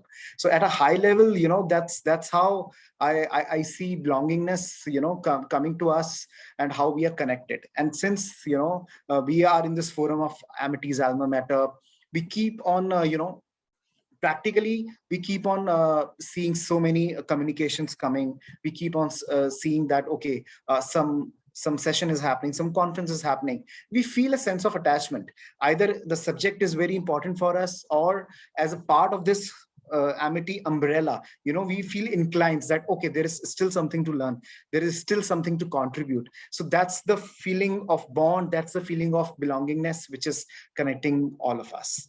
So yeah, at a high level, that's how my thought process is. But this is a very unique subject. So I congratulate the organizing team, because sometimes, you know, with this COVID-19 and with the financial jargons, we keep on, discussing these kind of topics. But when it comes to human subjects of belongingness or culture or community, we sometimes, we lag. So I really congratulate the organizing team to pick up this topic and, bringing us all together. Don't say so, Ankit. MIT is as good as you make it. This is all, we are all, but whatever we are today, it's all because of you all. Thank you so very much. And in case if Dr. Anupam permit me, because I can see the next is Shanik, but I think there will be gender bias that all the males are being asked to say in continuation. So Dr. Anupam, I am slightly changing the schedule. I am now asking Ms. Zinia Sama to speak about. She's a team leader of sports science, Olympic Gold Quest Delhi, AIBT pass out, Noida alumnus of class of 2013. Ms. Zinia. Thank you so much, Dr. Sanjeev, to give such a wonderful introduction. And it's totally a privilege to be a part of this amazing panel and contributing our thoughts for this amazing topic itself. Of course, as I would say my seniors, both of the speakers before me are quite old batch. So as they already covered most of the things about belongingness, I would like to contribute my thought on it. So belongingness with peers in the classroom or on campus is a critical dimension of success at college. And as we talk about belongingness, it is a diverse topic in itself, which is relevant to our personal lives and our professional lives. And I think that's one of the important aspects of our growth also personally and professionally. Sense of belonging is the sense that students are important and respected members of their universities.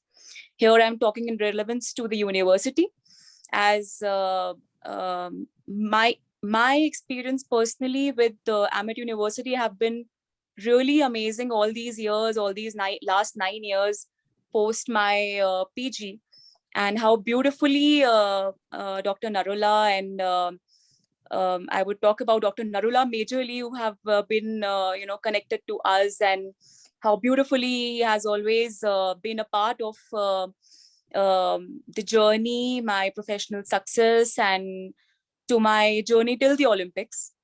And I would definitely say that the sense of belongingness that was instilled in me during my post-graduation in Amity has always been carried with me in my entire career till now. And that is a beautiful feeling in itself. And I am still proud to say that, yes, I'm an Amitian, and to carry that sense of belongingness from Amity to my respective jobs and still a part of my career. So thanks a lot to everyone for that. Coming back to how belongingness is important for the students as well. Students with a stronger sense of belonging and connectedness to their college community tend to have better academic and well-being outcomes than their peers with a less strong sense of belonging. Belongingness is a feeling of security and support when there is a sense of acceptance, inclusion, and identity for a member of a certain group. It is when an individual can bring their authentic self to work. For example, when employees feel like they don't belong at work, their performance and personal life suffer. Obviously, the social ties that accompany a sense of belonging are a protective factor, helping manage stress and other behavioral issues. For example, when the pandemic hit us, that was when the world realized the value of belongingness and how important it was for us to be connected to each other, and how to overcome stress and anxiety during the times of isolation when I'm sure every one of us had COVID once, I had once. So that was when we realized that, okay, sense of belongingness is how important. The first speaker, sorry, I'm forgetting the name, quite senior of me, have already covered the COVID thing.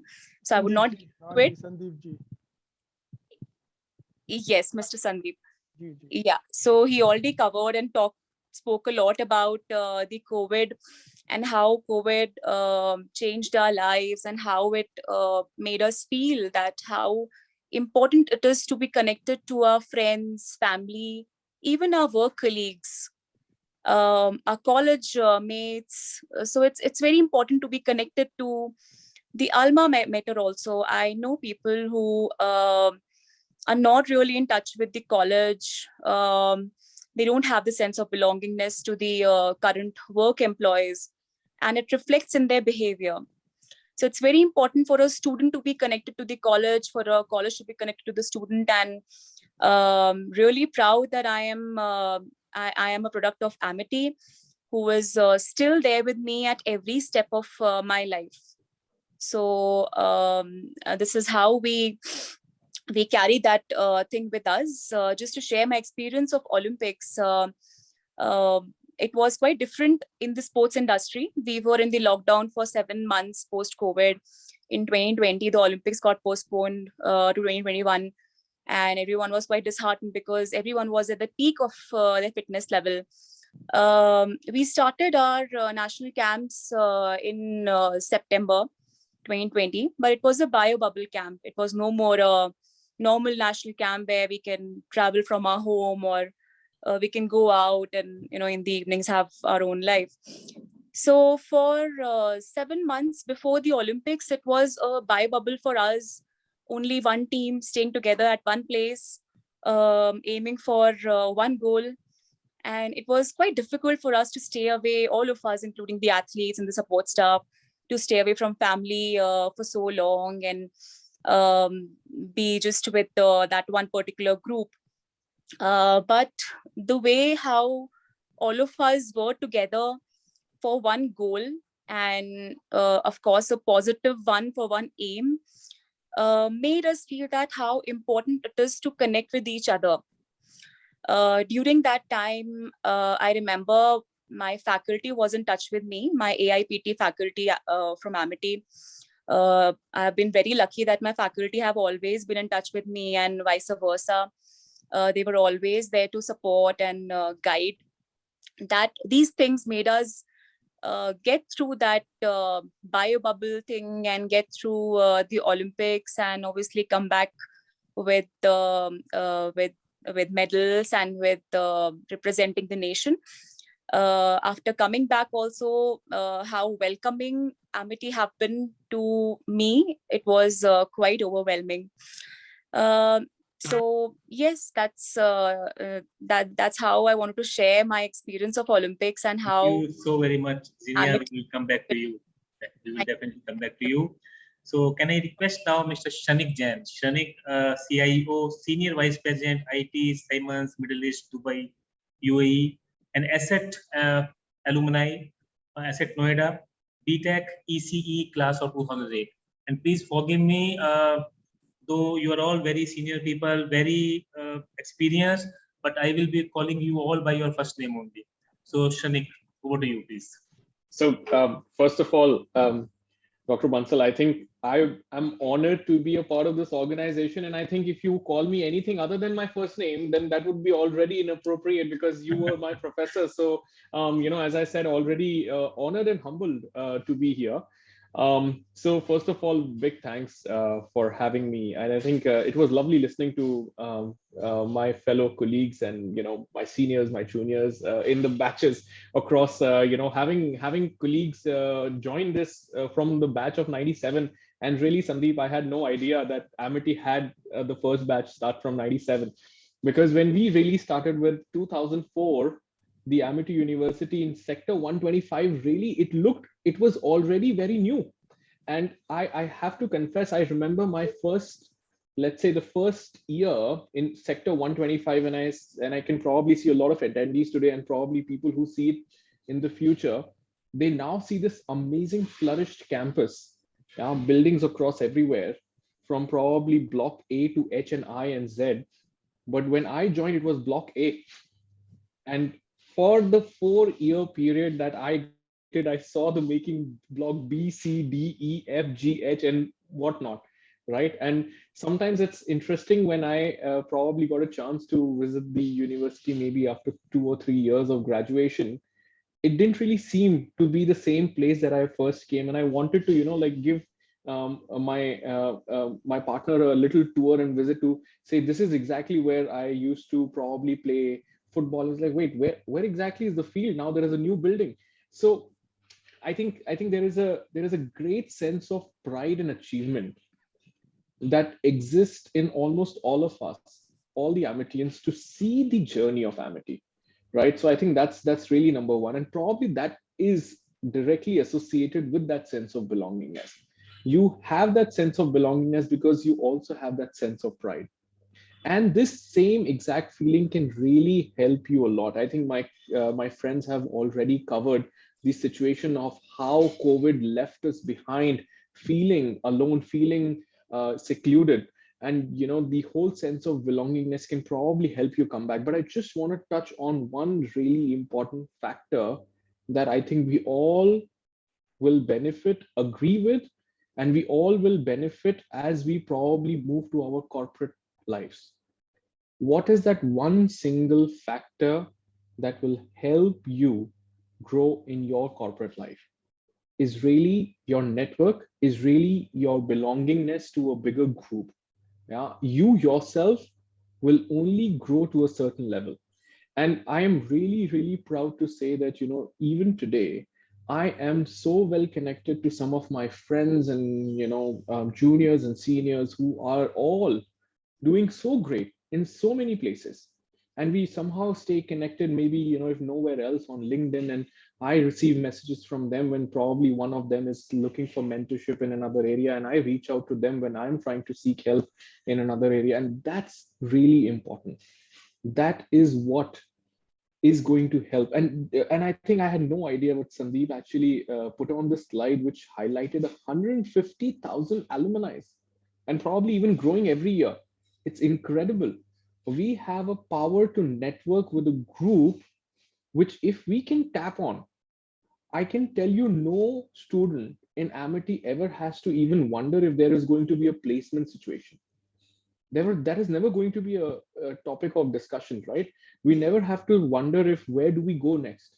What should we do next? If we can just tap a little better on this, and I think this is I know we are all doing a great job. Professor Anupam Narula, who's been in constant touch with me over the last few months as soon as I sort of got connected here, and trying to build this community, and I'm hoping it's getting flourished even more in the coming months and years. But it's an absolute power that we have to really potentially benefit from. And my last statement, and this is something that Dr. Sanjeev said, speak from your heart. I live in Dubai, and there are a bunch of Amity schools and universities that are coming up in Dubai every now and then. And it's a strange feeling that every time I cross one of these buildings, I almost divert my attention from a fairly high speeding highway, because I'm always super excited. Oh, Amity. So so I think there is this amazing feeling of belongingness that will always stay with us. I do understand. You never been to our Dubai campus, Shanik? I haven't been inside, but I have to tell you, I have been very well told connected. Me, I mean, in fact, the Vice Chancellor of Amity University Dubai campus was just here, Dr. Fazal Malik. We will be connecting you there. And my request to you is, whenever now you feel you have some time, please visit our campus in Dubai. We will be making the arrangement for you. Thank you so very much, Shanik. So we have heard corporate professionals, we heard IT professional, we heard sports team leader.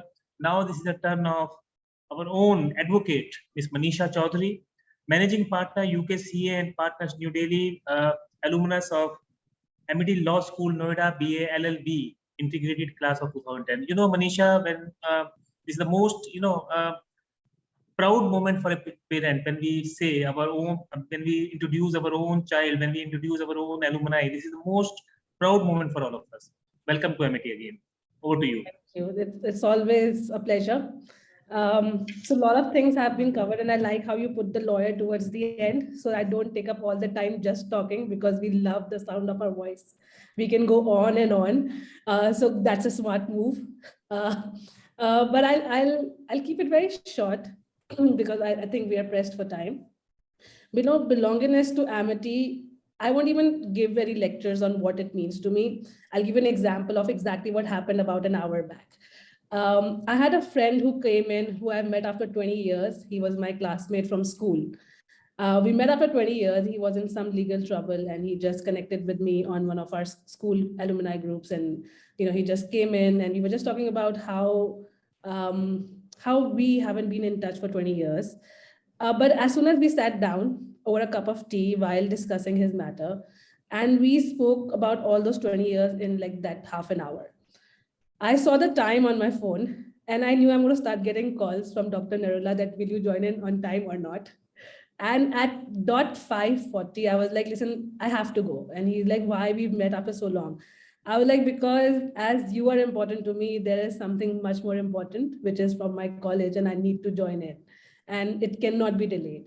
And I was still late by 2 minutes, but I hope I made it on time. And that sense of belongingness was right there. My sense of duty also to join on time to a panel which I have been invited to, not because I feel privileged to be here, but because I feel that it's my obligation to be here as well. Apart from that, Sandeep touched upon the fact that the founder had this vision of a child starting from Amity and sort of graduating from Amity. I have a live example of that in my firm. I have an associate who just joined us about 3 months back. He went from kindergarten to 12th in an Amity school. Then he did 5 years at Amity Law School, and now he works with an Amity alumni as well. So he's all throughout Amity. I don't know if he's going to come back to campus and be a professor someday, or he's going to join another organization or start an organization of his own under his name. But that's like sort of at least a full circle for me to Amity all around. Yeah, to remain in the Amity sphere. Apart from that, I have similar experience about the campus as Shrenik does. When I joined in, it was also like 2 buildings. We were in B block. And every day I would come home and go like, "Wahan par bahut mitti hai," and I don't know what to do. And we were racing cars in the parking because there was just so much space to do all of that. And I remember there was this one lonely tree, and we would just sit around it, just all of us. And I'm sure it was just not the law school. And I'm sure maybe Shrenik was sitting there as well. But that sense and that time is still, I still can't get over the fact that it's been 12 years that I've been out of college, because I feel like I'm still there, at least mentally, through my heart, I'm still in Amity. Because those 5 years of law school were a bonding time with friends who I still have. Some of them don't even practice law, but that bond, that familial bond that we have actually created is something which is touchwood never going to be breaking. It's not just with my classmates, it's with my juniors. We have our own Amity Law School litigation group. There's an alumni group. There is a class group. I mean, there are way too many Amity groups, but I cannot, for the love of God, try to exit any of them, because I have major what we call FOMO as to what might be happening in Amity, because I can't be away from it. And it just gives me so much pleasure to be part of it. I mean, every time Amity says, do this, I'm like, yes, there's never going to be a no to Amity from me. And that is my sense of belongingness, that I owe my career, my success, my friends, my family, everything is owed to a college which taught me my basis for the next 5 years. So, I mean, for those 5 years and for the rest of my life now. And that for me is what makes it the most important, that it's the core of my career, my success. Like I said, it's something that cannot be sort of detached from me at all. And like I said, I can keep talking, so I'm going to give it back to you. That's great, Manisha. Thank you so very much. So Dr. Narula, our future is good. We have now advocates with us, we have corporate professionals with us, we have sports people with us. So the future of all of us is really good. All right. So now my turn to ask some questions from you. But before that, I would be just requesting all of you to say our Honorable Chancellor Sir, who is here, just to wish him in advance his birthday. His birthday is tomorrow. So I just request all of you that we can all say happy birthday, sir. Can we all, Sandeep? Very happy birthday, Dr. Chauhan. It's an honor to be wishing you on the day, and my bonding with you will obviously be something which I'm so proud of, because I have known you from my very first day at MIT, and that's 25 years, as we spoke when we met 2 years back in person. And I'm so touched that I got this opportunity again on your birthday to be wishing you through this particular webinar. Thank you so much. Thank you, Sandeep. So, Mr. Ankit. Happy birthday, sir. It's really a privilege and honor, to be in this forum and wishing you directly. We wish you a great health, and you keep spreading the sunshine and happiness all around. Thank you. Thank you so much. Shanik, Dr. Atul Chauhan, this is our fault. We were in sector 44 when we started with in 1995 that we started with MIT Business School, and we actually shifted when you actually passed out. So during that time only we shifted to this campus. That's but absolutely I wish true. that all of you should be here sometime. It's amazing campus. Now it's spread over 85 acres. So and we will be looking forward to welcome you here. Your turn, please. Yeah, so exactly, I think I was aware of the 44, but the 21, 25 just Dr. Atul Chauhan, wishing you a very happy birthday. And I just wanted to mention one little memory that I have with you. You were present when I did a small performance at a play, and when I stepped down, it is actually very inspiring, when you have a student who is an engineering student, and he was inspired by the chancellor that time to say, actually, you're a good actor, so in case engineering is not your forte, go for this too. So thank you so much. I have a fantastic memory of you and your leadership. Chancellor sir is here himself to endorse whatever he said to you. Welcome, sir. I said, Dr. Sanjeev, I have just joined. It is Shanik. So did you continue your doing plays and theater and acting? I think I did for at least some time, definitely, but then Dr. Chauhan, the corporate life took over. Right. And but as I said, it's really motivating, because I think I always mention in Amity, I was never restricted to say, just do maybe engineering, because you can actually have your entire circle of life full open to you. So I remember those inspiring words from you, because I think at that time, people, when they go to a professional college, they sometimes feel like, oh, I'm coming here for BTech and that's exactly what I'm supposed to do. Then I have to go to a job. So thank you for that.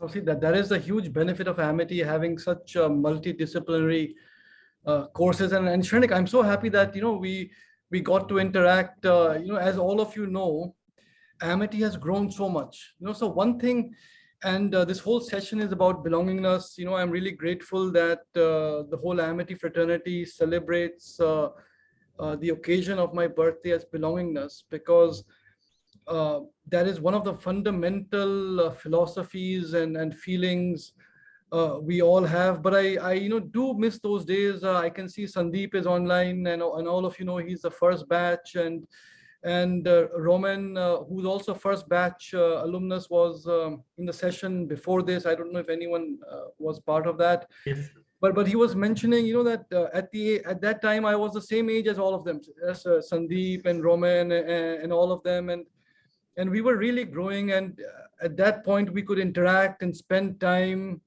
I still remember, Sandeep, together with all of you, we developed the first placement brochure, the Amity philosophy, the vision for Amity.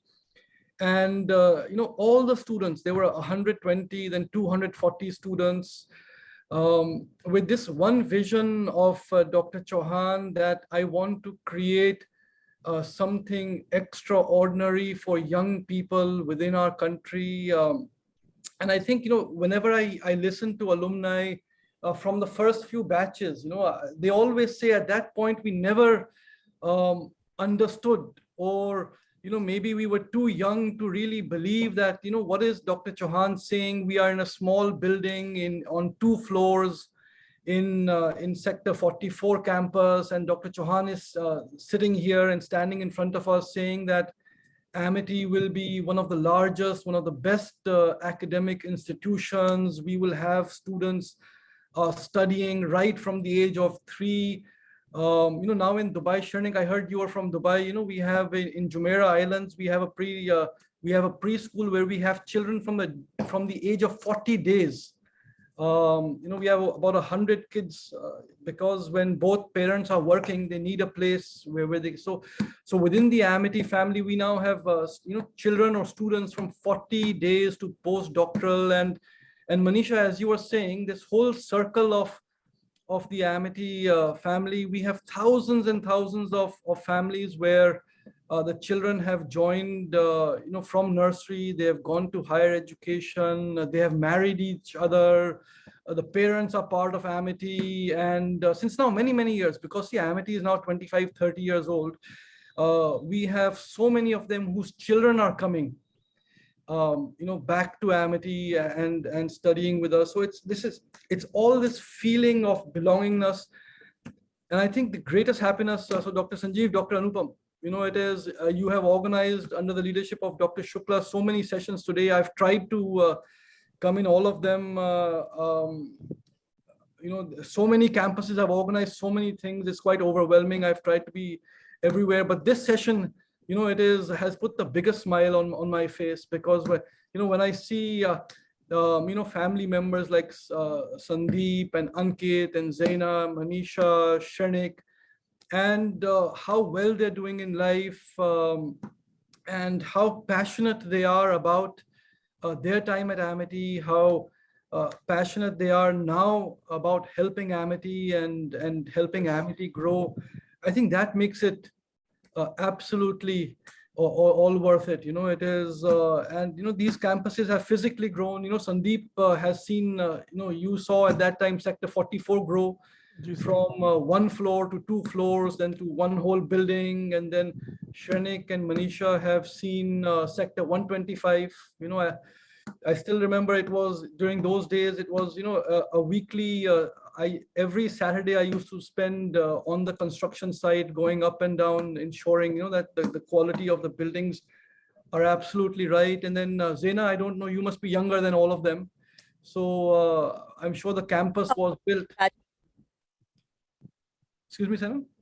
2013 batch, sir. Yes. 2013. Yes. So I'm sure the campus was quite built up by then. But of course, we have now grown across the world. And Shernik, it is Dr. Sanjeev, please organize that someone kidnaps Shernik and brings him onto the Amity Dubai campus. It's an absolutely beautiful campus. And this is, I think, the commitment we gave to all our alumni who are with us, and we give to all the students who are currently with us, is that we will work so hard every day to ensure that the quality of Amity increases. See, because belongingness in the end comes from the feeling of pride of being part of a family. If you do not have that pride in your family, then that sense of belongingness will not come. And I think as Dr. Sanjeev said, that what Amity is today, and we always say that is because of the alumni, the quality of alumni, the passion that the alumni have. And Dr. Anupam, I'm very happy that Dr. Shukla has now, since quite some time, given you this responsibility to invigorate the alumni across India and across the world. Because as Shernik rightly said, that with this might that we have of this huge number of alumni who have the same feeling, and of course not all alumni will have the same feeling of belongingness. A lot of it depends on what experience they had. A lot of it depends on the value system, because I always say also, not everyone is fit to be or have the right values or belong. It has to come from within. Yes. So a value system is deeply, you have to have the blessings of God that He gave you this value system. you've had to have the capacity to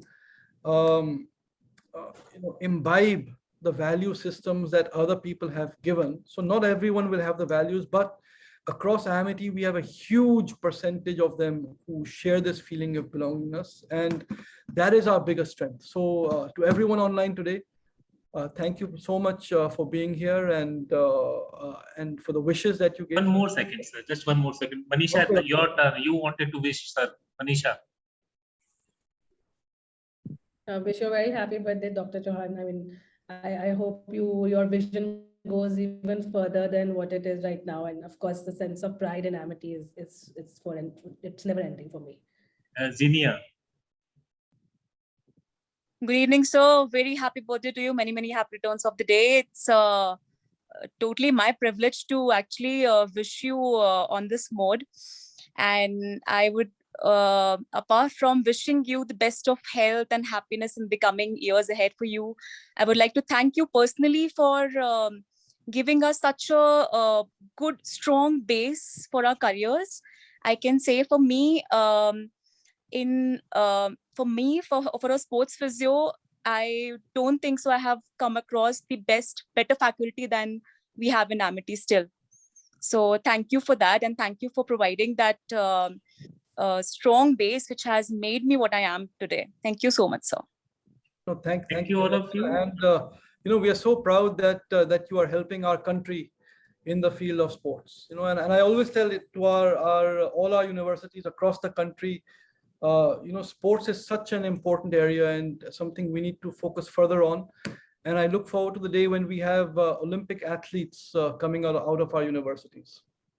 And I want to thank you, sir, for showing your trust on me specifically, for giving us this opportunity, and ma'am's guidance, who always guides us for bringing alumni onto this alma mater life. Thank you so much, sir.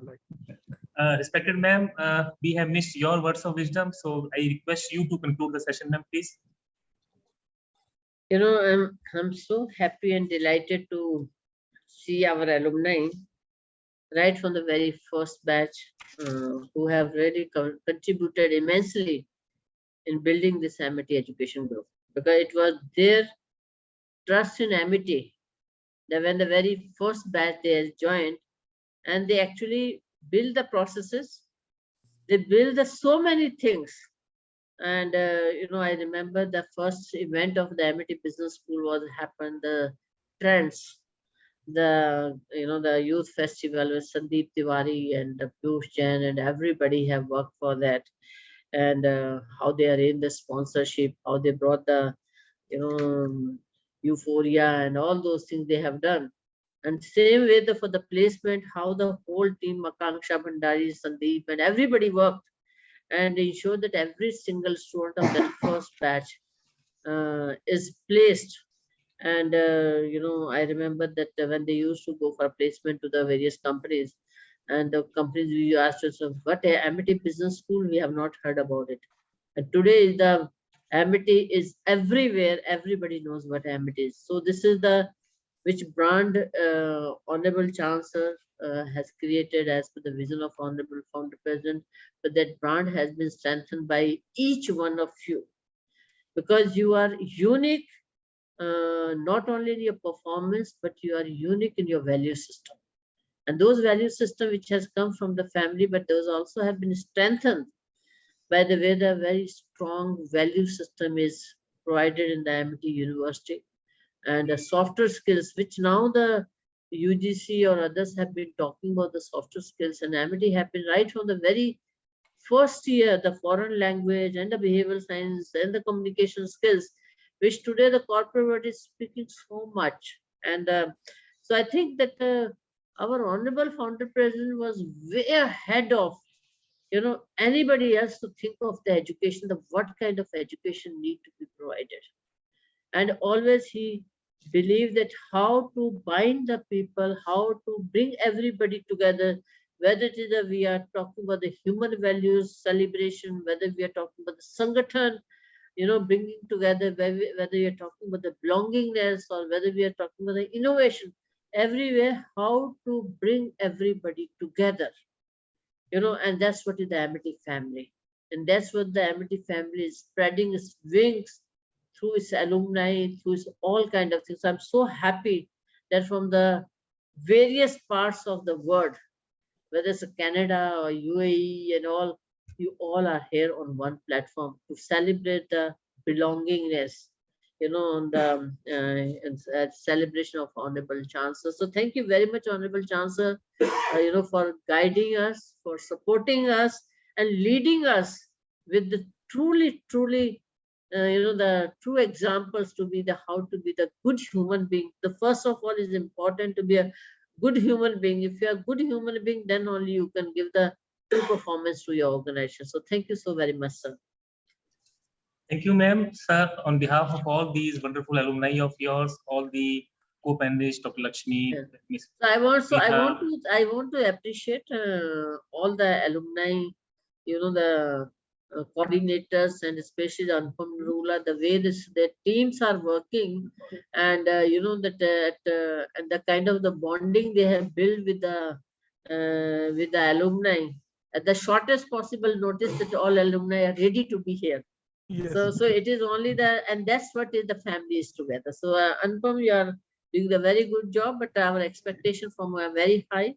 That how you fulfill the expectation of the alumni. When you fulfill the expectation of alumni, then only you are fulfilling the expectation of the university.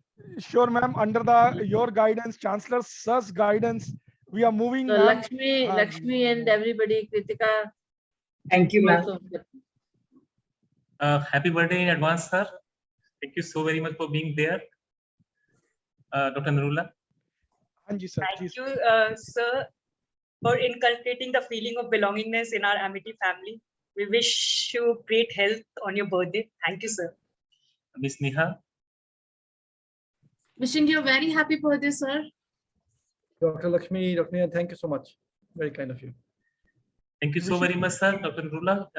Wishing you a very happy birthday, sir. And may God bless you and give the choicest blessings to you on your special day, sir. Thank you, Dr. Nura. The biggest gift that all of you can give is that keep making Amity better and better every day. Sure, sir. Sure, sir. Thank you, sir. Ji, over to you, Dr. Bansal ji. So we can now propose the formal vote of thanks, Dr. Narula, and we can. Ji. Okay. I'm very thankful to our honorable founder president, sir, for giving us the vision, mission to take Amity to great heights. As he says, what we said, that modernity blends with tradition, and that is true, absolutely true, which I have been seeing for a few years only at Amity. And that is what it is inculcated in the roots of Amity, that tradition, belongingness is towards with modernity, which takes the brands to a very great height. I'm extremely grateful and thankful to our Chancellor, sir, Dr. Atul Chauhan ji, for sparing his precious time and coming on to this platform. Thank you so much, sir, for guiding us, for giving us the direction for moving ahead. And we assure you that we'll try to bring alumni together as the task which you have given to us. And I'm highly thankful to our Honorable Vice Chancellor, ma'am, who always, I use the word great, that always keeps guiding us. And whatever mistakes also we do, as it happens, like when innovations comes, mistakes happen. And that what she always guides and gives us the right direction. Thank you so much, ma'am. Under your guidance, we are able to unite, we bring back the great alumni of Amity together. Thank you so much, ma'am. Thank you, Dr. Bansal ji, always there with us for guiding us, for coming together in a team, which we call it during alumni sessions. Thank you so much, sir. And I'll also thank our great alumni, 5 of them, those who have joined today. And Mr. Sandeep Tiwari ji, thanks a lot. Mr. Ankit Agarwal, Mr. Shernik Jain, Advocate Ms. Manisha Chaudhary, Ms. Zenia Samar, thank you so much today for coming and sparing your precious time. And that too at a very short notice. This reflects, as Honorable Vice Chancellor ma'am was saying, this is your love, passion, commitment towards and a sense of belongingness towards your alma mater. And A special thanks to all the participants, students, alumni coordinators for attending the event, and of course, Professor Dr. J.S. Sodi and his team for their great IT support. Without this would have not been possible. And thank you so much, Dr. Lakshmi Ahuja and Ms. Neha Bedi, which always being there with alumni, supporting us to conduct the events. Thanks everyone, and thank you all of you. Thank you. Thank you so much. Thanks. Sir, Over can I to end this you. session, sir? No, just a minute. We'll request Honorable Vice Chancellor to bless us before ending the session. Over to you, ma'am. Dr. Narula, I think so. Thank you once again. Thank you very much, everybody, and wish you all the best. Thank you, ma'am. Thank you, ma'am. Thanks a lot. Thank you so much, ma'am. Thank you. And please be in touch with Amity. That is our request. Definitely. Thank you so much, Dr. Narula. Thank you, Thank you, everyone. Thank you, Dr. Sanjeev ji. Thank you so much.